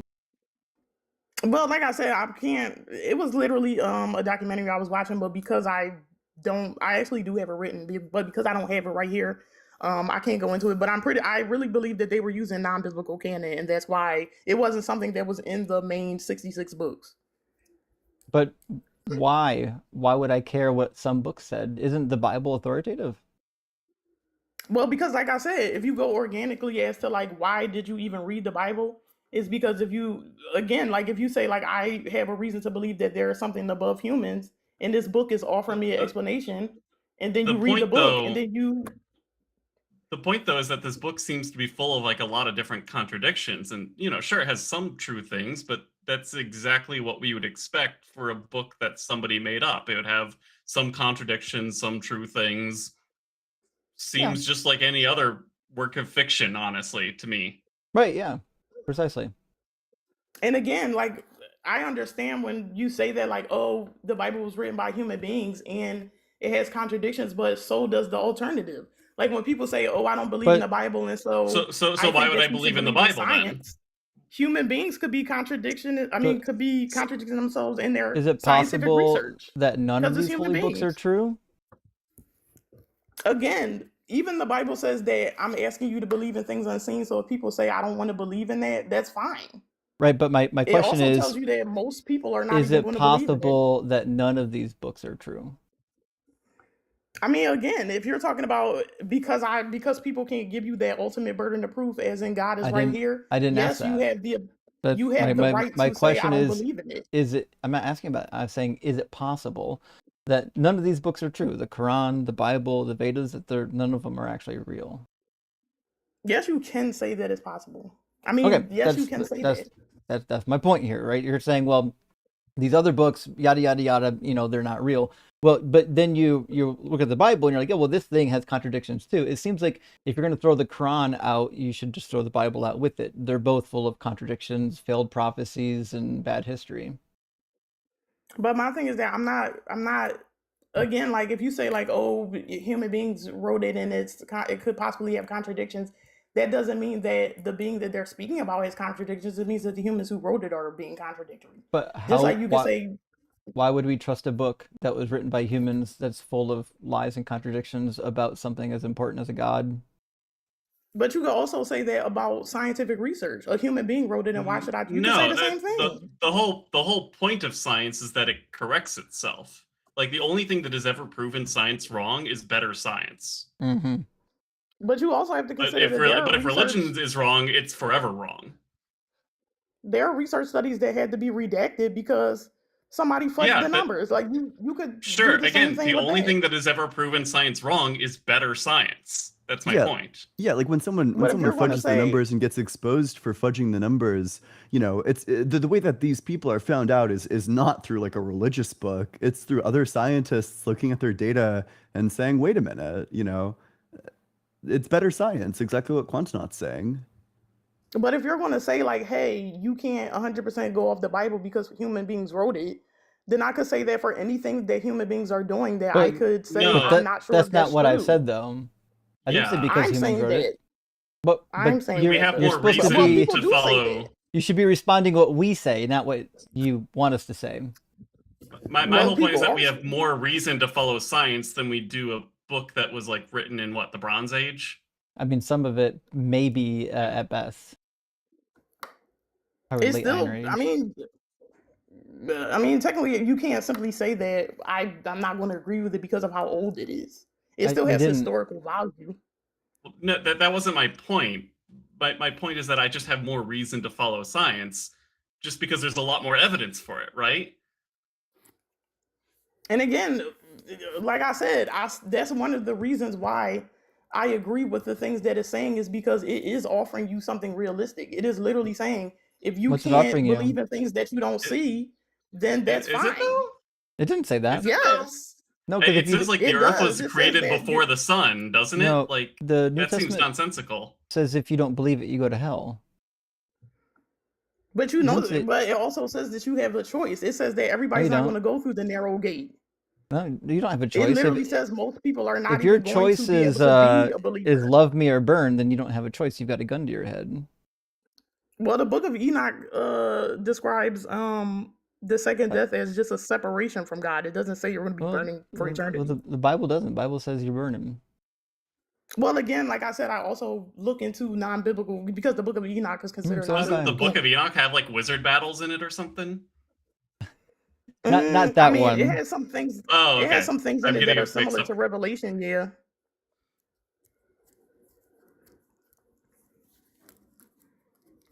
So you understand that a threat is not a choice, right?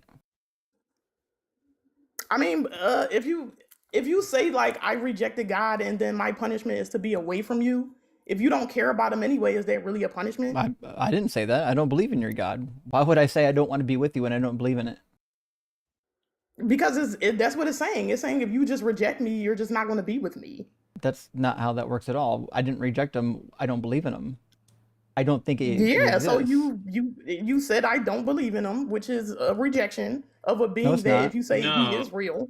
Nope. No, a rejection would be like I believe in you, but I don't want to follow you. There you go. That's different than saying I don't believe in you. You can't reject something that doesn't exist.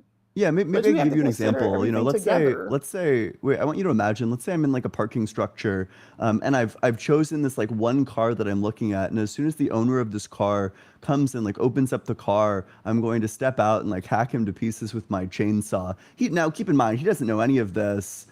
I don't think that it would make sense to say that he chose to get hacked to death with his chainsaw because he like did the thing that, you know, I decided would be like sufficient for that to happen, right? It doesn't seem like that would seem like my choice, not really the person's choice. It's again, you have to consider everything that it's saying. So if it's saying you're not going to see it, but if you can't believe in what you don't see and you say, okay, I'm not going to believe in it, then yes, you're just going to be separated from it. Well, wait, would you say that you make the choice in the scenario that I gave? Do you think that the person who gets hacked to death with the chainsaw made the choice to get hacked to death with a chainsaw? I mean, but you're not. Did they choose it? But I mean, that's because you could say like, why did you decide to hack somebody? Like, why are you doing that? Well, Like, exactly. kind of Why is like- God sending us to hell? Yes, exactly. Right. Like in this situation, the person making the choice is the person who's like dealing out the consequence. Because it's saying that that it's not necessarily, it's just a separation from him. It's saying you didn't Well, want to yeah. be with me, so you're not with me. Well, and I'm just saying, It's- like, if it's- you choose to open up your car door, then I'm gonna hack you to bits with a chainsaw. You know, that's But that's you not a choose to real get hacked to choice, death at though. that point. I'm not I see choosing what to you're not be saying. with him. I just don't believe he exists, right? Like, it would be one thing, again, it would be one thing if I believed in him and then chose not to follow him versus just not believing him at all. Those are two distinct things. Now, what I'll say is that, again, like that's some things that people can't answer. Is that, do I know why he won't just come down here and all that kind of stuff? No, but it is asking you, like, you're not going to be able to see me. So if you can't decide from Can the you information that you got, then you're going to can be you separated. acknowledge what I said though, that believing and choosing not to follow is different than just not believing? Believing and choosing not to follow is different. Yeah, but it's all considered the same thing, unfortunately. Not to me, it's not. That doesn't make sense. Totally different. But that's what I'm saying, is that if you keep the biblical world congruent to what it is, and in the biblical world there is a God and he has authority, whether like part of it is just radical acceptance. That's true of every religious worldview. That's irrelevant. I mean, I'm just saying, if you keep it congruent to what it says, there is the idea that God has authority over you. So if you don't do it, then you have to. So he's what if deal Odin with has his authority over me? Like, yeah. But if God does exist why pick as Yahweh the over creator, Odin? I mean, that's, you could say, like, there's no real, like, well, I'll say Praise that Odin. even in the biblical, what was that?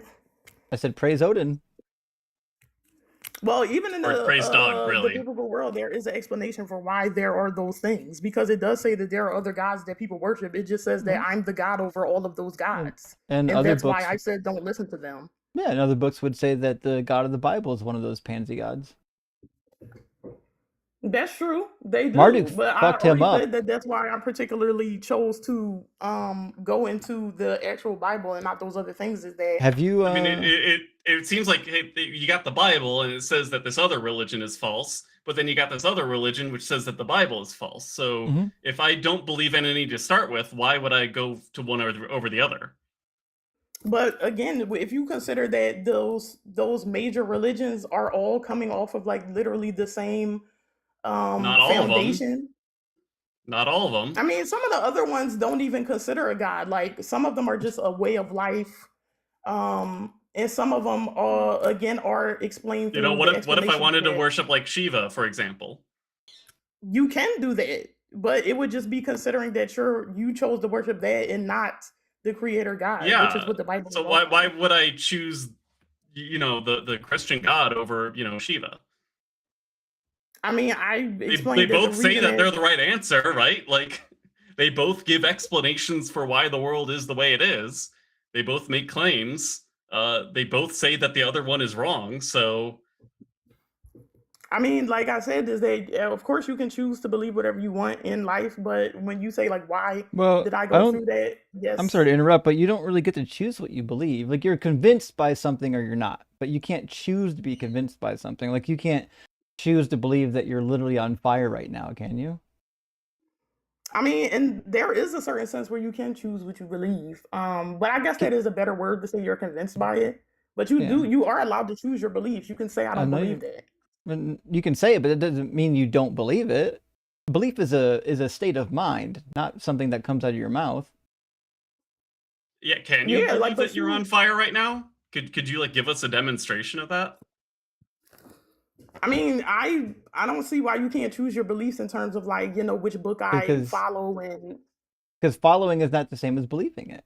The same way you can't believe you're on fire right now. but you follow it because you believe in it. Like, you look I at the know. words and you say, like, And if- I choose to believe in this. And I if choose you to. don't choose to believe in it, you follow it because you believe in it. Again, like, can you demonstrate for us you choosing to believe that you're on fire right now? You can't. I mean, that's kind of messy because I'd there love to are see people it, though. who literally believe things that are not true. Like, Yeah, like- literally. Sure, yeah. but if it's a choice, then you should be able to choose to believe it right now. Yeah. I mean, there are people who who say literally, "I believe." I'm not asking something, if but there it- are sorry, people. it's just, I'm it's just a asking yes or no question. Can for you you. choose right now to believe that you're on fire? Can you make that choice? I mean, I don't believe that because I know I'm not. Oh, so you can't choose. So Can it's you not a choose? It's choice. the, But it's the that's yes or no also a question. fact. Can you choose or no? Either you can or you can't. Which one is it? I would actually say that that's a bad example because whether or not It's a you're on great fire is an example. actual fact. It's not All right. something like the belief in the Bible is something that, like I said, you don't have the proof of it. Why So don't you have faith you're that you're on choosing fire? Like, Yeah. because that's a fact that I'm on fire. Like if I was on fire, I would like that's a fact. and That's it would be a factual fact if information. God exists. Like, Right. But that's what I'm saying is that what's the reason symmetry that breaker between the two? because you don't have that irrefutable proof of God is right here, that's why we're saying it's a belief because it can't be you don't have that irrefutable proof right now. So you have to choose I'm not and asking look for at the text and irrefutable, say, just any. Just any evidence that will lead me towards that conclusion. I mean, I also was getting into that, like I said, the opposition is something that makes me question I don't like care why would about people the particularly want this? opposition. I don't Yeah. care But you're about that. asking me Hey, why what's making me like you're well, asking me that question, like what is making you lean towards that? And I'm saying that. it's all right. Hey, Key, you're actually fun. You came on at the end of our live stream last week. You're a lot of fun to talk to. You came on towards the end of our live stream this week, and you're a lot of fun to talk to. But unfortunately, we're coming up on our time limit. Hey, come back next week and talk to us again. You're fun. All right. Sound good? Alrighty. All right, have a good Yeah, one. thanks for stopping by. Yeah, thanks. No problem. Well, I one of think these she's days, fun. I would like to see a Christian choose to believe that they are on fire and just start screaming bloody murder. That's my hope. That's my dream. I want that to happen someday. One day we might get it. You never know. We'll have to keep trying. You know. Knights who say knee. Thank you for the super chat. Says spent decades thinking with my and converted. Well, listen, that does happen. Decades is a long time though. I have some concerns, my friend. And missing Jot and Tittle, great name, says, would Job 14:11-12 squash an afterlife concept? Kind of. So Job doesn't necessarily appear to be the type of book like Ecclesiastes, like these wisdom literature that like has a firm belief in an afterlife. There's like this idea of Sheol, basically, like you're just going to go down to the pit, which is like everyone goes to. But the verse that you're referring to says, as waters fall from a lake and a river wastes away and dries up, so mortals lie down and do not rise again.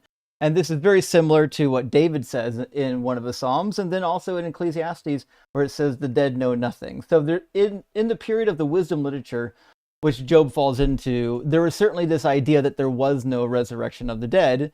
And these were people who didn't have access to the prophets, because the prophets were where this resurrection of the dead started from. That's why the Samaritans, or the Sumerians, didn't believe in resurrection. That's why the Sadducees didn't believe in resurrection, because they only believed in the Torah, and they didn't believe in the prophets and the writings. So, but yeah, that would negate the resurrection for sure. And Brian says, Nation of Islam is Islam for Afrocentrism. Oh, I could, sure. I see. Okay. Yeah.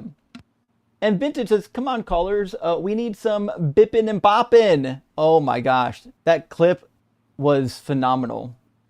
I'll have to see if I could get that on the stream sometime.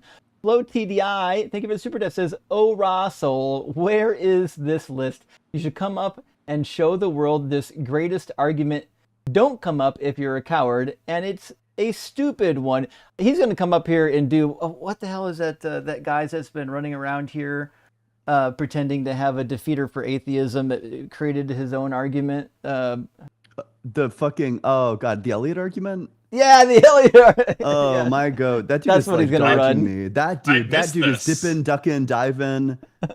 He's fucking, you know, whatever it takes to avoid a debate. You know, he'll be like, you know, come fucking. Yeah, and he's homophobic too. He'll be like, come debate me, you fucking skittle, and then you're like, okay, you like request to join, and he's like, no, you gotta come and debate me in person. Let's set up an in-person debate.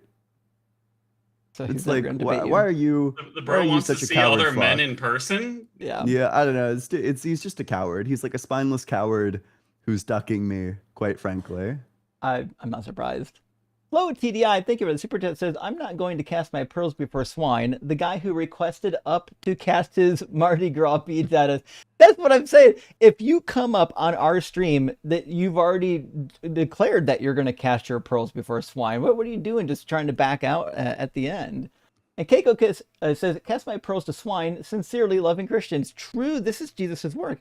He says, one command I leave you, love others as I've loved you. I can feel the love.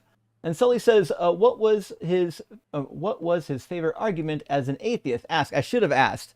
Every time someone says, I used to be an atheist, we really should ask questions about when they were an atheist and see how legit they were, because it never was. It was like, oh, I was mad at God for a year or two, and then, I went back. It wasn't very thoughtful.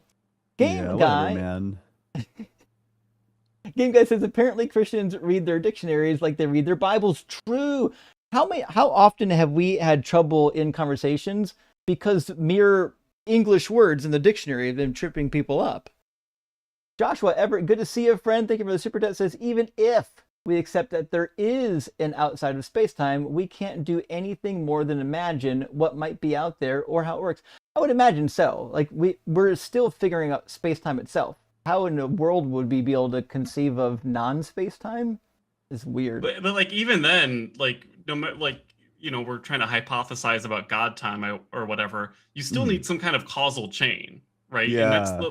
the only thing that the argument depends on. Like the Right. exact physics of how space and time are correlated to each other. That's not really relevant for that debate.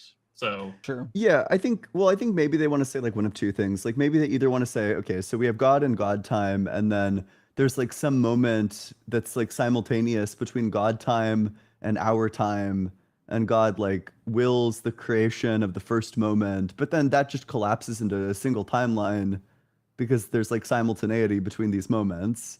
So that wouldn't be God time distinguished from like our time.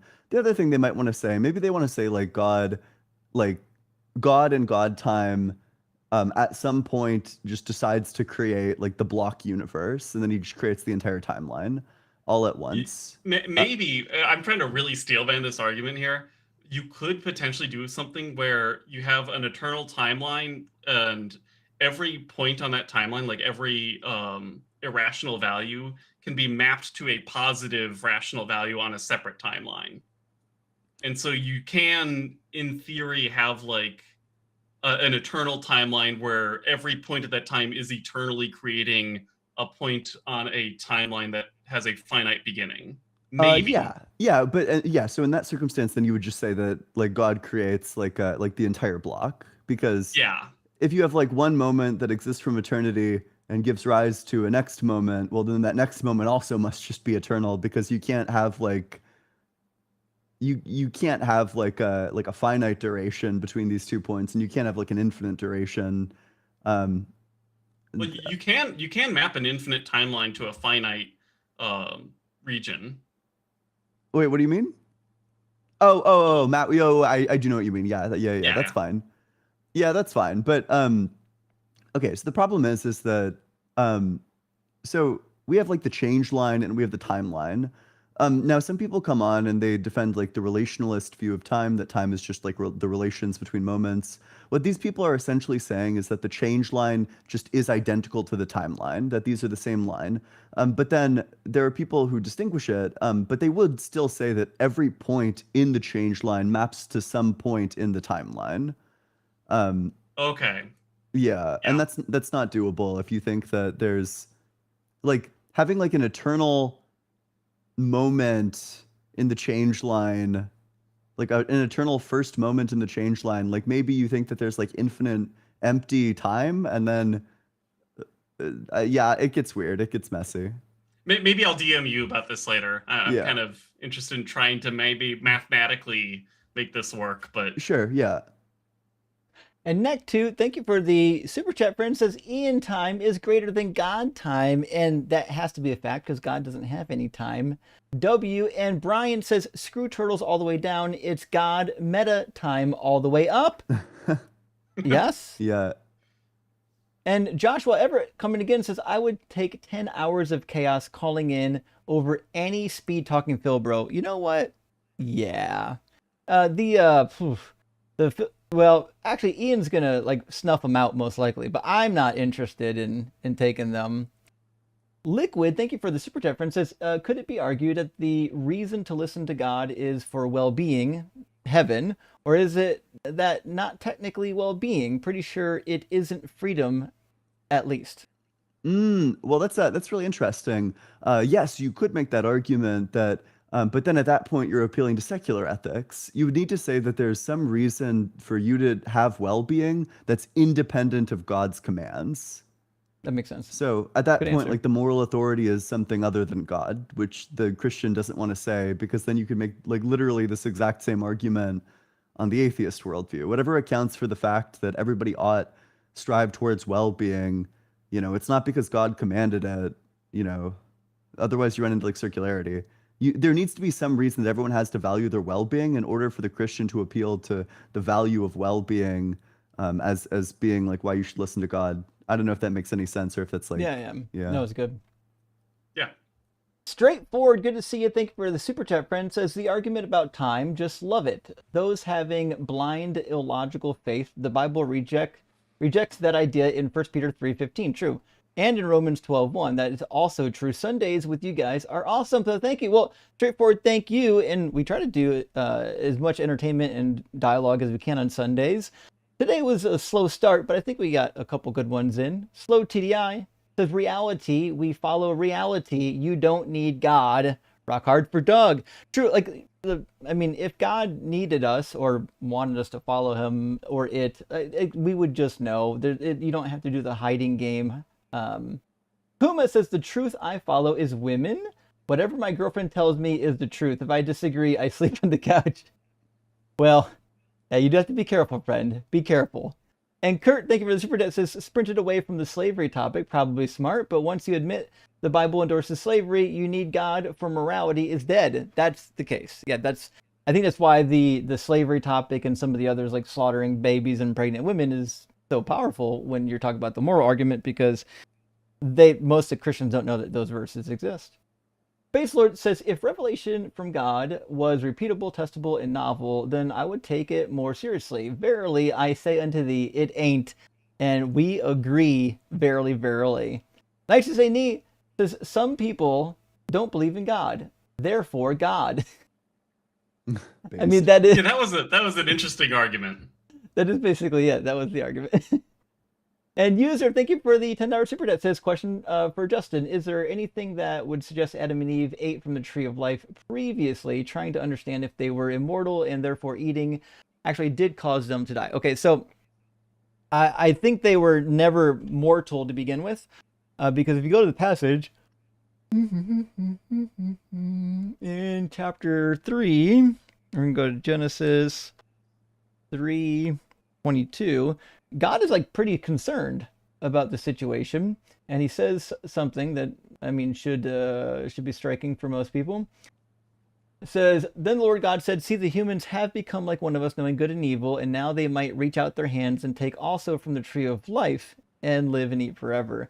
Meaning the tree of life is going to enable them to live and eat forever. And remember, that tree of life was already there. There were 2 trees in the garden. This was obviously the other tree was a tree of life. So I'm inclined to believe that the tree was accessible and that they would have been eating from it. This really is the rock so heavy that even he couldn't lift it, because if you eat from that tree, then God can't kill you. But God made the tree this is right. This is problematic. I am.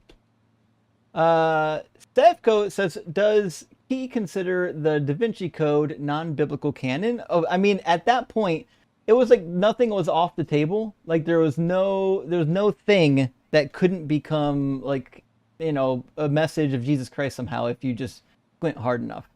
So, I mean, it is what it is. But we got through the conversation. It was fun. And Bill, thank you for the $10 super chat, or £10 super chat. How did Iron Age paternity test work? Didn't Joseph get the slightest bit suspicious when his wife got pregnant? Was it just an elaborate grift to get gifts from some passing magi? Seems suspicious. It was sus, and I think a lot of people are under the idea that Mary probably got knocked up by somebody else. Perhaps Pantera, the Roman guard, So there is that, and it led to Jesus, and then to cover it up, they're like, "Oh, God made me pregnant. This is God's child. You're not a bastard child. You're God's."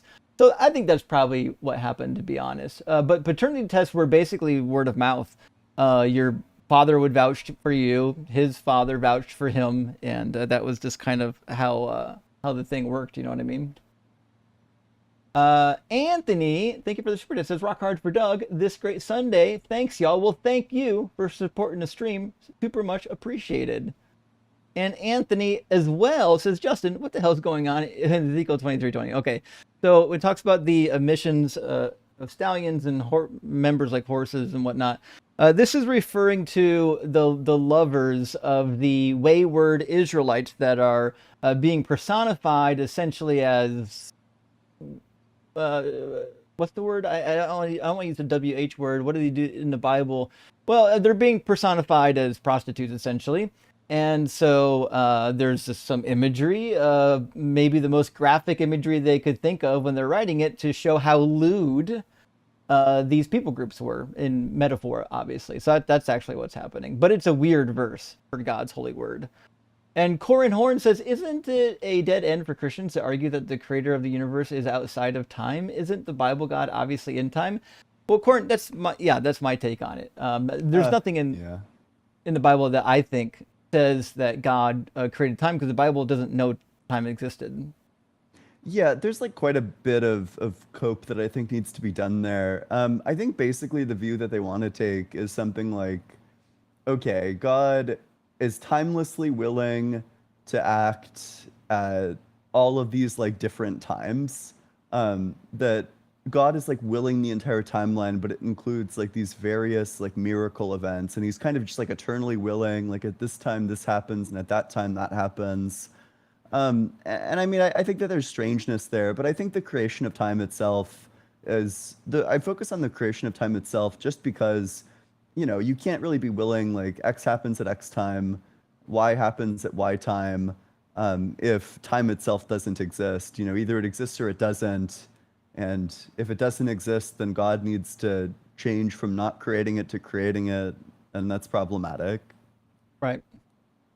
And before I forget, last time I answered the question about the tree of life, I got asked for the verse, and I forgot to put it up last time for anyone who wants it. This is going to be the verse. It says, the tree of life also in the midst of the garden, and the tree of knowledge of good and evil. So in the middle of the garden were the two different trees, but it's just one mention. That's the only time it gets mentioned until Genesis 3:22. But so it is in there. So TDI says Quanta only has 124 subs on YouTube. What the fuck y'all doing? That's what I'm talking about. How is people not following Quanta right now? I only just started streaming on YouTube, so that one's fresh. TikTok was my primary streaming platform for a while. We'll get you branched out. And Genji, thank you so much for the $20 super chat, friends. Says Justin, what do you think of Resurrection and Reception in Early Christianity by Richard C. Miller? So I haven't done a thorough read of the book. I do have the book. I went through it actually to mine a lot of data out of the book. It's full of a lot of really good data. But I haven't actually sat down and read word for word of what Richard Miller wrote, but it's a really good book. I do highly recommend it. It's really good. Maybe there could be some stuff added to it, but it's pretty thorough. I think you'll like it. I don't know if you've already got it, but if you don't have it, I recommend it. It's a good book, and anyone who wants to know about like resurrection at the the time of Jesus and how it would have been received and how people would have viewed it, and were there others, this book will get you into some really cool territory though. So, but nevertheless, friends, hey, that's the end of our show. It's 3:03. Thank you so much for all the likes, shares, support, and super chats. Really appreciate it, friends. And we'll see you again next week. Wait. We need to plug the tour. I don't know if you saw the email, but it's finalized. Yep. We need to start plugging the tour. We're on the website. We're going to be going on Peng Burn. We're doing an in-person event. It's happening in New York. It's called the No God Tour. It's October 10th. We have like a poster for it. I'll send it out to my Discord. But it's at 7 p.m. October 10th at Bronxlandia, NYC. It's an in-person debate event where we're going to do very much the same format as Unapologetic. We're calling all theists. If you want to come debate us in person, we're going to be there in person, accepting debates. We would love to see you there. I look very different in that poster. It's going to be a blast, y'all. We're going to be talking to real people in real life on a real stage, and it might catch fire. I don't know. I'm just saying some things could go up in flames. But thank you so much for being here.